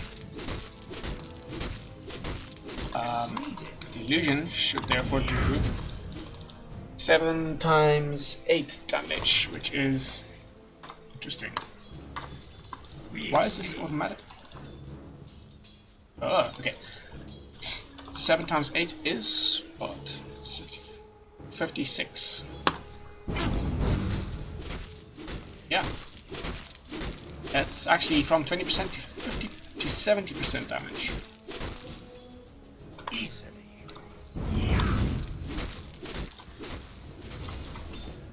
We agree. For our cause.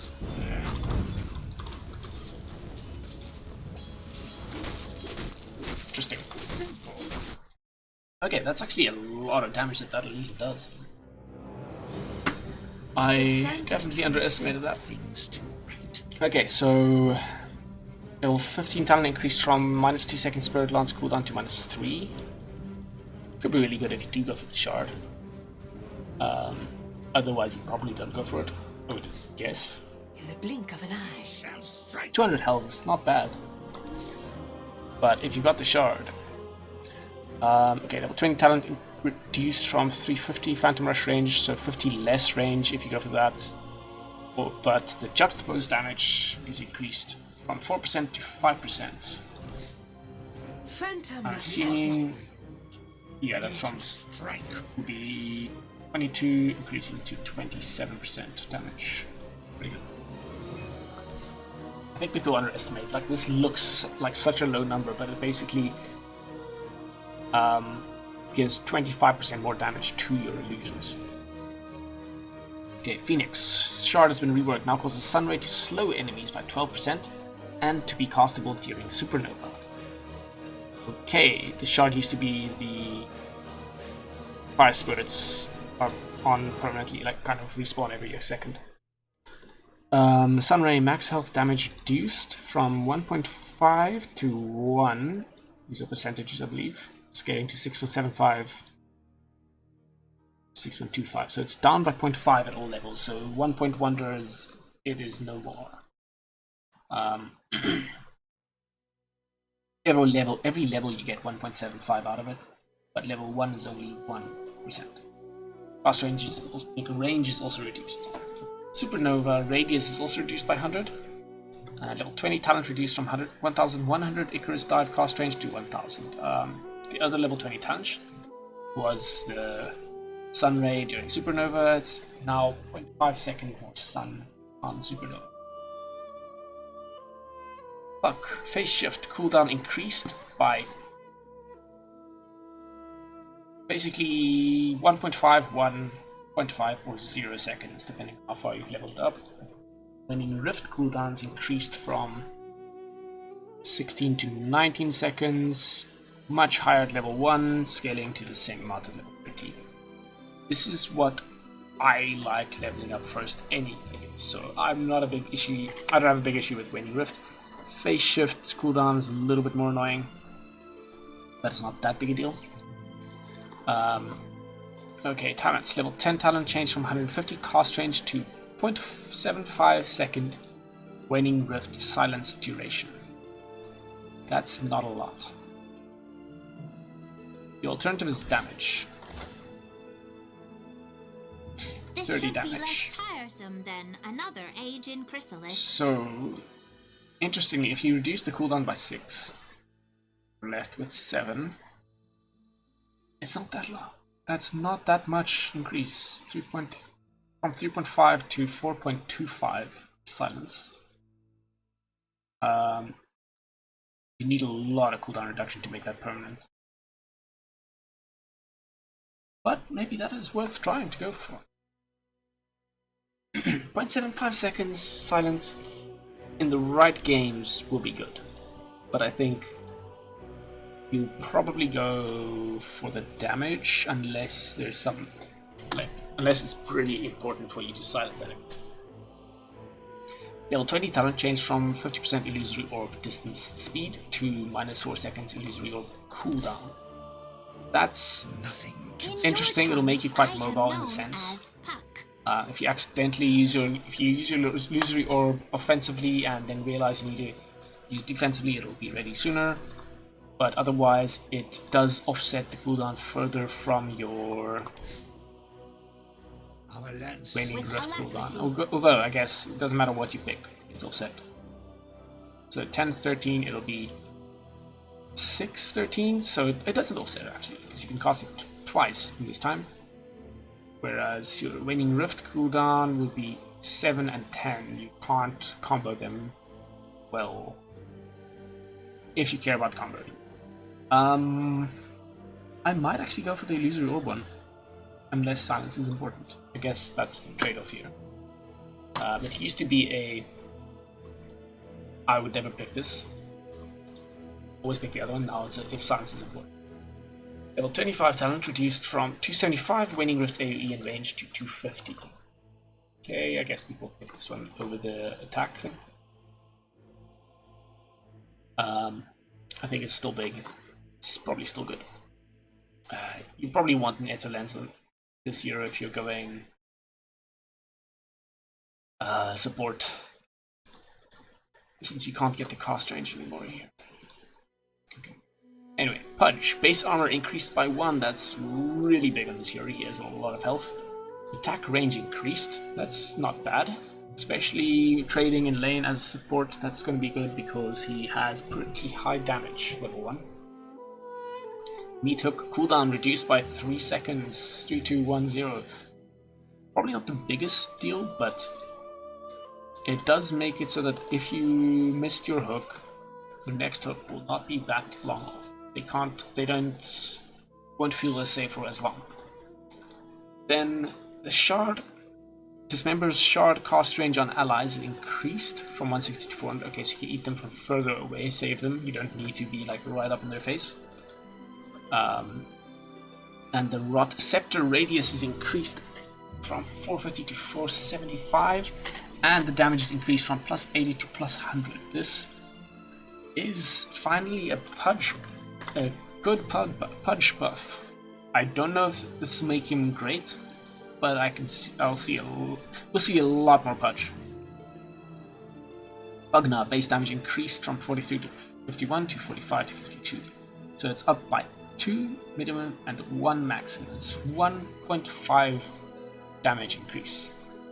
Very small. Its Nether Blast delay is reduced from 0.9 to 0.8. It's not bad, but not that big a deal. Life Drain Shard interval is reduced from 1.75 to 1.5. This might be good if your target doesn't escape in 1.5 seconds. You'll have another target. If the problem is if you're stunned, it doesn't matter. That's probably the way they have to deal with you, unless you get a BKB, I guess. In which case the shot might be good. Or if they're lacking stuns, or if they've used their stuns, then it's probably good. It's probably not that big of a deal, but in my skill bracket where people don't have stuns often, or often enough, maybe good. Sorry. Level 25 talent is increased from 1.5 Nether Ward damage per mana to 1.75. Yeah. I'm not sure if that will... I guess in some heroes, against like a Storm or OD, it'll be good. Queen of Pain. Base attack damage changed. 1 higher... It's just a slightly tighter spread. One higher minimum, one lower maximum. Blink cooldown is reduced from 15, 12, 9, 6 seconds to 12, 10, 8, 6 seconds. That's makes a level 1 blink much better. But the distance reduced from 1300 to 1075, scaling to 1300. But I think at that point you don't care that much that it's not that far. It's 1000 range is typically far enough that you've disengaged from the fight, I think. The Chard silence duration is increased from 1.5 to 1.75. That's not it's 0.25 higher. I don't think the Chard is that good, but I guess it's a cheap poor man's Orchid in a way. Although the Orchid's damage bonus is pretty big as well, and it lasts longer than 1.75 seconds, I'm sure. Orchid. Yeah, 5 seconds. Much longer. Anyway, you might be able to get both, then bait out Dispel with the one. But then you have to be really quick, because if they Dispel it, it's probably going to be because they've got an escape tool. You have to be really quick. Guess you blink in. If they Dispel it, you Orchid immediately afterwards, otherwise you just right-click them or cast your spells until it runs off, then you Orchid, then they have to Dispel them. Okay. Sonic Wave Scepter bonus increased by 30, 60, 70 damage. That feels like a weird bonus is increasing. Long live Scepter your damage. queen. It's not the bonus. That is the new damage. Okay, let's go back. So the Scepter damage is increased from 390, 500, 610 to 420, 560 to 680. Oh, it's 70. I'm confused. That's 30 more damage there, 60 more damage there, and 70 more damage there.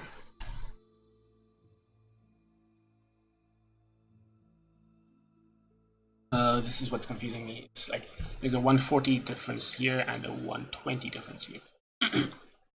Weird. Confuses me when they do that.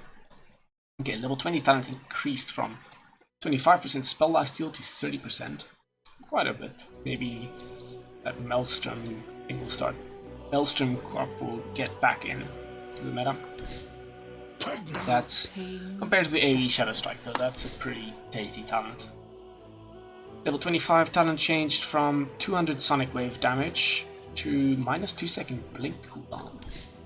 I channel the That's power of the nether. real. You can blink so often with that. Spell block's really good as well, but if you don't need spell block, getting blink cooldown and the Chard then, that could be pretty damn good. Actually, it doesn't make that big of a difference, because if you've got an Orchid, you could, and just a Chard, you blink in just before it ends. You can Orchid, and just before that silence ends, you can blink again to silence them again for a pretty long time overall. Okay, anyway, let's move on. I do think it's pretty good though. Spell block might be better overall, but blink is decent. Okay, so Razor's static link buff duration is reduced from 18 to 15, scaling up to 18. It's a little bit annoying.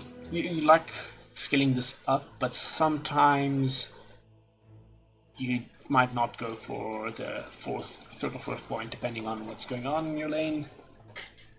And in particular, having that buff for 18 seconds means that you are winning. You're basically winning all the, getting all the last hits and denies during that window.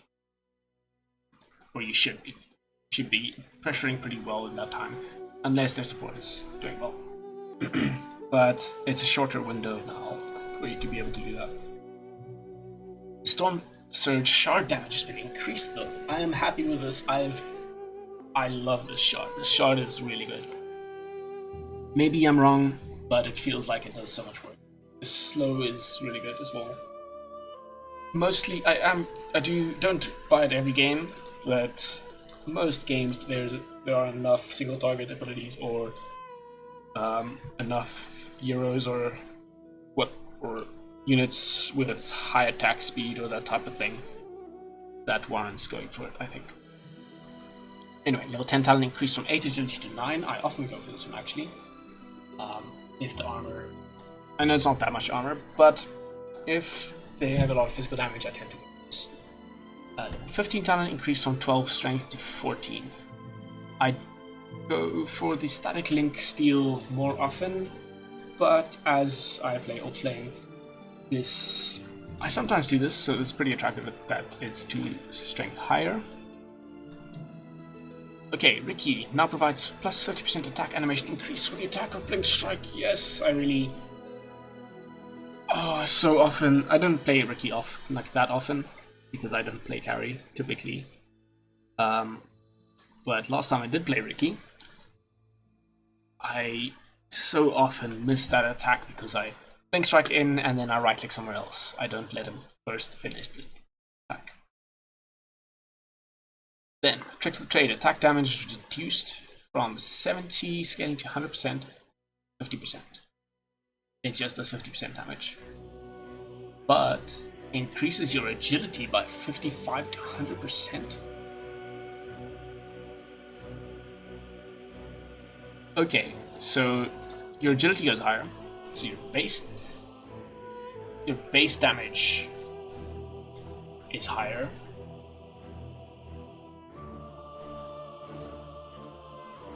This is very interesting because it's like they're just trying to say, okay, we don't want Daedalus, we don't want Battle Fury, the flat damage of Battle Fury to be that effective.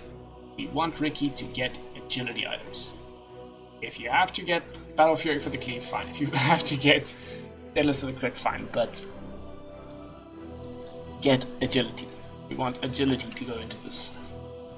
Sleeping Darts. Chard duration increased from 3 to 4. Chard sleep no longer makes the target invulnerable to damage, but they now wake up after taking 200 damage. That's good, because often you would accidentally cancel an ally's high damage nuke or something. Then it'll immediately cancel it, or wake it up, but then they take the damage and slow at least. Okay, level 10 talent changed from 6 health regen to 8 strength. I think you might take that, because you don't want to get bursted, but... What's the alternative is damage, I think. Or it's attack speed. Who dare cross my path? I am Ricky. Yeah, 20 attack speed or 8 strength. Interesting choice. You should probably go for the strength even, because the attack speed... No, actually, the attack speed will help you farm until you've got your Battle Fury. Only once you've got the Battle Fury and maybe your ads do you not care about attack speed that much. Okay, level 15 talent changed from 20 damage to 8% cloak and dagger movement speed while invisible. That is interesting. Give you more options there, but the 20 less damage is a bit of a bummer. Interesting. 20 talent changed from 475 blink strike cast range, which was insane, to -4 second blink strike replenish time. Might not be that critical. Ricky Maru at your service. It's fast. It replenishes a lot, but I think I might just get with the new tricks of the trade, with the tricks of the trade agility bonus. I might just go for the backstab multiplier there. Then level 25 talent increased from 125 smokescreen AoE to plus 175. This is competing with the tricks of the trade, which is what you should probably take if you're going axe, which you should probably be doing. But level 30. Okay, Rubik. I made a mistake. I don't want to click on that. Sorry, let me do this.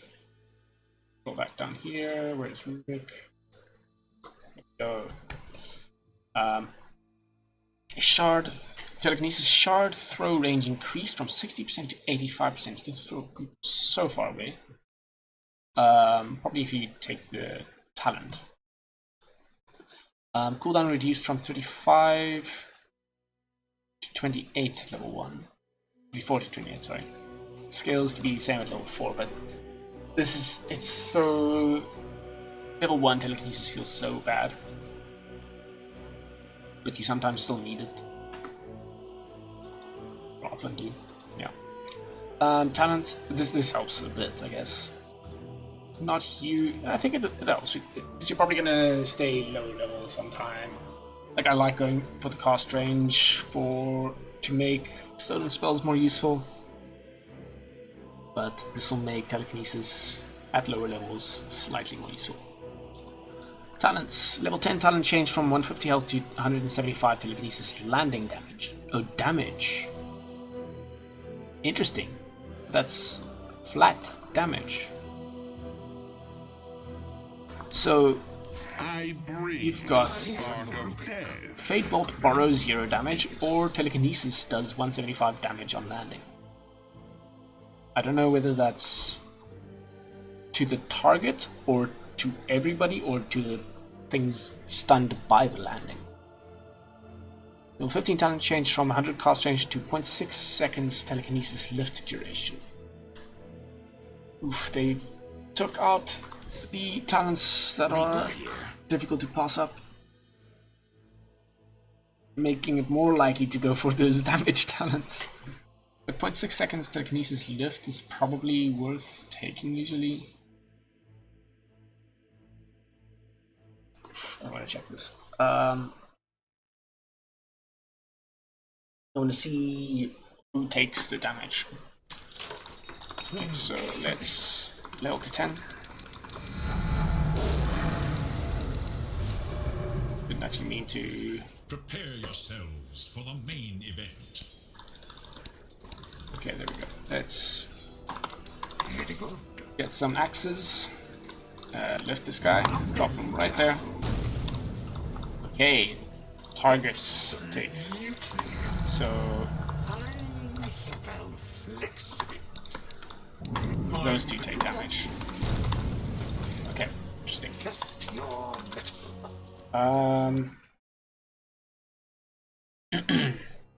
I like the changes because I don't like needing to go for those two talents. But Rubik is probably slightly worse without the 150 health and without the 100 cast range. I probably won't go for the telekinesis lift duration because landing, like if I go for this, I want to make sure I get the landing on decent units. But if I lift, you make the lift too long, then the landing is less likely to land on enough heroes. I don't know, maybe not. Anyway, I'm curious to see how this works out. Very minor changes. Sand King, Burrow Strike, Scepter cast range reduced by 100. It's probably still good. Epicenter Shard no longer triggers if there are no enemies nearby. Okay, so that should not reveal it in the map, unless you're farming. I don't know if they fixed that bug. Shard radius increased from 400 to 475, that's decent. Shard will now probably be good. I would think so. Unless it's really finicky in that you move out of range, then it doesn't trigger, then you move back in and it like waits for the next attempt to trigger, as opposed to triggers it immediately. Okay. In which case it also would trigger it immediately as soon as there's a single enemy in range. But then I guess you just Burrow Strike and get that. Level 10 talent increased from 175 health to 200, that's good. I think I usually went for that one. 15 talent from 15% caustic finale slow to 20%, that's also pretty good. Can't remember what they compete with, I'll check in a second. 20 health regen to 25, and 4 epicenter pulses to 5 at level 20 and 25 respectively.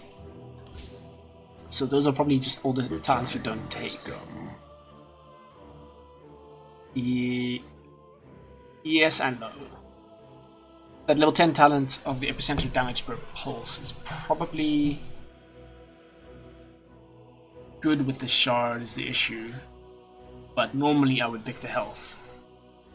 But if you're going for the shard, maybe the epicenter damage per pulse is okay. It's just 20 more damage though.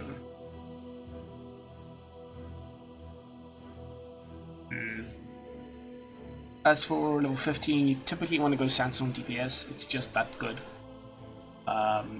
Nobody wants to stay in Sandstorm for that long, or for long. Level 20, Barrow Strike cooldown, if you've got Ags, it is strong, minus 2 seconds, it's every 9 seconds you cast this, instead of every 11. Although 25 health regen is a lot, but yeah, I wouldn't take the 5 epicenter pulses though, I would definitely still go for it. I think I go for the same talents I usually deserve, but I consider the shard. Might go for the Caustic Finale slow if they have very mobile heroes that I can't keep in the Sandstorm for some reason. But then the slow doesn't matter that much anyway because they keep blinking out. Unless it's just fast. Yeah, fast heroes. No movements like blink type stuff, just fast heroes. You would get the slow on maybe. Okay, back here. Sand King done. Shadow Demon. I never played this hero. Intelligence increased from 21. There's a lot of heroes I don't play. I guess I don't play Shadow Fiend. Intelligence increased from 21 plus 3.3 to 22 plus 3.6. A lot more int. Level 10 talent change from 15 intelligence to plus 15% shadow poison damage. That's a lot at level 10, I feel. Those level 15 was 20%. But 15 int was also a lot. Okay, the other talent is 75 cast range, is now 10 strength instead, if you really need to stay alive. It's 200 health, right? It's really good. Level 15 talent changed from the poison damage, shadow poison damage to plus 200 demonic purge damage. That's half the 25 one that's been changed. You're competing with a 25 movement speed talent now, up from 20. Level 20 Soul Catcher cooldown talent from minus 5 seconds to minus 6 seconds cooldown. That competes with Shadow Poison cooldown. So if you're going for the Shadow Poison damage, cooldown one would probably be what you go for. And the Demonic Purge damage talent, level 25, is changed to be minus 30 seconds cooldown instead of no damage. This competes with the 2 charges on Disruption. Okay, Shadow Fiend.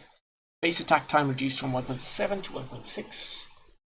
Base armor increased by 1, and the shard has been reworked. Now causes presence of the Dark Lord to reduce magic resistance by 14%. You also lose less souls on death now, 40% instead of 50%. Interesting, the shard was...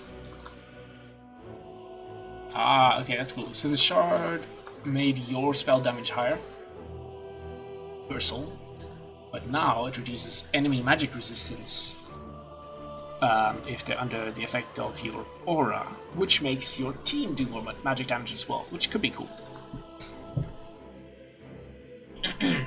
Okay, Shadow Shaman next is only talent changes. Level 15 talent change from 100 cast range to 75 Serpent Ward's attack range. Could be interesting. Cast range is just so good in this hero, it's a bit sad to see it go. Level 25 talent increased from 340 Ether Shock damage to 370. Those compete with The spirit moves me. minus 5 seconds Hex cooldown for Serpent Ward's attack range. I don't know, I think you go for the X cooldown. And 370 Ether Shock damage or 25 Ward's attack damage. That's a difficult choice. It's like, do you need to push waves? Or do you push buildings? But you can push waves using your shard now. The other talent buffs, so yeah. I think you probably go for the Ward's attack damage at 25. Okay. Silencer. Last word, mana cost reduced by 15, 10, 5, 0. Arcane curse damage reduced from 16. Basically by 0 to 0, 2, 4, and 6. But it no longer causes damage when the debuff duration is delayed. So the debuff duration is still delayed while they're silenced, but it continues doing damage. That makes this a decent buff. Okay, so Glaives of Wisdom. Chard damage behavior fixed was reducing non-glaives damage to the secondary target too much. Okay, so interesting, there was a bug. Okay. And level 10 talent increased from 5 armor to 6. Decent. Or silencer, maybe? I don't know. I mean, either silencer, really. It's core or sport, it's everything. They all affect both equally. Except for the Chard, but that was a bug. Scarth Mage base damage increased by 2. Reworked the Chard. His base damage isn't probably not that high, but it's The sky that live I would guess that. Yeah, so the thing is, yeah, it's not that high, but you can attack arcane. Like, you trade pretty well, I think, with your short cooldown spells. Okay, reworked Chard upgrade. Every time you cast abilities, you gain +5 intelligence and +1 armor for 35 seconds. And it stacks independently. Okay, so that means if you cast another one,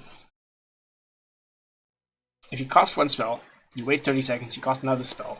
In 5 seconds, the first instance of the buff will fade. You can't permanently stack this up. That's an interesting way to build your survivability. Armor, but that means you need a lot of health. by the ancient seal. But your strength gain is not too bad. It's your agility gain that's low, so you need armor. Could be good. More intelligence means you can cast more spells. Well, definitely for core Scarlet Mage, but I'm not sure if you can afford it just to buff yourself. Probably can't spam it that much anyway. Okay, so cooldown of concussive shots reduced by 3, 2, 1, 0 seconds.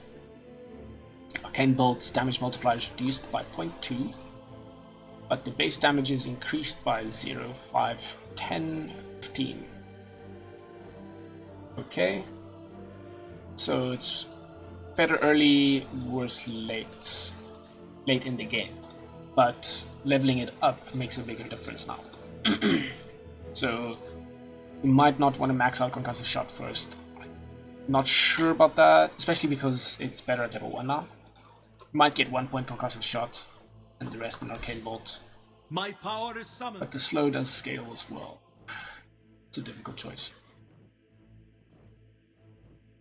I'll have to think about that more when if I actually play the hero. Okay, his level 10 talent changed from 15 movement speed to 175 health. You definitely would need health, I guess. It's good with the Chard. His level 25 talent reduced from 480 Mystic Flare damage to 450. Let's see. 'Tis my honor. Those compete with. Oh wow. Yeah, it's just because all the spells get an extra target. Okay. 10 intelligence or 175 health. Probably go the health usually. I don't know if your arcane bolt damage and right click damage is that. Like, I don't know if the 10 intelligence is that worth it. Arcane bolt pierce spell immunity could also be good. I don't know about the 450 mystic flare damage. You already do so much damage with it. I don't know if you need to up that much. I guess people did take it, otherwise they wouldn't have it. Okay, Slardar. Sprint no longer unlocks max movement speed. Interesting. Sprint river speed is rescaled from 10 to 40 to just a flat 25%. Interesting. 1 point wonder sprint, perhaps. Slithering Crush Chard now applies the debuff before the damage. Oh, that's good. That increases. The Chard now also increases radius by 75. Interesting. So, I guess the issue is if you use Chard, Slingy's Crush damage wouldn't be buffed by the ult that's been applied by the Chard. But now it would. Bash of the Deep now does double damage against creeps. Jeez, that means you can farm. But it also means that it's harder to keep the stacks up. Oh, that's gonna be annoying. It's gonna be harder to enter a fight with 3 stacks, because if you ever use that stack, you might end up killing the creep with all the bonus damage you did. Okay, level 10 talent increased from 6 health regen to 7, and 15 talent increased from 75 health to 325. The other talents are damage, like right here. Damage and bash damage. I prefer the right ones because I'm an offlane player.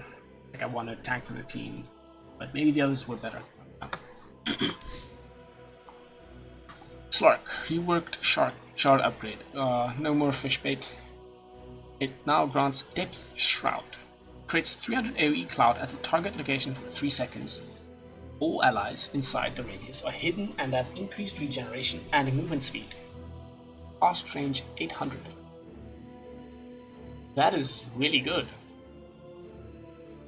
It's a long cooldown, but that seems really good. You cast this on, like, if you aren't black holed, you cast this on the black hole, and yes, they're still taking the damage from black hole, but they're regenerating health, and they are not gonna be they're not gonna be able to be targeted by attacks or spells. Probably, I guess it might be good enough for a core Slark because he can cast this on himself. He basically gets his ult free, like another mini ult. Long cooldown though. I like it, but people probably won't buy it. Okay, movement speed rescaled. He does faster at level 1, slightly slower at level 4% faster. 1% faster, 2% slower. Level 10 talents increased from 7 agility to 8, and level 15 talent increased from 15% lifesteal to 18%. So those compete with 9 strength and 20 attack speed. When attack speed is just so good on Slark because you will get more essence shift faster. I'm guessing the regeneration of this regeneration rate and movement speed rate of Depth Shroud is probably the same as your ult. It's not that much health they would gain, but it is 15% health. There's nothing to scoff at. This is not bad. Oh wow, this is good. Snapfire buffed, base armor increased by 1. Intelligence increased by 3. Little Shudder damage increased by 0, 5, 10, 15. Mana cost rescaled to be 25 cheaper. It's not rescaled, it's just cheaper. It's 25 cheaper, 20 cheaper, 15 cheaper, 10 cheaper. It's just reduced. Armor reduction duration is increased from 4 to 5 as well. Scatterblast Shard stun duration is increased from 1.5 seconds to 2. Fire Snap Cookie jump distance reduced from 450 to 425. It's not that bad because it allows you to stall. It allows you to stun kind of in place, stall, but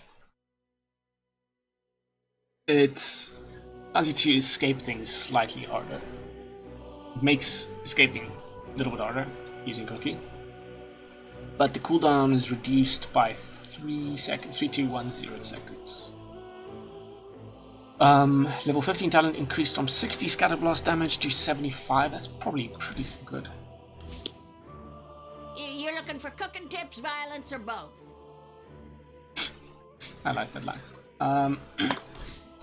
I think those look like pretty good buffs, and I didn't really think Snapfire was bad, so this looks good. Sniper, take aim, active reworked, no longer gives double range for an attack. Now lasts 4 seconds and grants you true strike and plus 30% headshot chance. Causes you to move 30% slower. Okay, that actually matches the name. Okay, cooldown 35, 30, 25, 20, and mana cost of 50. It sounds pretty good. You can't really attack move with it. Really good in lower skill bracket games. I'm guessing you just like turn it on, you right click, and you back. But true strike for 4 seconds can be pretty damn good. Okay, concussive grade now knocks sniper back 450 units away from the target direction as well. Fast range increased by 50. This is a pretty decent sniper buff, I would say. Core sniper probably. Yeah, definitely. Level 25 talent increased from +5 shrapnel to +6. Spectre base armor increased by 1. Desolate damage increased by 3210. Spectral dagger cast range reduced from 2000 to 1800. So reduced by 200. Shadow step, this is the scepter ability.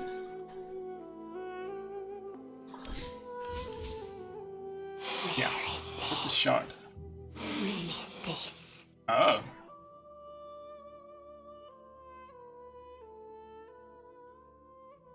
This shard doesn't explain what it does at all. Can cast Dispersion on a hero that damaged you in the last 8 seconds. Illusion lasts 5 seconds. I'm assuming it creates an illusion that lasts 5 seconds. Same as your alt illusion, something like that. Okay, but Shadow Step's cooldown is reduced by 5, and the shard can now target any... Oh, here it is. Chard can now target any enemy hero that damaged you in the last 8 seconds. It can ground target to find the closest valid target. The mana cost reduced by 100. Spirit Breaker, cast time reduced on Nether Strike from 1.2 to 1. Bulldoze speed is reduced from by 2% at all levels. And level 25 talent is increased from 650 health to 800. That's competing with like a bash chance. 20% bash chance. That is a lot. Storm Spirit Electric Rave Shard upgrade is now active on Overload instead of a dedicated hotkey. Okay, interesting. That makes sense. Full Lightning travel speed rescaled to be slower at level 1, faster at level 3. That makes a late game storm much better. I think it's like 200 faster. Yeah, at level 18 this is gonna be scary. Because oh wait. It just makes it easier for him to land, it feels like, because the damage and the mana is per distance traveled, not per time. But he can effectively stay in that fountain for longer. Yeah, his fountain regen will last for a longer time of his ball lightning. Okay, Overload bounce talent is no longer applied to all allies that have the shard buff. Only Storm Spirit benefits from it now. Okay, bounce talent now causes the secondary attacks to do 75% damage instead of 100%. I can imagine that would have been really strong with the shard, giving your entire team a bounce attack.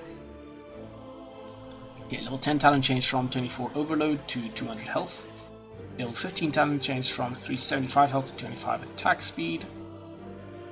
20 talent change from 25 attack speed to Static Remnant cooldown reduced. Level 25 talent improved from 600 distance auto remnant to 550. More of those remnants, geez. I thought people just always take this. Stormy weather time. So the health beats his mana regen. You're as a storm, you're going mana regen. Static remnant damage or attack speed. Add electric vortex duration or static remnant cooldown. Probably go for the cooldown because, especially if you're going for the static remnant damage.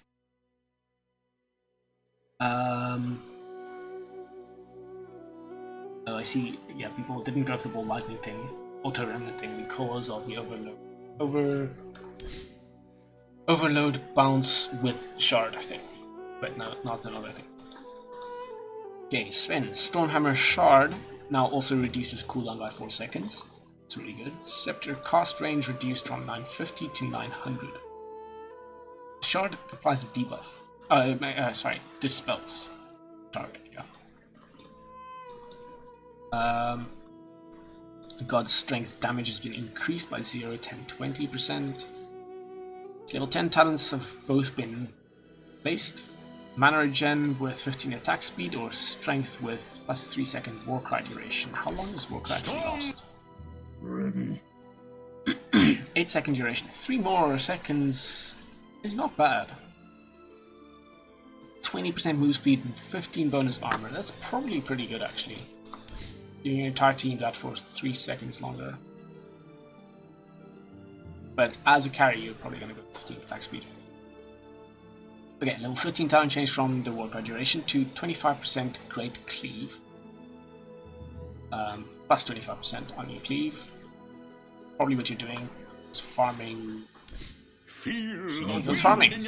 Although lifesteal allows you to fight. No, I think you go for the cleave. Probably in some cases you go lifesteal, but mostly cleave. Level 25 talent increase from 1 second Stormhammer stun duration to 1.25. Storm clouds are gathering. That feels underwhelming to me somehow. It's 1 more second, I guess it's pretty good. 1.25 seconds. It's not bad. Okay, and level 20 talent change from -4 seconds Stormhammer cooldown. Okay, yeah, okay. Otherwise, that would be insane. To plus 10 Warcry armor. It's tempting. This Warcry duration. Great Cleave, Warcry. I don't know. I guess at level 26. No, at level 27 you'll get the Warcry duration if you really didn't go. Which is not that. Yeah, I think you probably still have attack speed. Will make you farm much faster. Okay, Techie's movement speed has been buffed by 10. His remote mine's cast time improved from 1 to 0.75. But the minefield sign can no longer be placed in fountain areas, so no griefing. And the blast of Chard cast range reduced from 600 to 300. It's not griefing. There's actually, I would say it was a valid strategy, but it's a bit of a degenerate strategy. Okay, blast of Chard cast range reduced from plus 600 to plus 300 instead. The stun radius is increased from 200 to 400, same as the damage radius. Okay, so you don't just stun the middle. And Chard stun duration is increased from 1.5 to 1.75. It's probably a good way, like not make it obnoxious from, like, so you can't cast it from insanely far away, but it's easier to actually stun. Level 15 talent increased from plus 240 blast off damage to plus 300, and the other talent reduced from 5 mana regen to 4. Yeah, this is generally probably a techie's go-to. More mana. Okay, Templar Assassin. Meld. Mana cost reduced from 50 to 35, scaling up to 50. Damage is increased from 50 to 80 at level 1, scaling to the same 200. This looks like a 1-point wonder. Cooldown increased from 12, scaling to 6, to 15 seconds, scaling to 6. Yeah, it feels like you don't really need a short cooldown on this that badly. At least early on. Yeah, I would 1-point wonder this for a bit. Not that I play TA though. Psionic Trap. Chard silence duration increased from 0.5 to 3 in max to 1.5 to 3.5. Okay, so that's a pretty decent minimum silence. Chard also increases vision from 400 to 525 radius, and the cast range is reduced from 2000 to 1800. That's without not necessarily a shard, just in general. Psionic Projection, this is the Scepter. Ability mana cost reduced from 100 to 50, and the cooldown from 15 to 10. This does seem pretty good. Talents. Level 10 talent change from 20 movement speed to 80 side blades range. And 15 attack speed to 20. I guess movement speed is really good, but 80 side blades range is probably really good because it makes up for your movement speed for losing movement speed. But attack speed is also good. Yeah, I don't know what you pick. Level 15 talent increased from 160 Sonic Chapter damage to 180. Level 25 increased from 6 refraction instances to +8. This is opposite the melt stun. Okay, Terrorblade. Base health regen increased from 0 to 1. Okay, his laning stage is going to be much better. Much better. Although he already had it. Oh, okay. His armor is reduced. Base damage increased by 4. Base armor reduced by 2. His armor is still really high though. He probably doesn't care that it's gone down by 2. It's still 8.7. It was 10.7 base. He probably doesn't care that much about this. His health is low, but just get some health.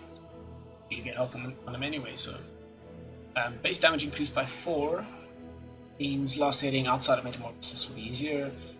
Regen increased means that his armor that he does have goes further. So this looks like a buff. 2 armor is a lot, but he has a lot. So this looks like a buff. Metamorphosis attack damage bonus is reduced by 5, 10, 15, 20. And the attack range bonus is reduced by 60, 40, 20, 0 as well though. Okay, so meta is definitely nerfed.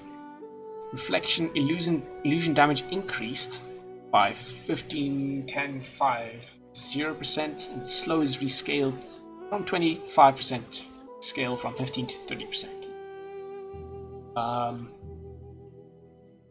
This is interesting. Duration rescaled from 3.25 to be 5 at all levels, and the cooldown is increased by 6,420 seconds.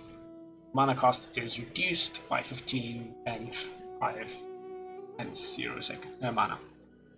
Level 10 talents increased from 15 movement speed to 20. This is a really weird change. It's kind of moving away from the metamorphosis is insanely difficult to fight into.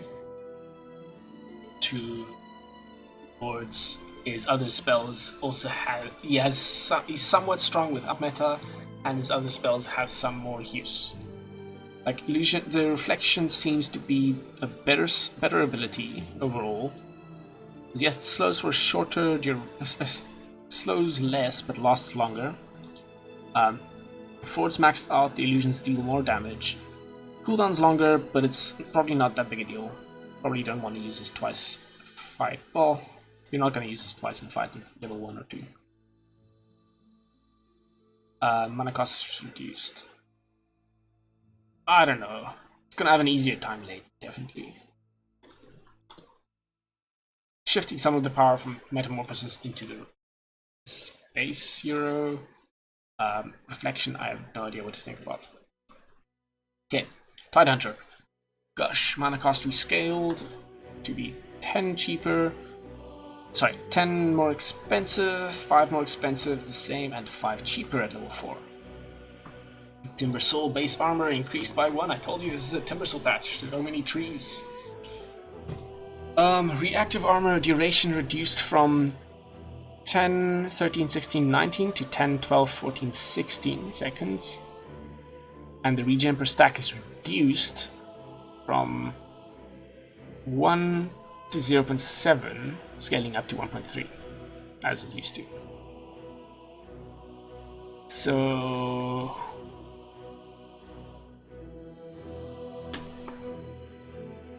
This is interesting. So 1 point gives you much less regen, same armor for the same duration, but you have 1 more base armor. A few more points means it lasts shorter time, but you probably don't need to worry about that later on. If you're at a point where you can let the creeps attack you, it doesn't matter. The duration doesn't actually matter that much. In team fights, if there aren't creeps, but you're only fighting heroes, this matters more. But it's probably not that big a deal. Timber Chain cost range reduced by 0, 50, 100, 150. But the travel speed is increased. Okay, so it's harder to get stunned mid-flight. It's increased by 300 level 1, scaling to the same 2,800 max. Flamethrower Chard no longer ignores ancients, okay, then I'll them. And it affects buildings now for 40% damage. Timber Soul can push buildings, amazing. Whirling Death, debuff duration will be scaled to be 2 seconds shorter at level 1, but 1 second higher at level 4. The Chakram's Scepter damage per second increased by 20. In defense of the temple. Does Scepter increase damage? Trees everywhere. I guess it does. It doesn't state it here. It's just, if you look at the talent, level 15 talent change from 8 reactive armor stacks to plus 6 reactive armor stacks and duration.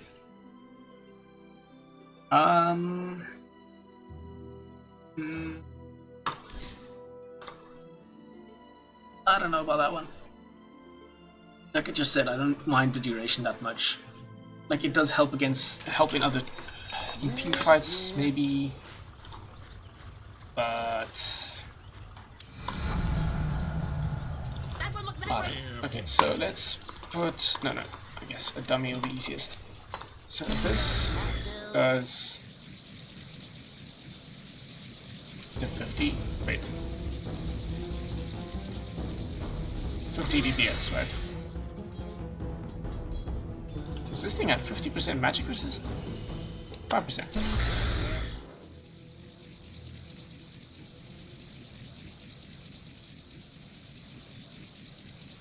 I don't know.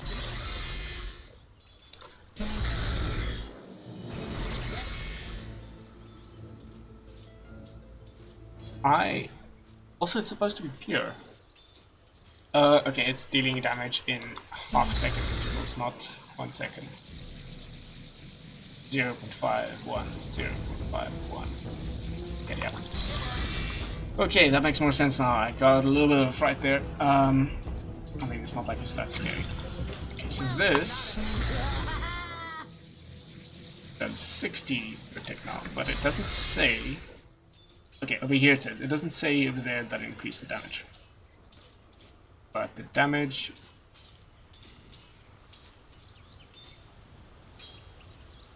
I'm pretty confused. Damage per second. It says 100 there. Yeah, this tooltip's wrong.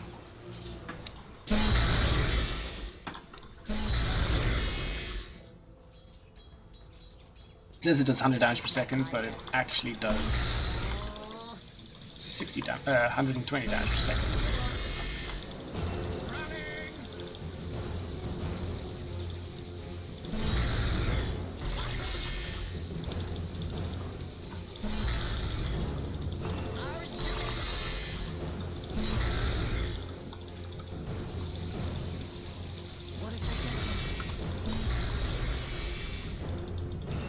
Okay, but as for this talent, this is opposite the Spell Amp talent. Spell Amp is just so good in Timber though.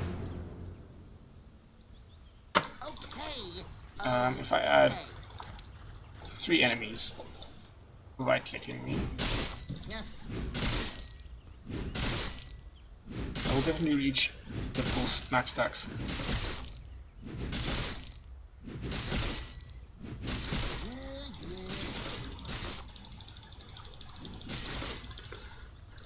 If you say so.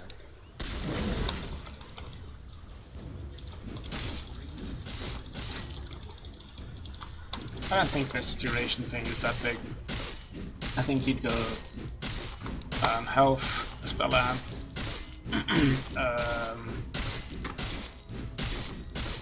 depending how well you're doing here, maybe cooldown reduction, maybe strength.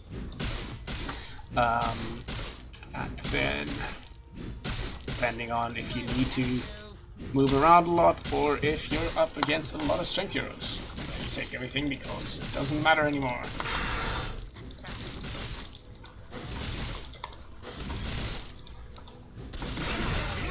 Okay. Let's finish this. It's getting late. I'm not used to doing stream patch notes. Okay, so I don't like this talent. I would probably go for the other one. This is above. The trees are probably above. This is a slight nerf, like a team fight nerf. But it's not that big a deal, in my opinion. This is kind of a bit all over the place. You can't jump that far away, but you're faster, so things like magic missile stunning you is less likely to happen because you're that quick. This can be hardest for them to interrupt your chain. This is really good. It allows them to actually farm ancients and push buildings, which he can not do. He needs to make creeps hit buildings by cutting waves. This is okay. I mean, generally, if you really care about this, you're gonna max this. Scepter damage per second increased by 20 is okay. I don't always go for Scepter on Timber, but it is good. And 20 more damage per second is okay. Okay, let's move on. Tinker, Defense Matrix, Chard. This is the Chard ability, so status resistance increased.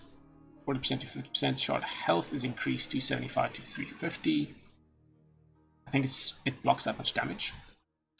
Chard duration is increased from 12 to 15 seconds. Interesting. I guess people just don't buy this. Buy the Chard and Tinker. Laser, Scepter, current health reduction reduced from 20% to 15%. Makes sense, it is really strong. That is actually a lot. Even 50%, that is so much.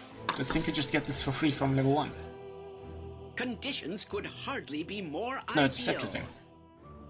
Yeah, okay, it didn't say Scepter there, that's why I was confused. So this is... It did say Scepter there, I'm sorry. Cost point reduced for rearm from 0.53 to 0. Okay, so it instantly starts the channel. Yes. Mana cost is increased by 0, 10, 20. This is such a minuscule amount. I wonder why they did this. Channel time is increased from 5.5 at all levels. Okay, interesting. This is okay. So the cost point, you immediately start casting it, but the channel time is increased to compensate for that. That way, if this is interrupted, you immediately spend the mana. Heat-seeking missile, mana cost reduced from 80, 100, 120, 140 to 80, 95, 110, 105. It's cheaper to spam heat-seeking missiles. Talents, level 10 talent change from 125 cost range to plus 8% mana cost mana loss reduction. That is probably definitely what you're taking. But the level 15 talent change from 9% mana cost mana loss reduction to plus 1 heat-seeking missile. It's not bad. They're both pretty good talents, I think. Marching Machine's duration is good, but it's probably overrated because you can kill the creep waves easily enough. You don't need the extra duration for that. But your mana cost, you either get more mana or you get spell amp. That's a tough choice. Okay. Next up, Tiny. Base health regen increased from 1 to 1.5. That's cool. Does not have armor though, so probably want to buy some armor on this to make that go further.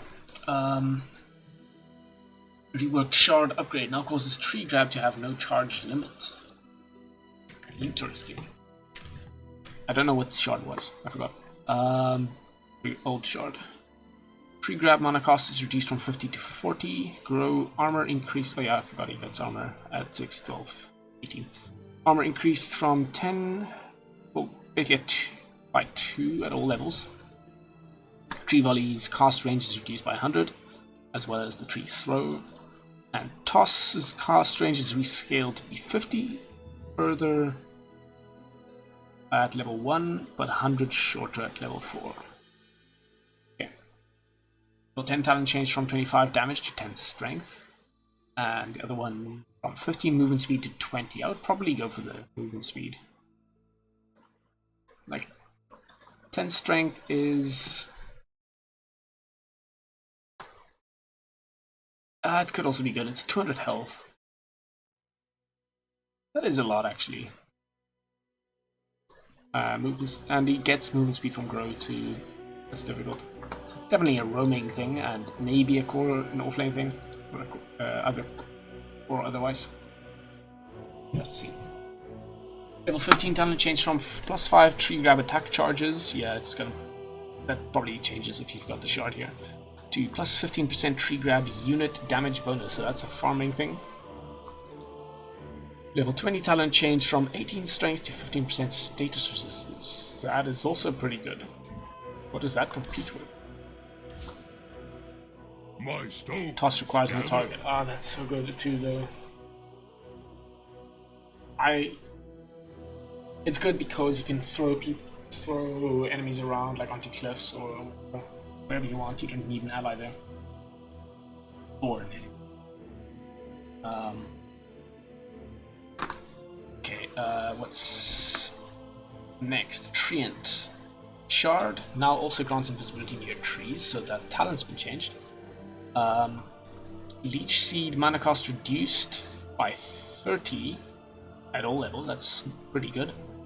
Living Armor cost times reduced, that's... it's not negligible, but it's close. It's not that big. It does help in teamfights though. It's kind of meaningless for healing towers, that type of thing, but for teamfights, it's not actually bad. Like, if somebody's getting got on, you can get this on them 0.1 second earlier. Armor part of it matters, the healing part probably less so. Okay, level 10 talent, change from 60 damage to 1.75 mana regen. That's pretty good, but -5 second Nature's Grasp cooldown instead of invisibility is also good. Jeez, what is the cooldown? 17 seconds, go to 12, then it lasts, then it's permanent uptime. 100% uptime.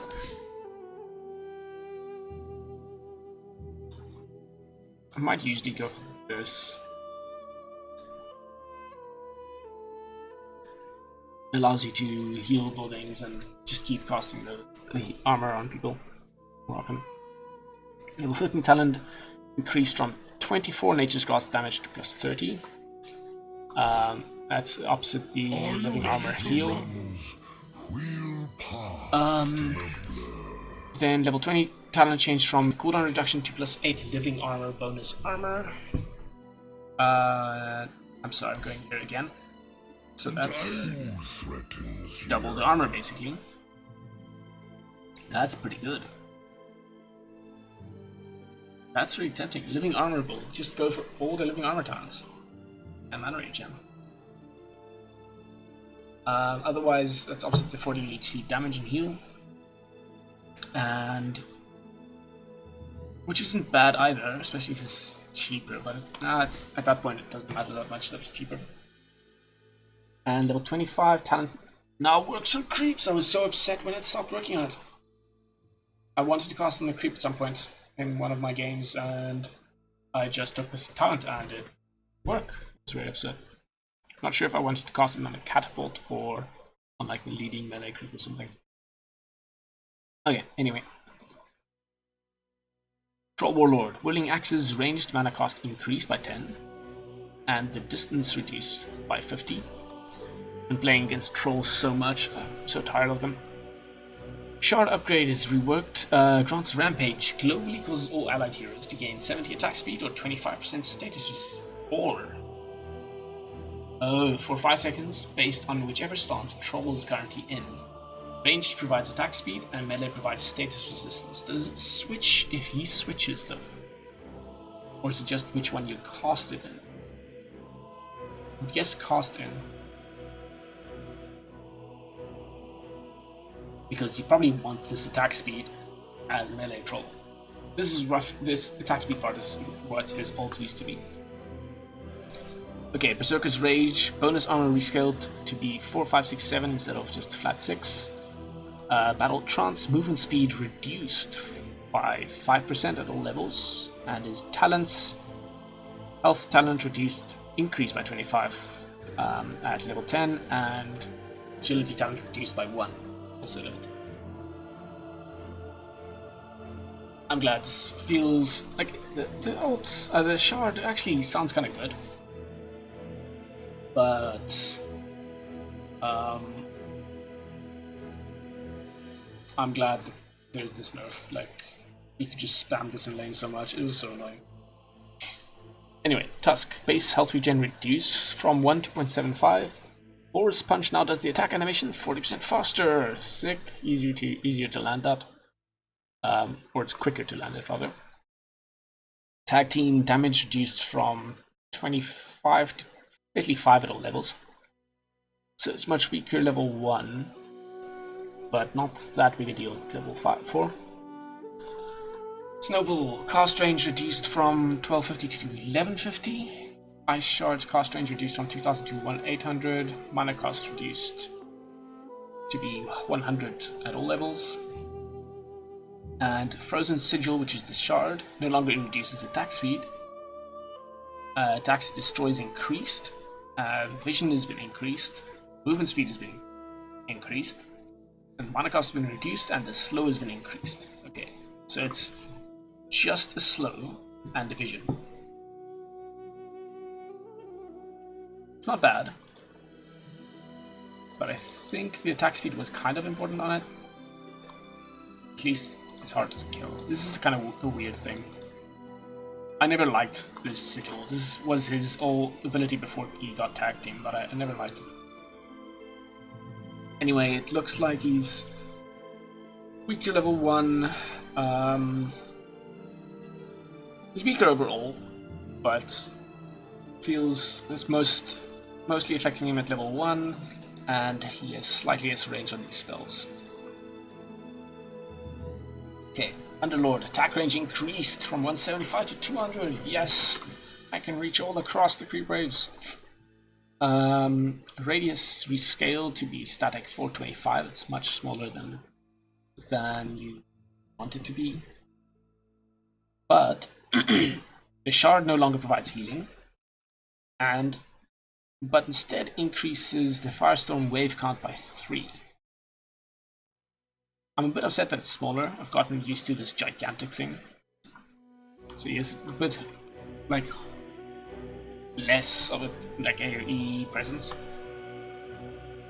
Anyway, Dark Rift Scepter now also increases the radius from 600 to 900. That's pretty good. You can make sure you always pull out your entire team. But it does not reduce the cooldown. But it has 2 charges. Oh, that's cool. I will use this. It'll make it much easier for me to use this. I'll be way more likely to just use this to travel. Just to cycle around in that case. Anyway, level 10 talent changed from the +2 wave count to plus 125 Firestorm radius.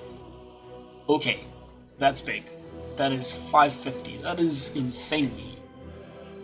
That is really big. It's gonna be really big. I can't stress this enough. It's big.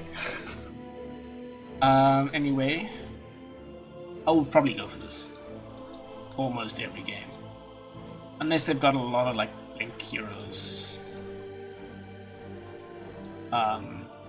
Because in those situations, it's just like when if I'm going to go for the Pit AoE, I will go for the Firestorm AoE. The Pit AoE is at level 15. Opposite Firestorm cooldown. Anyway, level 20 talent increase from 50 attack speed to 60. Yeah, because people typically go for the health regen, me included, but this you do so much damage. Sometimes it goes, rarely. And level 25 talent change from the building damage to 40% atrophy allied hero bonus. The old Scepter is here as a level 25 talent. That is really good. That can be really, really good. I'm happy with these changes. It feels like a buff to me.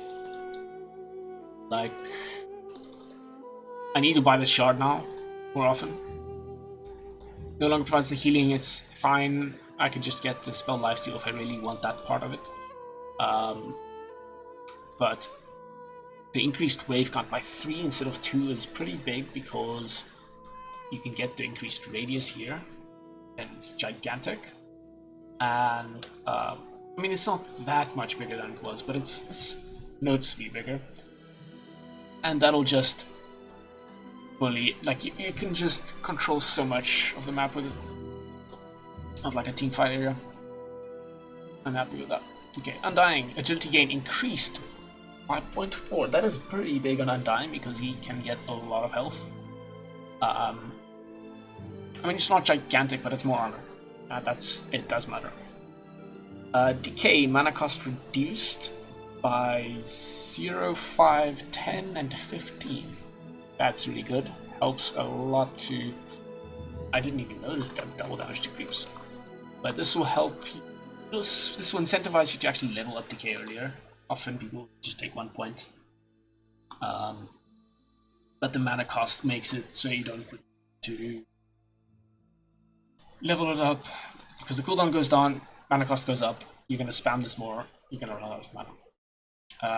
Flesh Golem illusions no longer apply the debuff. Oh, interesting. So yeah, if you could create an illusion of Undying, as he's a Flesh Golem, it would have done this, but now it does not.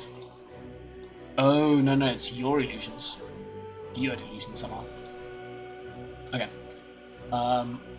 Talents. Level 10 talent changed from 40 decay duration to +5 armor. So they're not strip this out when they incentivize. It's interesting. But 5 armor is pretty big on this hero. The cast range talent is instead a Tombstone cooldown talent. 15 seconds of Tombstone is pretty big. That is pretty big. Because this is like a mini ultimate. Like it's kind of like Metamorphosis. Tombstone does a lot. Then the 15 talent increased from 10 soul rip damage and heal to +12.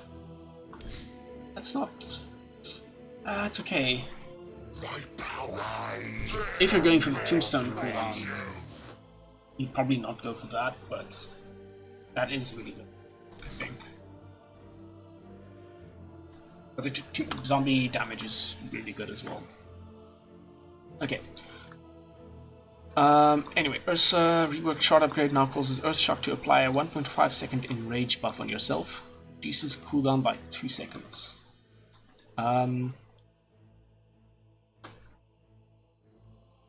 That seems really good. I wonder if it does the sound effect, because if it does, people are gonna be thrown off and wait for it to end, then go on him, and then he just enrages afterwards. Reduces cooldown by 2. I wonder if it probably doesn't dispel as well. And the reduced cooldowns are so decent. This is a decent shot, I think. Anyway, level 10 talent increased, 0.25 more mana. Level 15 talent reduced from 12 agility to 10. Level 20 talent changed from -3 second Earthstar cooldown to +10% enraged status resistance. So basically, if you would want this, you'd have to go Chard. But then you might want this anyway. Okay, Venge base damage increased by 3 to 1, so it's basically 2 damage on average. Base movement speed increased by 5, it's decent. Scepter illusion movement speed reduced from 30% to 25%. You got movement speed when you had the illusion? I did not know this. Interesting.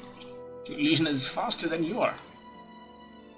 Okay, Wave of Terror. Radius is increased, so it's basically wider. You hit more things as you shoot it through. Chard damage steal reduced from 25 to 20%, but it also steals 20% of the enemy's base armor. That is really good. I mean, now you might want to get this on I mean, it does reduce it. Even as a support, this feels pretty good. Reducing their damage by 20 and their armor by 20. And you get it, so then they're not gonna kill you, you see. This shard feels good. Sounds good to me. Okay, level 10 talent change from -1 Wave of Terror armor to 10 agility. Level 15 talent change from 12 agility to -2 Wave of Terror armor. Level 20 talent change from 125 cast range to -15 seconds nether swap cooldown. Seems good. I don't know what. Oh yeah, it's no longer. It doesn't have charges anymore, but yes, that's good. That is half the cooldown. The 200 magic crystal damage is a lot too.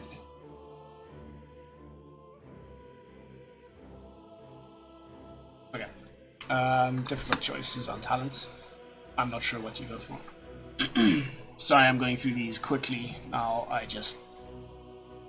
It's been a while. This has been 5 hours. Okay, Venomancer, base damage increased by 2 to 3. It's like 2.5 more damage on average. That's pretty decent. Especially, like, Venom has really low damage, but the Poison Sting does get applied instantly.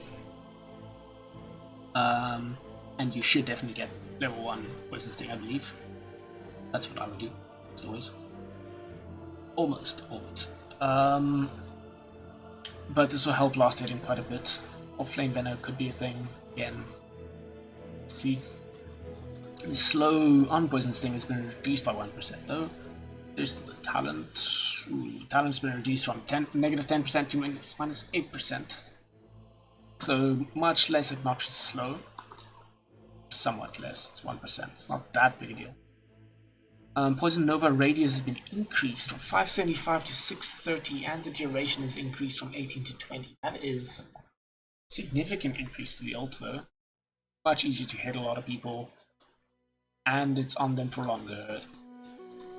Much greater team fight effect. Yeah, definitely have much stronger, greater impact on team fights with your ult now. Usually you're mostly just slowing everybody with Poison Sting, but they all did do a lot of damage, but now it's more. Level 10 talent change from 15 second Plague Ward duration to 100 attack range. I'm not sure I would easily go for that one. That's opposite. -6 second Venomous Gale cooldown. It does have a pretty decent uptime then. 12 seconds. Is 100% uptime then, actually, yes. 2% slow, that is really good. Even if you have 1 point in this and you've got the talent, it's 100% uptime. Pretty much. Almost, it's like cost point differences there. Cost point and travel time. Okay, so where were we? 15 talent change from 100 attack range, which we moved there, to 12% spell lifesteal. Level 15 talent reduced from 10% poison sting slow to -8%. Yeah, if you go offlane Veno, you go for the spell lifesteal. Maybe you go the attack range if you really need to apply poison sting from further away, but I don't think so. I think you get the scale cooldown. Get the spell lifesteal. Ready with there, and then I think you get the 2 poison over talents. Then you'll have a huge team fight impact, and you get the scepter. So the spell lifesteal becomes -1.5 second Plague Ward's cooldown. Gross. I mean, you can get a lot more wards done, but I wouldn't go for this. I would go for the 5 second poison over duration, and possibly the Poison Nova AoE. Most likely. Then, I mean, if the team fights are always pretty compact in that game, you could go for the ward damage, but the ward health and damage, just to keep them up and be obnoxious with them. But I think playing around Poison Nova, getting the Scepter, it's reduced cooldown as well. 60-second cooldown then, I think. It'll just be really good. Yeah, 60-second cooldown, level 3, 125 damage per second for 25 seconds. And your cooldown will be... Okay, the cooldown doesn't go down, it's 60 seconds. It is almost a 50% uptime on your ultimate. That is really good. If you really want to, you can get Nocturne and got 50%. Yeah, I like the idea of going Venom offlane. Putting a lot of some survivability items like health and magic resistance. I think your armor is really good with your magic gain. And then you... Oh, it's not where I want to go. Then you go Scepter. Okay, Viper. Poison attack. Mana cost rescaled from 25 to be 20, 22, 24, 26. Scales with level. The Chard reduces armor by 1 instead of 1.5, so it's been armor reduction has been reduced from 1.5 to 1. But the Chard now also causes it to affect buildings for 40% of poison damage. Okay, so you don't need to combine the Chard with the talent. This is just given. I think that's actually pretty good. Because you can get this early. You don't need to wait until level 25 to start pushing towers. You play Viper off lane or mid or whatever and you end up needing to close out the game. If you can't, this is your answer. Buy the Chard. Okay, Viper Strike. Mana cost reduced from 120 by 25 every level basically. Just 1 second. Level 25 talent change from poison attack affects buildings to double corrosive skin, slow, and resistance. Not sure if that's that good. Plus, and level 15 talent change from the corrosive skin stats to 300 health. How far are we? Done here. 1, 2, 3, 4, 5, 6, 7, 8, 9 heroes to go. Almost there. But let me just quickly look at what those stats are. So if we double the resistance and the slow and resistance, yeah, that is a lot of magic resistance and a decent amount of attack slow. Maybe that is good. I don't like going the nether toxin cooldown. I guess if you need to break people, you go for that one. Otherwise, the corrosive skin one's pretty good. Like, just give me 1 second here. So when I recorded this yesterday, I kind of I forgot to unmute myself from Visage onwards. I'm just gonna quickly go over these. Sorry if these are your heroes, but yeah. Visage, slightly better in lane, if I remember correctly. Base armor increased by 1. This mana cost reduced quite a bit. This feels like it would be really strong. Like, this mana cost makes a big difference because it has such a short cooldown. Allowing you to spam this a lot would be really strong.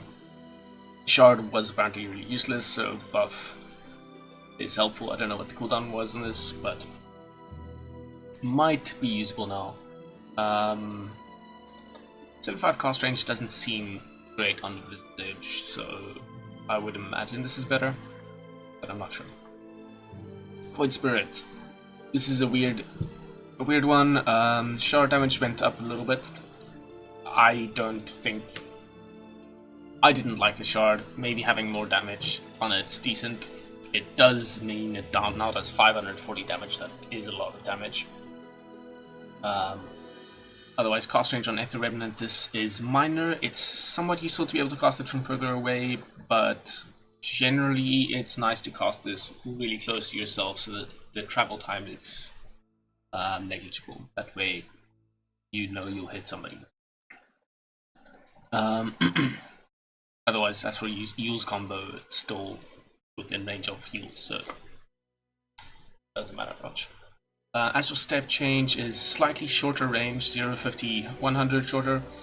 I think it's fine. This is enough to make you allow you to disengage from fights. Against other elusive hero, like mobile heroes, it might make more difference.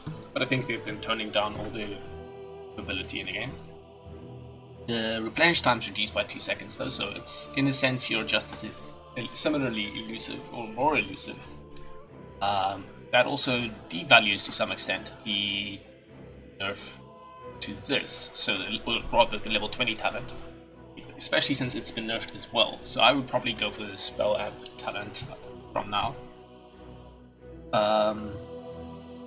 But okay, I have not covered Resonant Pulse yet though, so this mana cost has been increased by a lot. So it's 15, 10, 5 more at levels 1, 2, 3, and the cooldowns increased by 2 seconds. I'm not sure if the cooldowns is that big a deal. You generally are pretty tanky against physical damage because of this. Maybe that'll affect things. But I think the biggest change here is needing to spend more mana in the laning stage, because you're probably going to be using this for last hits. If you use this at level 1 for last hits, you're spending 15 more mana to do that every time. So that's probably the biggest nerf here. So it's maybe a slight nerf overall, but I kind of... Mobility has been nerfed across the board, so I understand this nerf. This is super slight buff to the Chard, but I probably don't buy the Chard. I'm fine with this, but slight nerf, especially early on. Okay, Warlock, Shadow Word, not Ward. Chard, movement speed slow, reduced from 20% to 10%, but it now also changes it to 450 AoE, instead of having to spend a talent point on that.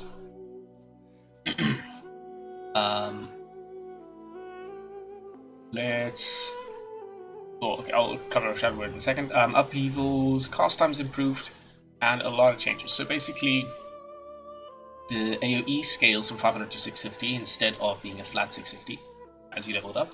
The slow cap scales from 40 to 100% as you leveled up instead of being fixed at 84%. But the slow per second rescales from a higher amount to 27%. So basically a level 1 skill point will be similarly effective in how it used to work is if you cast this at low levels, you need to channel it for a long time before it's really doing work. But if you channel it for a long time, then it's really effective still. Now they've changed it so that you don't need to channel it for that long. It'll already be somewhat effective, but its maximum effectivity won't increase that much. The duration is also reduced, but it's not that big a deal since regardless of what level you're at, it'll have reached the slow cap that you have within 4 seconds. It's slightly better at max level, I guess, although it takes very slightly longer to reach the cap, but I think minimum movement speed is 50. Still, slowing by 100% is good. Scepter spawn interval reduced by 0.2, so I think this effectively reduces the stun by 0.2. But second golem is there 0.2 seconds faster, so you can melee, do some damage a little bit earlier. Not a big deal. Basically 0.2 seconds shorter stun is what I would say. Okay, level 10 talents from cost range to plus 50 chaotic, offering golden movement speed. I think this is really big. It does compete with the fatal bonds damage increase talent, but the golems can usually just be kited. Giving them movement speed seems like a big deal to me. Level 15 talents are One's nerfed from minus 5.5 second Shadow Word cooldown to minus 5 seconds, and the armor has been replaced by plus 40 upheaval DPS. So, at first I thought this seems like nothing, but it's actually a big deal, I think. If you consider that Sand King almost always takes the plus 30 DPS for Sandstorm talent, this seems pretty good. The cast range on upheaval is pretty good. You can just cast this anywhere, it immediately does 40 DPS, and they'll stay in it for a while. I think that's a pretty good talent. This is opposite, yeah, the Shadow Word cooldown. So this is good, I think, but Chard, well, let's just go to level 20. Talent changed from the 500 Shadow Word AoE to plus 25 Shadow Word heal/damage. This is opposite the Golem on Death. I've never liked the Golem on Death. I feel like you should try to stay alive and then be as effective as you can be instead of dying and then you get the Golem and then you're effective. But this move to the Chard means the Chard is much more viable because you can get this, similar to changes I've mentioned previously, I believe. This allows you to buy the Chard before you get this talent, and then you've got Shadow Word AE where you need it. Usually I would think that if you buy the Chard, you want to get this, but you can't wait until level 20 to do that. This does make it stronger though. If you do get the Chard, you can probably still pick this. If you do get the Chard, you might want to go for the cooldown instead, or if you're planning to get the Chard. I'm not sure how the timings work out. You'll probably be level 15 before level 20. Before 20 minutes. No, you won't be, not as sport, I think. I don't know, I'm bad on timings and levels. Like how long it takes you to get certain levels. So I'm uncertain which one you pick here. You might just always go this, even if you do go the Chard, because this feels like a lot of damage. But if you're going Chard, this does look pretty attractive. And if you're going Chard, you definitely go for this, I think. Yeah, okay. Weaver. So they are clamping down on mobility a lot. Very few things unlock max movement speed when Ranger also doesn't. So Shikuchi no longer unlocks max movement speed, but you always move at haste. So you can't be slowed at all, I believe. But you will always move at 550. As such, they also changed the level 25 talent from bonus movement speed for Shikuchi to 2 Shikuchi charges. This seems pretty big. Like, you probably enter a fight with 2 charges unless you had to use Shikuchi to get to the fight. And if you use one, like because it's such a short cooldown, I think it's like 4-second duration, 6-second cooldown. So if you use one, and you like attack once and you immediately use the second charge, by the time that one's done, you will have gotten a charge back. Charge in a bit, I believe. 4 seconds. Yeah, 2 seconds after you've broken the first one, you'll have gotten 1 charge back. So then you basically can use Shikuchi 3 times in a row. Permanent invisibility for 3 charges, so that's like 12 seconds, I believe. And then you just wait 2 seconds for another one, I think. Something like that.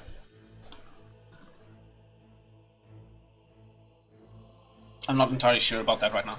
But the point is, the charges might make up for the reduced movement speed of it, and it makes you slightly more elusive in a sense, like you can actually be invisible for longer.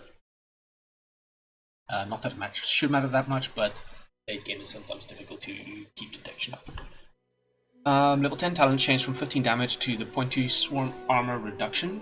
That I think is really good. Combine that with the swarm talent at level 20, which has been nerfed now, plus 4 swarm attacks to kill to plus 3 instead. That means they stay on the enemies longer, and they reduce the armor by a lot more. I like going for the Shikuchi damage talent here usually, but this is probably going to be worth taking. I will probably almost always take this, unless they have really easy ways to drop Swarm from them, but then again you've got the Shard now. I think playing it with the Shard and these two talents is going to be pretty good. The talent that used to have the Swarm armor reduction at level 20 now is plus 35 damage. I think that's very low damage at level 20, but Weaver does get bonus, like extra attacks in quite easily, so maybe it's worth it, but like I said, I would probably combine these two. Okay. Windranger, Shackle Shot mana cost reduced by 0, 5, 10, 15. I don't think it's that big a deal. At the point that you start maxing out Shackle Shot, you will probably have not like worry about mana pool. Maybe this is an issue for core Windrangers, like right click core Windrangers that don't get into whatever, but probably not. I don't think this is a big deal. Power Shot Shard now also reduces the cooldown for 1.5 seconds. So the Shard can now always be useful in the sense you don't need to use it for the kill threshold thing, you don't need to use it globally. Getting this Shard will have some benefit. Makes it less of the situational thing. It's always useful to some extent, but I don't know if it makes this strong. That said, shorter cooldown on this thing allows you to try to cast it globally much more often, I guess. So maybe it's good. Also, the kill threshold no longer scales based on power shot channels, so you can probably instantly release this, making it so that they can't as easily dodge this. If you're busy fighting somebody and they are, let's do this. Time for They target practice. have insane health, they just reached the threshold, you can do a 0-second power shot and kill them if they just reached 13% health. That part is really good. Normally, I think what it used to be is you'd have to channel it for a while and it allows them some time to dodge it. It's going to be much harder for them to dodge it now. So, like I said, with the mobility clamped on things, Windrun Scepter no longer unlocks the max move speed. Still provides it to charges. It also passively provides 30% evasion, so she's much harder to hit in general. You're going to have Windrun active so much, but now if it's dispelled, you still have 30% evasion, which is a decent amount. I think, what's PA's? Evasion is 45%. It is better than 2 points in Blur. Passive product. So that's pretty good, I'd say. I run like the wind. Also, Scepter now provides haste instead of increasing the speed further. So Windrun is kind of like a Shikuchi now. This Scepter is really good. It was really good already. It is insanely good now. You get the Invis talent and you are a Shikuchi'd PA. It sounds really good. Okay. Winter Wyvern base armor increased by 1, and Arctic Burn cooldown decreased by whatever. This scales, interestingly, it's been decreased by 8, 4 to 0, so it's 42. That's 6 seconds off that to get there. Then it's 8 seconds off that to get there. 8 seconds off that to get there. So the first skill point is slightly better now. The second skill point is slightly worse now because you only shave the cooldown off by 6 seconds. But that said, this being available more often in the laning stage is gonna be annoying if you play against Wyvern. I already hate playing against Arctic Burn, especially the tanky heroes that I usually play, but laning presence will be somewhat stronger. Winter's Curse is an interesting change where It now ends if there are no enemies in the area for 2.5 seconds. I believe how this works is if she casts this on one target just to stun them, and there's nobody else in the area, it only lasts 2.5 seconds. Instead of the full, like, 5 or so. Cooldown, on the other hand, it's been buffed quite a bit. So the cooldown is reduced by 10 seconds, duration is increased by 0.5, 0.25, and 0.90 seconds at levels 1 to 3, and the radius has been increased by 25. Radius on high radius things already is like higher, increasing the radiance on something that's pretty big already increases the area by a lot. So it doesn't seem like that much, but I think it's pretty good. Attack speed increased from 55 to 65. So that just makes the enemies do more damage when under the effect of Winter Scopes. To the ally that's targeted, yeah. Okay, Cold Embrace. The Chard no longer increases Splinter Boss damage by plus 18, but Cold Embrace's cooldown is reduced by 5 seconds with the Chard. The cooldown talent at level 20 has been replaced with 100 Splinter Boss damage. So it kind of similar. They're trying to tie things to the like the talent, the various talents that you'd probably take if you had the if you buy the Chard to the Chard itself and replace other things with it. Level 10 talent increased from plus 1% Cold Embrace heal to plus 1.5%. It's probably pretty decent. I'm not sure though. I don't know what it's competing with. It's, I guess, competing with. You've called winter down upon 50 damage. It's quite a lot of damage as well, especially since you can right click from pretty far away with Arctic Burn. And it'll allow you to farm a little bit as a support. But it's a lot of heal, I think. In some team fights, I can imagine the healing talent can be pretty good. Okay, Witch Doctor. Hero damage on a paralyzing cask has been increased from 50 to 50, scaling through 80 technical skill points. So usually I don't care about the damage on the cask that much. This does add up if you manage to cast a cask so that it bounces on heroes a lot. That damage will add up. But usually I think the cask ends up being more like a zoning tool. If people see this cask bouncing around, they just don't want to go there because it's the stun and the possibility of chaining it up and disrupting your own team a lot. It's probably nice, but not that big a deal, I think. The level 10 talent changed from 5 armor to 200 health. This is opposite damage increase. 200 health is a lot, but the damage increase is pretty useful in general as you can use Maledict and right click a few times. It increases the Maledict damage by quite a lot. That said, this allows you to survive longer against anything and not just physical damage. Level 15 Maledict AoE has been increased from plus 80 to plus 100 talent at level 15. I assume people didn't take that. Feel the wind in your hair. It's opposite cask bounces. It's a difficult choice.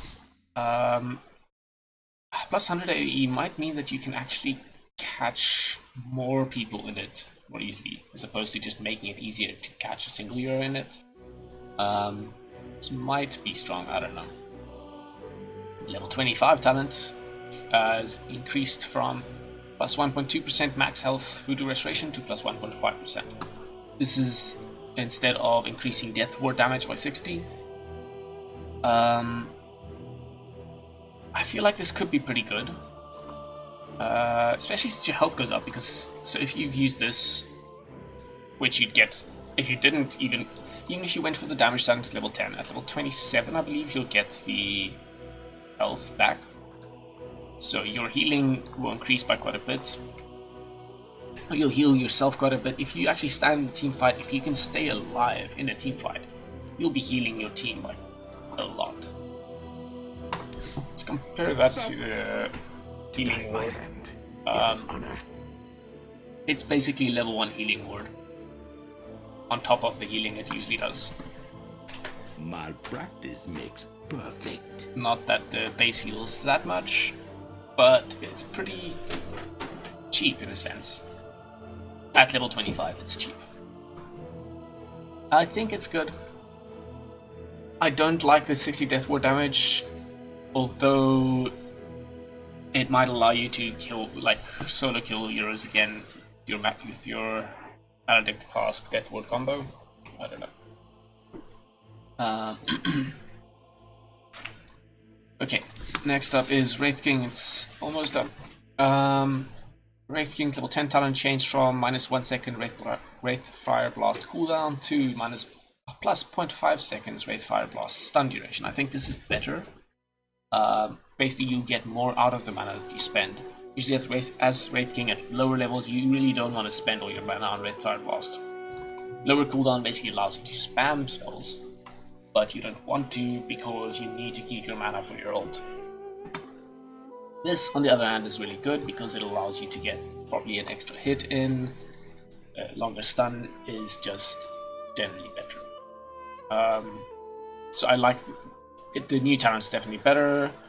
It is opposite attack speed, I believe, though, so it's kind of difficult to pass up attack speed on a farming hero. I would probably go for the... I think it's attack speed. Let me double check. Race! Yes, 15 attack speed. Here. I mean, 15 attack speed is really good to farm up. If you're having a good game, if you're gonna reach your Radiance at a good timing anyway, or Amulet, maybe you don't go for the attack speed, you go for the stun, allowing your early team fights, or you joining team fights earlier, to be more impactful. I'm not sure about that. It probably makes it just a bit more...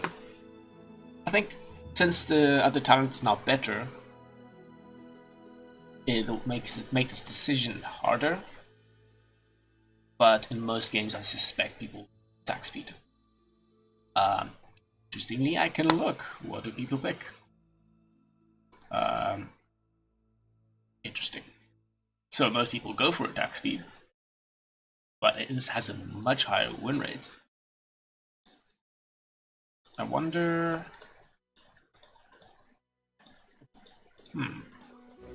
I wonder if it's just an outlier. It might be, oh, I already have my Radiance or something like that. Let's pick this, and that means they're gonna win anyway. Not an outlier, but a coincidence rather.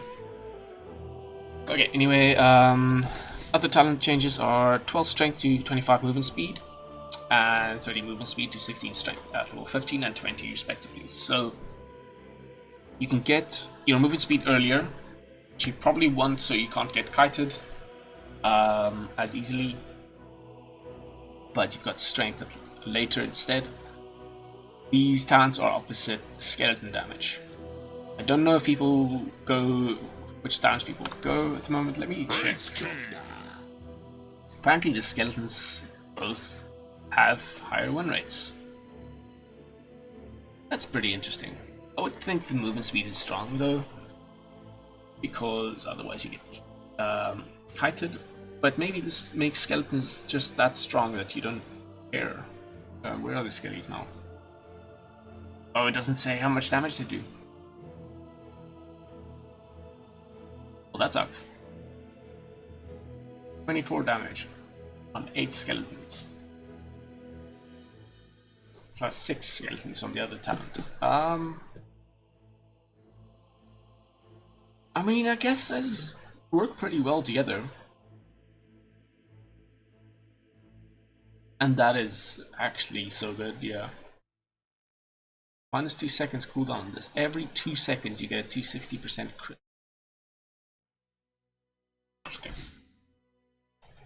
Okay, I guess maybe you go for the stun duration, skeleton talents, then you stun them. Some of your skeletons gives your skellies more time to beat up on them. I didn't even think about the skeletons when I thought about this, when I spoke about this. It's not just that you get another hit in, your skeletons do too. This won't hurt a bit. Fact, pushing that to 2.5 seconds. If you crit past this, you might just get like another crit in before they manage to get away.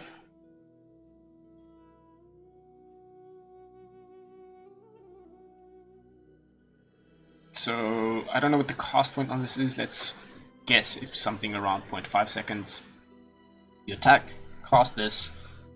By the time this is done, there is 0.5 seconds left before your next mortal strike.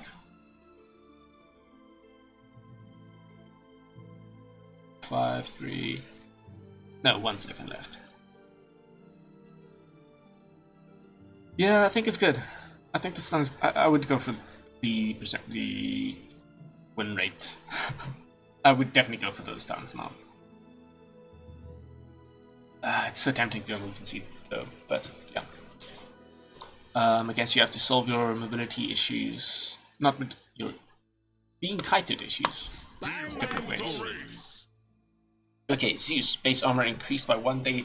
Apparently, Hero's been doing, in the last few patches, he got nerfs because he's performing too well in low skill brackets, I thought. That's what I've heard people say. So maybe they're trying to reverse that to make it attractive in higher skill brackets and professional scene. I don't know. But base armor increased by 1. Chard cooldown reduced from 14 to 11. I don't know how many people buy this. I never saw this in my own games. But the range on static field Chard active is insane. So being able to kind of spam that as a free static field proc is probably good. It also means your mobility can go up quite a bit. Similarly over here, your level 15 talent, 25 movement speed has been moved to level 10 with 20 movement speed, raising the health. At this point in the game, you probably don't want to be in the fight yourself, so you don't care about the health, but getting movement speed is probably pretty good. I don't know what that is competing with. It's just mana regen. Mana regen is really good as Zeus, but I think you'll take the movement speed. You can itemize to get mana regen. You could go to base if you really need to, because you've got global presence.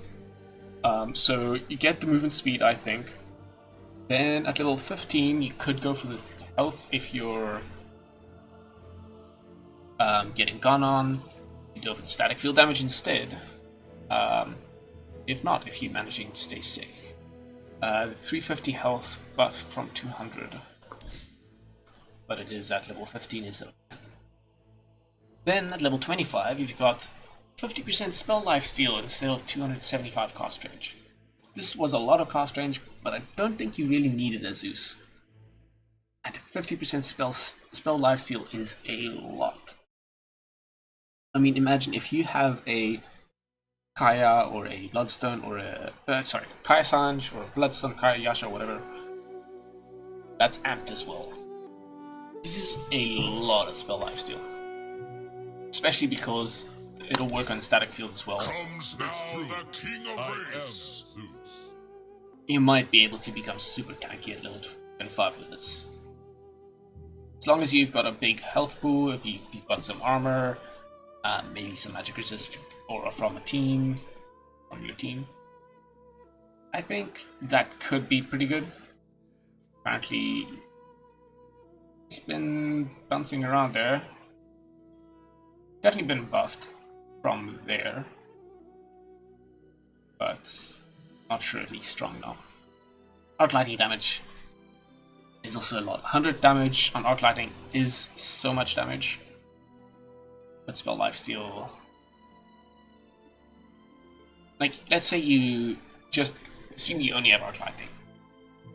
You'd either bump up your damage from 150 to 100.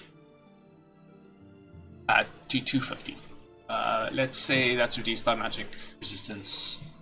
For argument's sake, it's 30% magic resistance at this point on that. Or let's say it's half, because the enemy team will probably have like 30.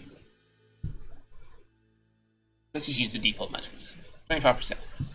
So this would normally be 75 plus 30 something damage, so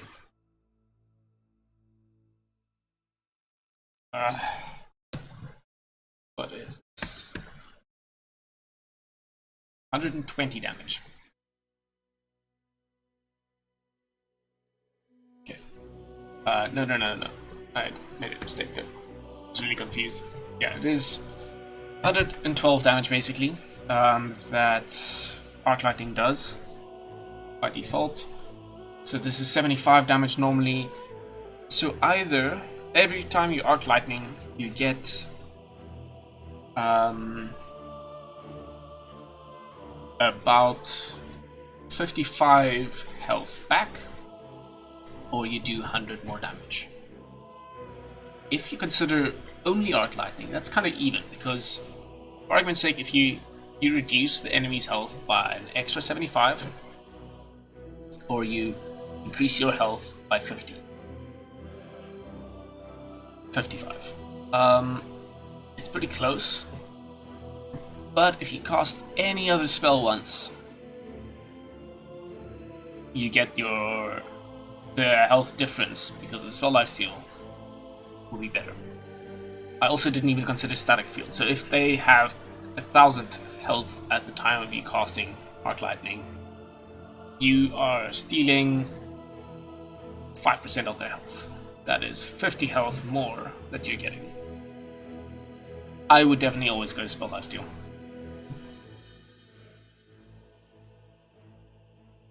Yeah, I think so. Spell lifesteal feels much better. Sounds much better, rather. Okay, I have now redone the last 3 heroes for the patch notes. Obviously, all the other heroes were my first impressions. These few were my second impressions. I haven't even played the game since I did the patch notes yesterday because that took me 6 hours. I really hope this has been useful for you guys. Because I didn't get to play any games for this time. So, yeah. Oh, one last thing I can do. I can go over this new hero again, because I just looked at her in a lobby for a bit. Not a lobby, in a bot game for a little bit, to see how things work. So, I think how the combos work is... how degrading. Let's just level up quite a bit here. My guess at not having played the hero, but just reading things, is you probably want to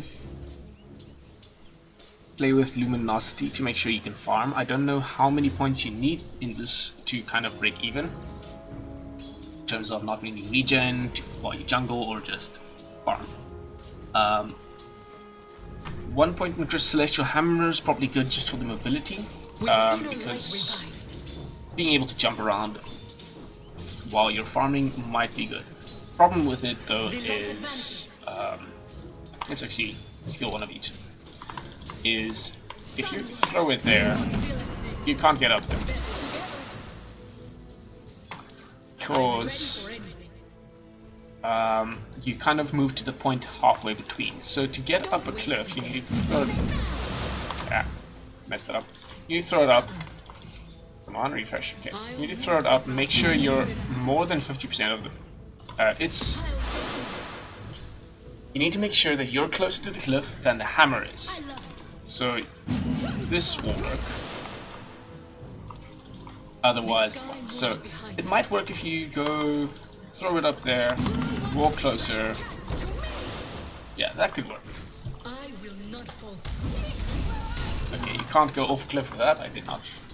Was not sure about that. So Starbreaker is not a mobility ability. Let's see if you can move through trees. You destroy trees with it. Oh, that's cool. Could be useful.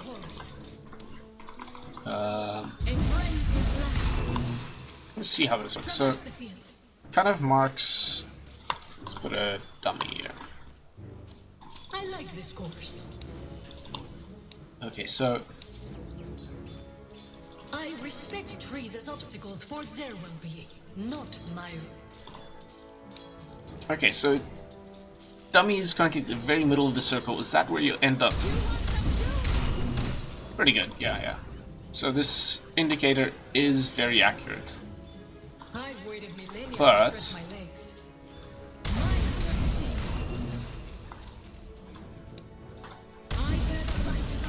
okay, the swing actually does quite a bit of damage. Like, or rather, you can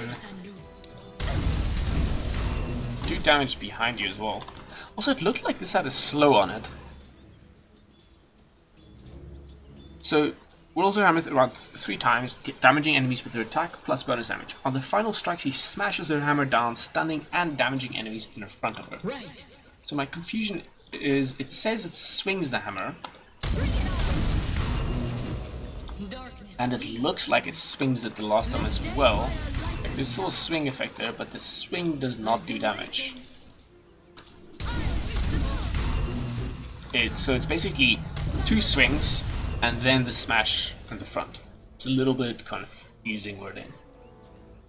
But what I missed when I first read this was it says damaging enemies with her attack plus bonus damage. So the bonus damage is the damage listed in the tooltip, but otherwise it uses your attack damage. So this 140, it's actually hit with all 3. 160, 190, 158. Somehow. Oh, I think it was because of this. Okay, I'll explain this interaction in a bit. Point is, if you get a rapier or 2, then that's the rapier damage. So this damage plus the bonus damage is what you're getting. The other cool part is Proc's work.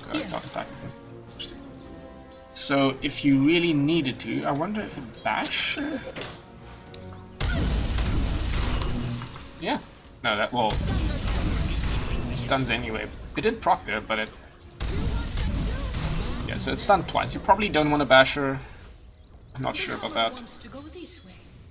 Let's try something else. Yes. Okay, so you don't. The basher will still only hit one of those targets if it procs, though. I could cover the cosmos. But something like a Maelstrom might be an option. Of course. Because you're definitely going to proc it when you use this. I think it procced twice. I can't be.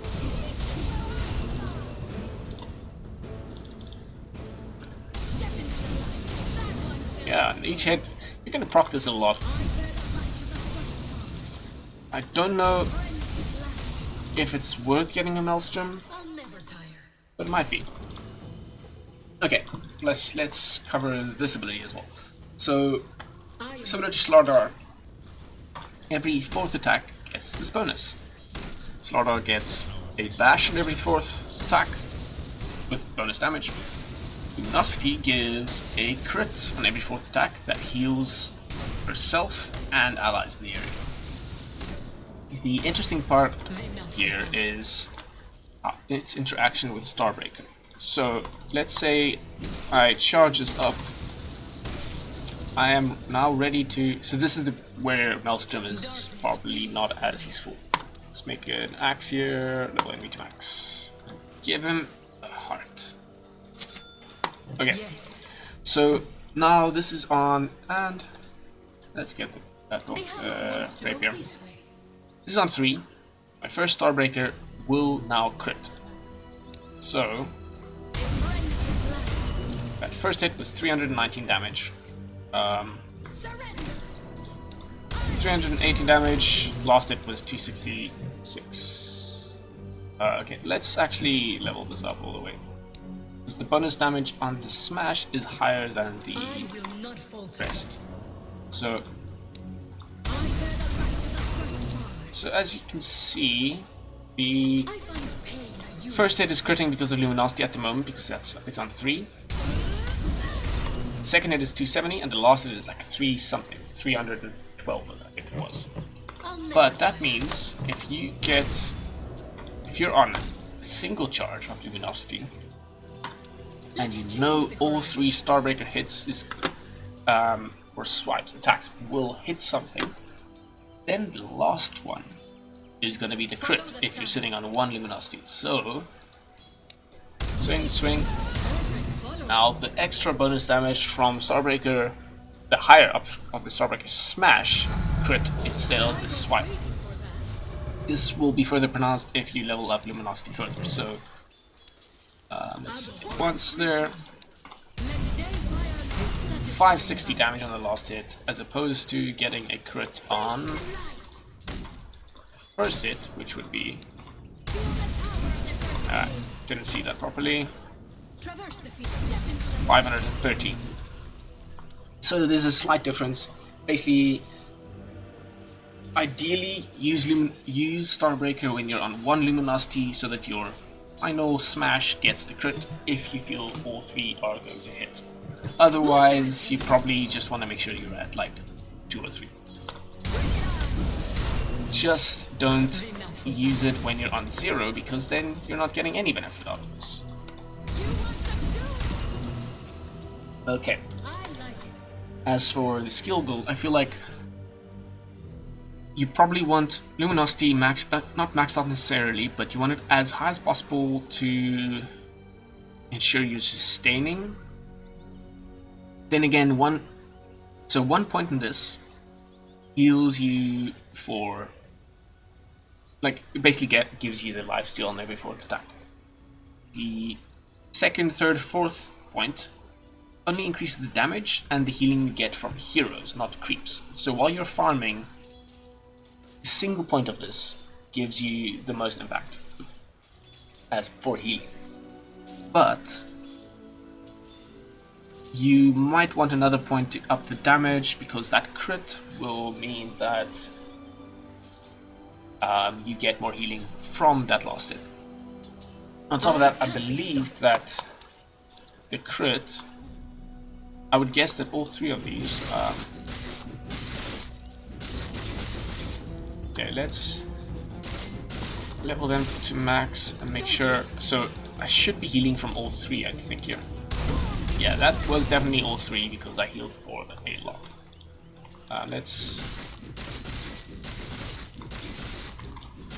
I healed for 900 there. So now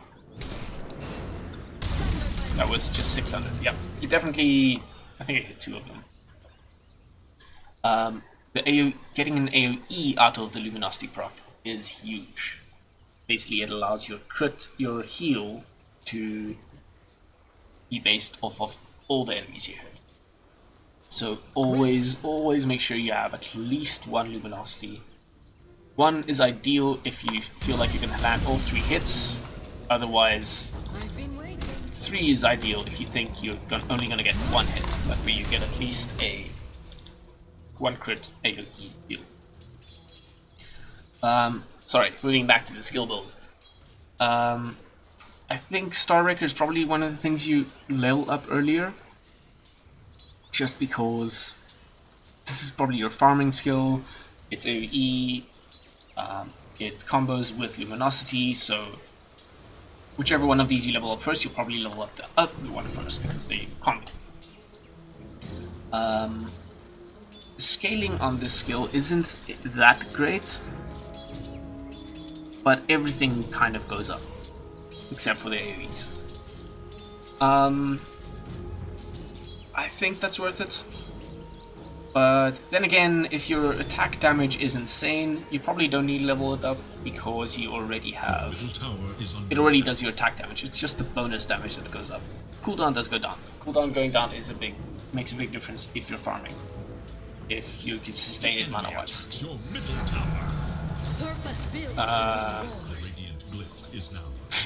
Okay, Celestial Hammer though has a difference here. So its scaling is like, it does magic damage, it does flat damage.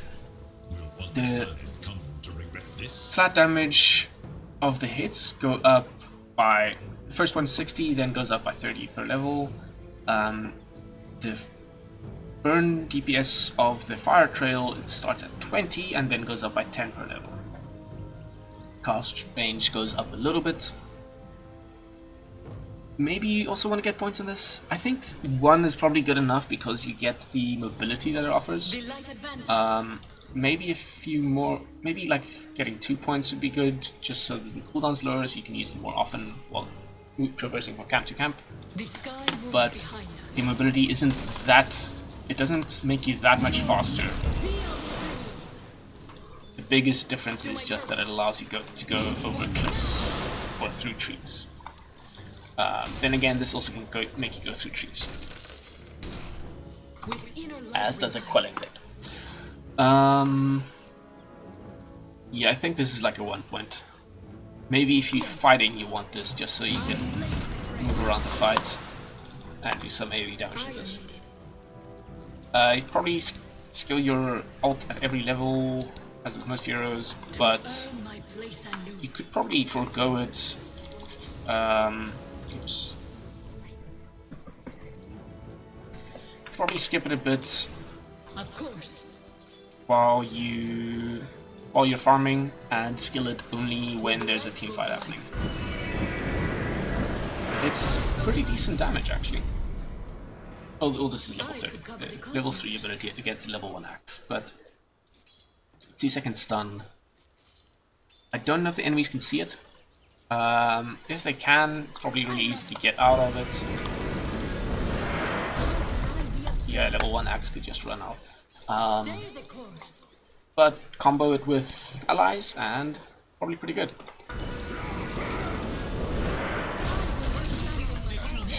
Okay, as for talents, I think movement speed is probably pretty big on the hero. Although you obviously don't get your movement speed bonus while you're swinging your hammer around. It'll allow you to get to your camps faster, and enemies can't catch you. The thing is, to land Starbreaker while people are running around, you will need the movement speed.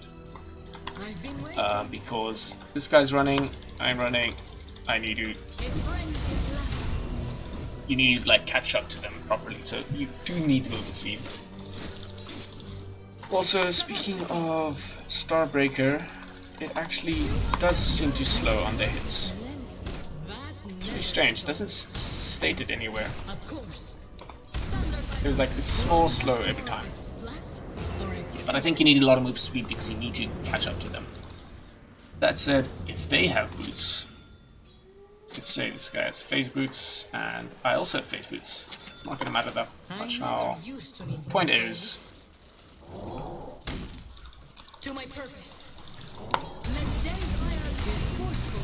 okay. Let's not use phase boots. Let's just give him Windlace to simulate using phase boots. And doesn't matter how fast I am, because this is quick speed. So if you're chasing, you catch up, but okay, he still managed to hit him with all three. Okay, so movement speed is important to you because you want to catch up to the back, to them, so you can actually start using this.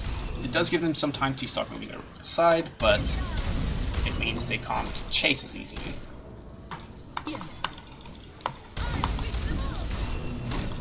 Rather, it means they can't just run away as easily.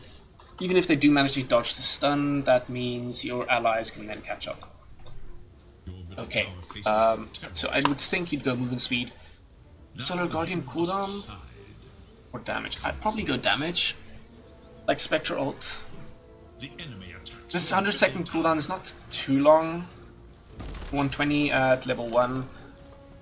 Probably only want to use this to get into team fights.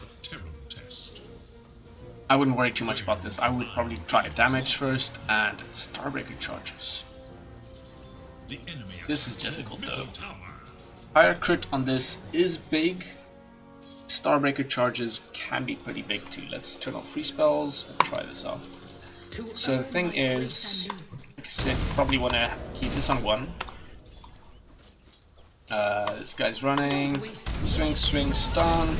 Hit him once. Swing, swing, stun. That is a decent chunk of damage.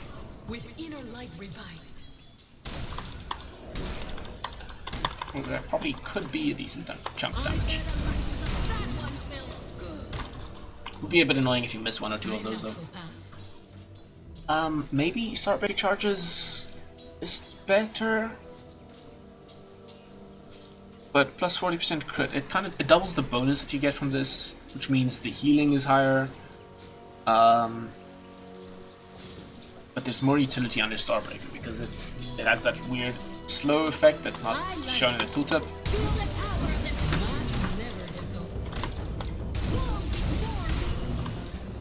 And there's the stun.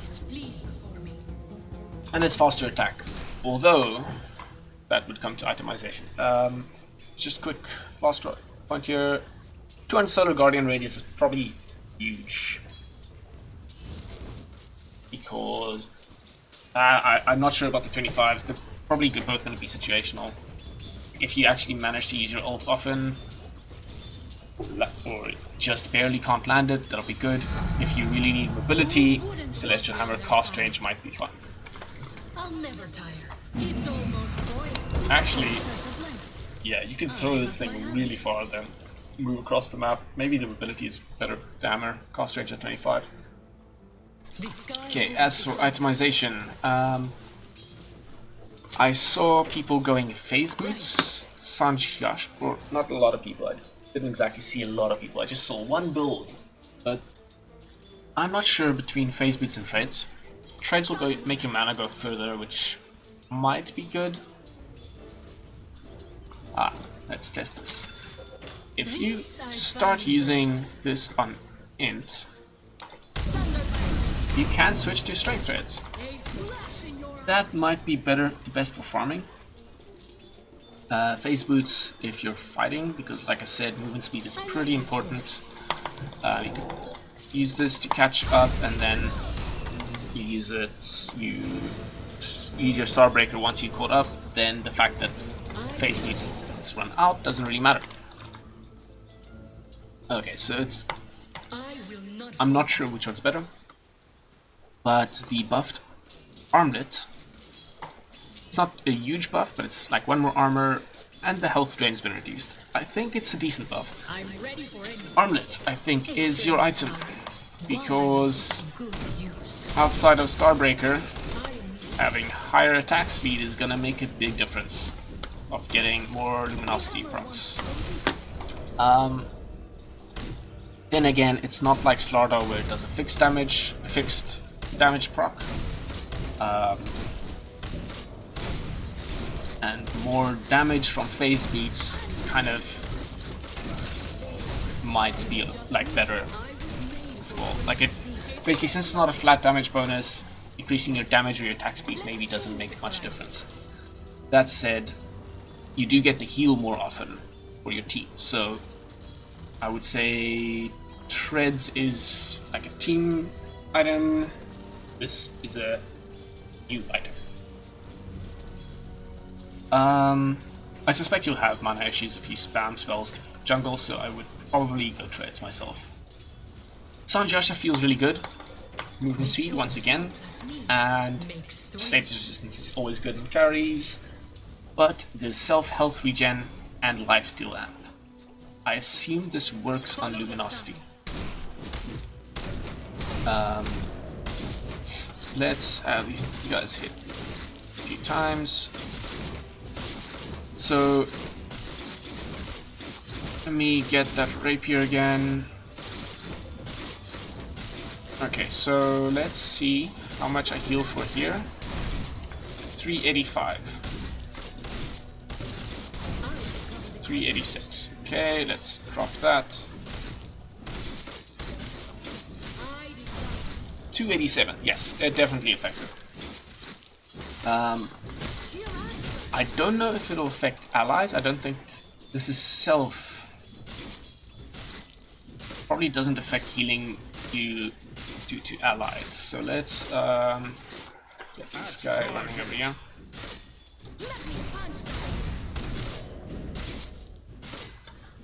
To the enemy. So with Sanjasha, you get 134 on the axe. 134. Oh.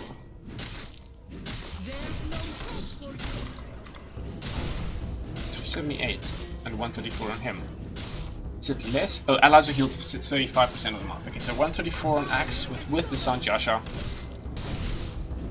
100. So it does affect it. It actually increases, so it's effectively lifesteal that's given to your allies. It does work. Interesting.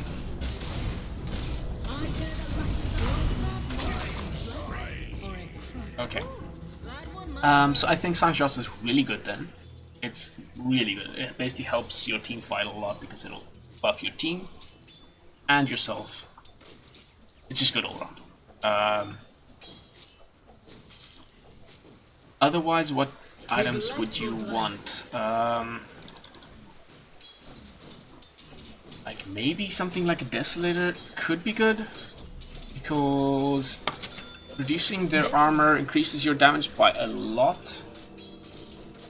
But it feels maybe it's too small of an item with these.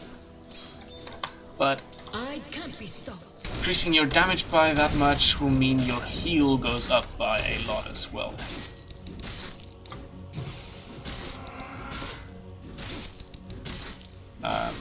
Just want to see how much this heals for.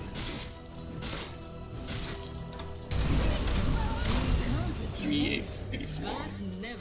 That was the same amount I had with the rapier. Of course. No, it wasn't. That was the rapier with the crit. Sorry, with just right clicking, not. Yeah, 521. I think Deso might be good. He's basically doing a lot of physical damage anyway. I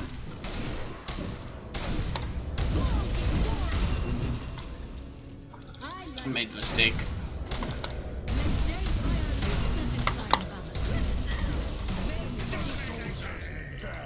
Maybe Deso. I don't know. AC probably pretty good as well. You might go AC instead. Reducing armor, increasing your attack speed as well. Armor. Your stat gains are really good. I think this year is going to be strong. Not sure, obviously, but...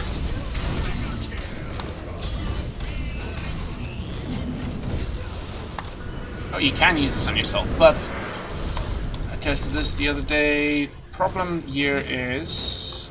Let's check this range quick.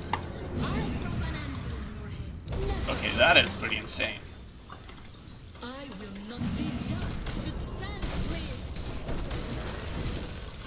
Okay, so the problem with Solar Guardian is you can't easily use this in a team fight because try and use this. They stun you. So you can't cancel Solar Guardian, but they can.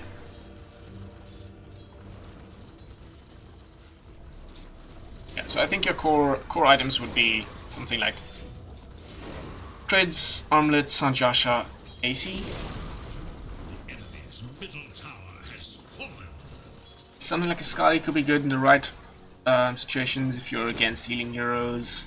The slow would probably be pretty good. I wonder if I probably did not need two of those. That works, the stun doesn't work.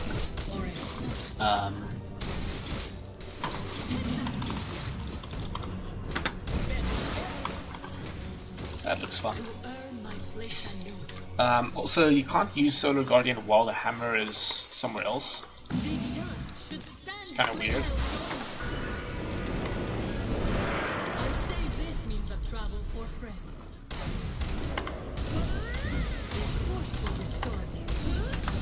You need to be careful when you're like right up in somebody's face and using Starbreaker because like actually move one of them. Looks like one moved.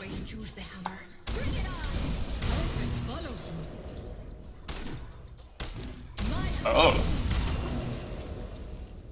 You get phasing movement while you're doing this. So if there's a wall of axes, where are those axes at? The light advances. Enemies need killing. To battle! Cut and run!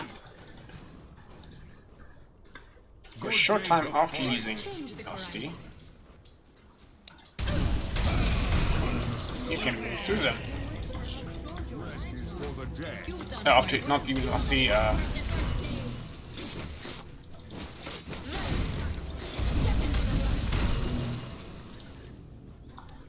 I'm not sure about that now anymore. It doesn't look like it. It was just working on the dummies for some reason. Traverse the field.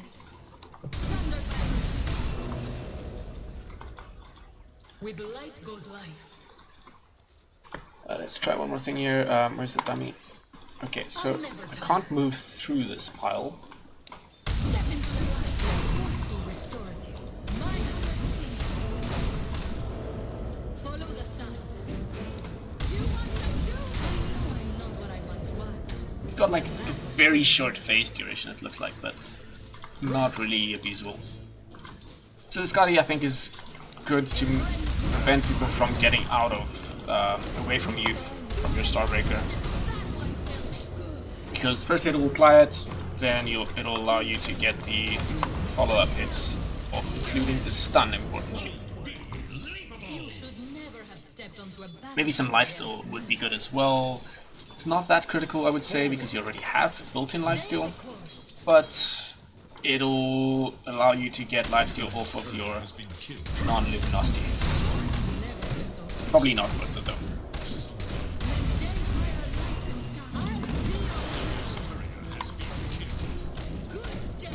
If you're this farmed, maybe Starbreaker doesn't matter that much. It looks like you get a lot. Just right-clicking like this is insane. And again, there's a just one quick test here. Does Starbreaker hit couriers? No, it does not. Okay.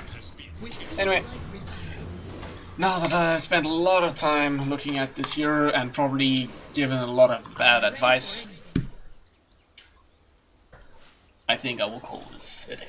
Well, call this a patch video, whatever. I hope this was useful, I didn't waste anybody's time or give bad advice. This is what I think I would do. So yeah, cheers. Thank you for watching. A warrior for the light arrives.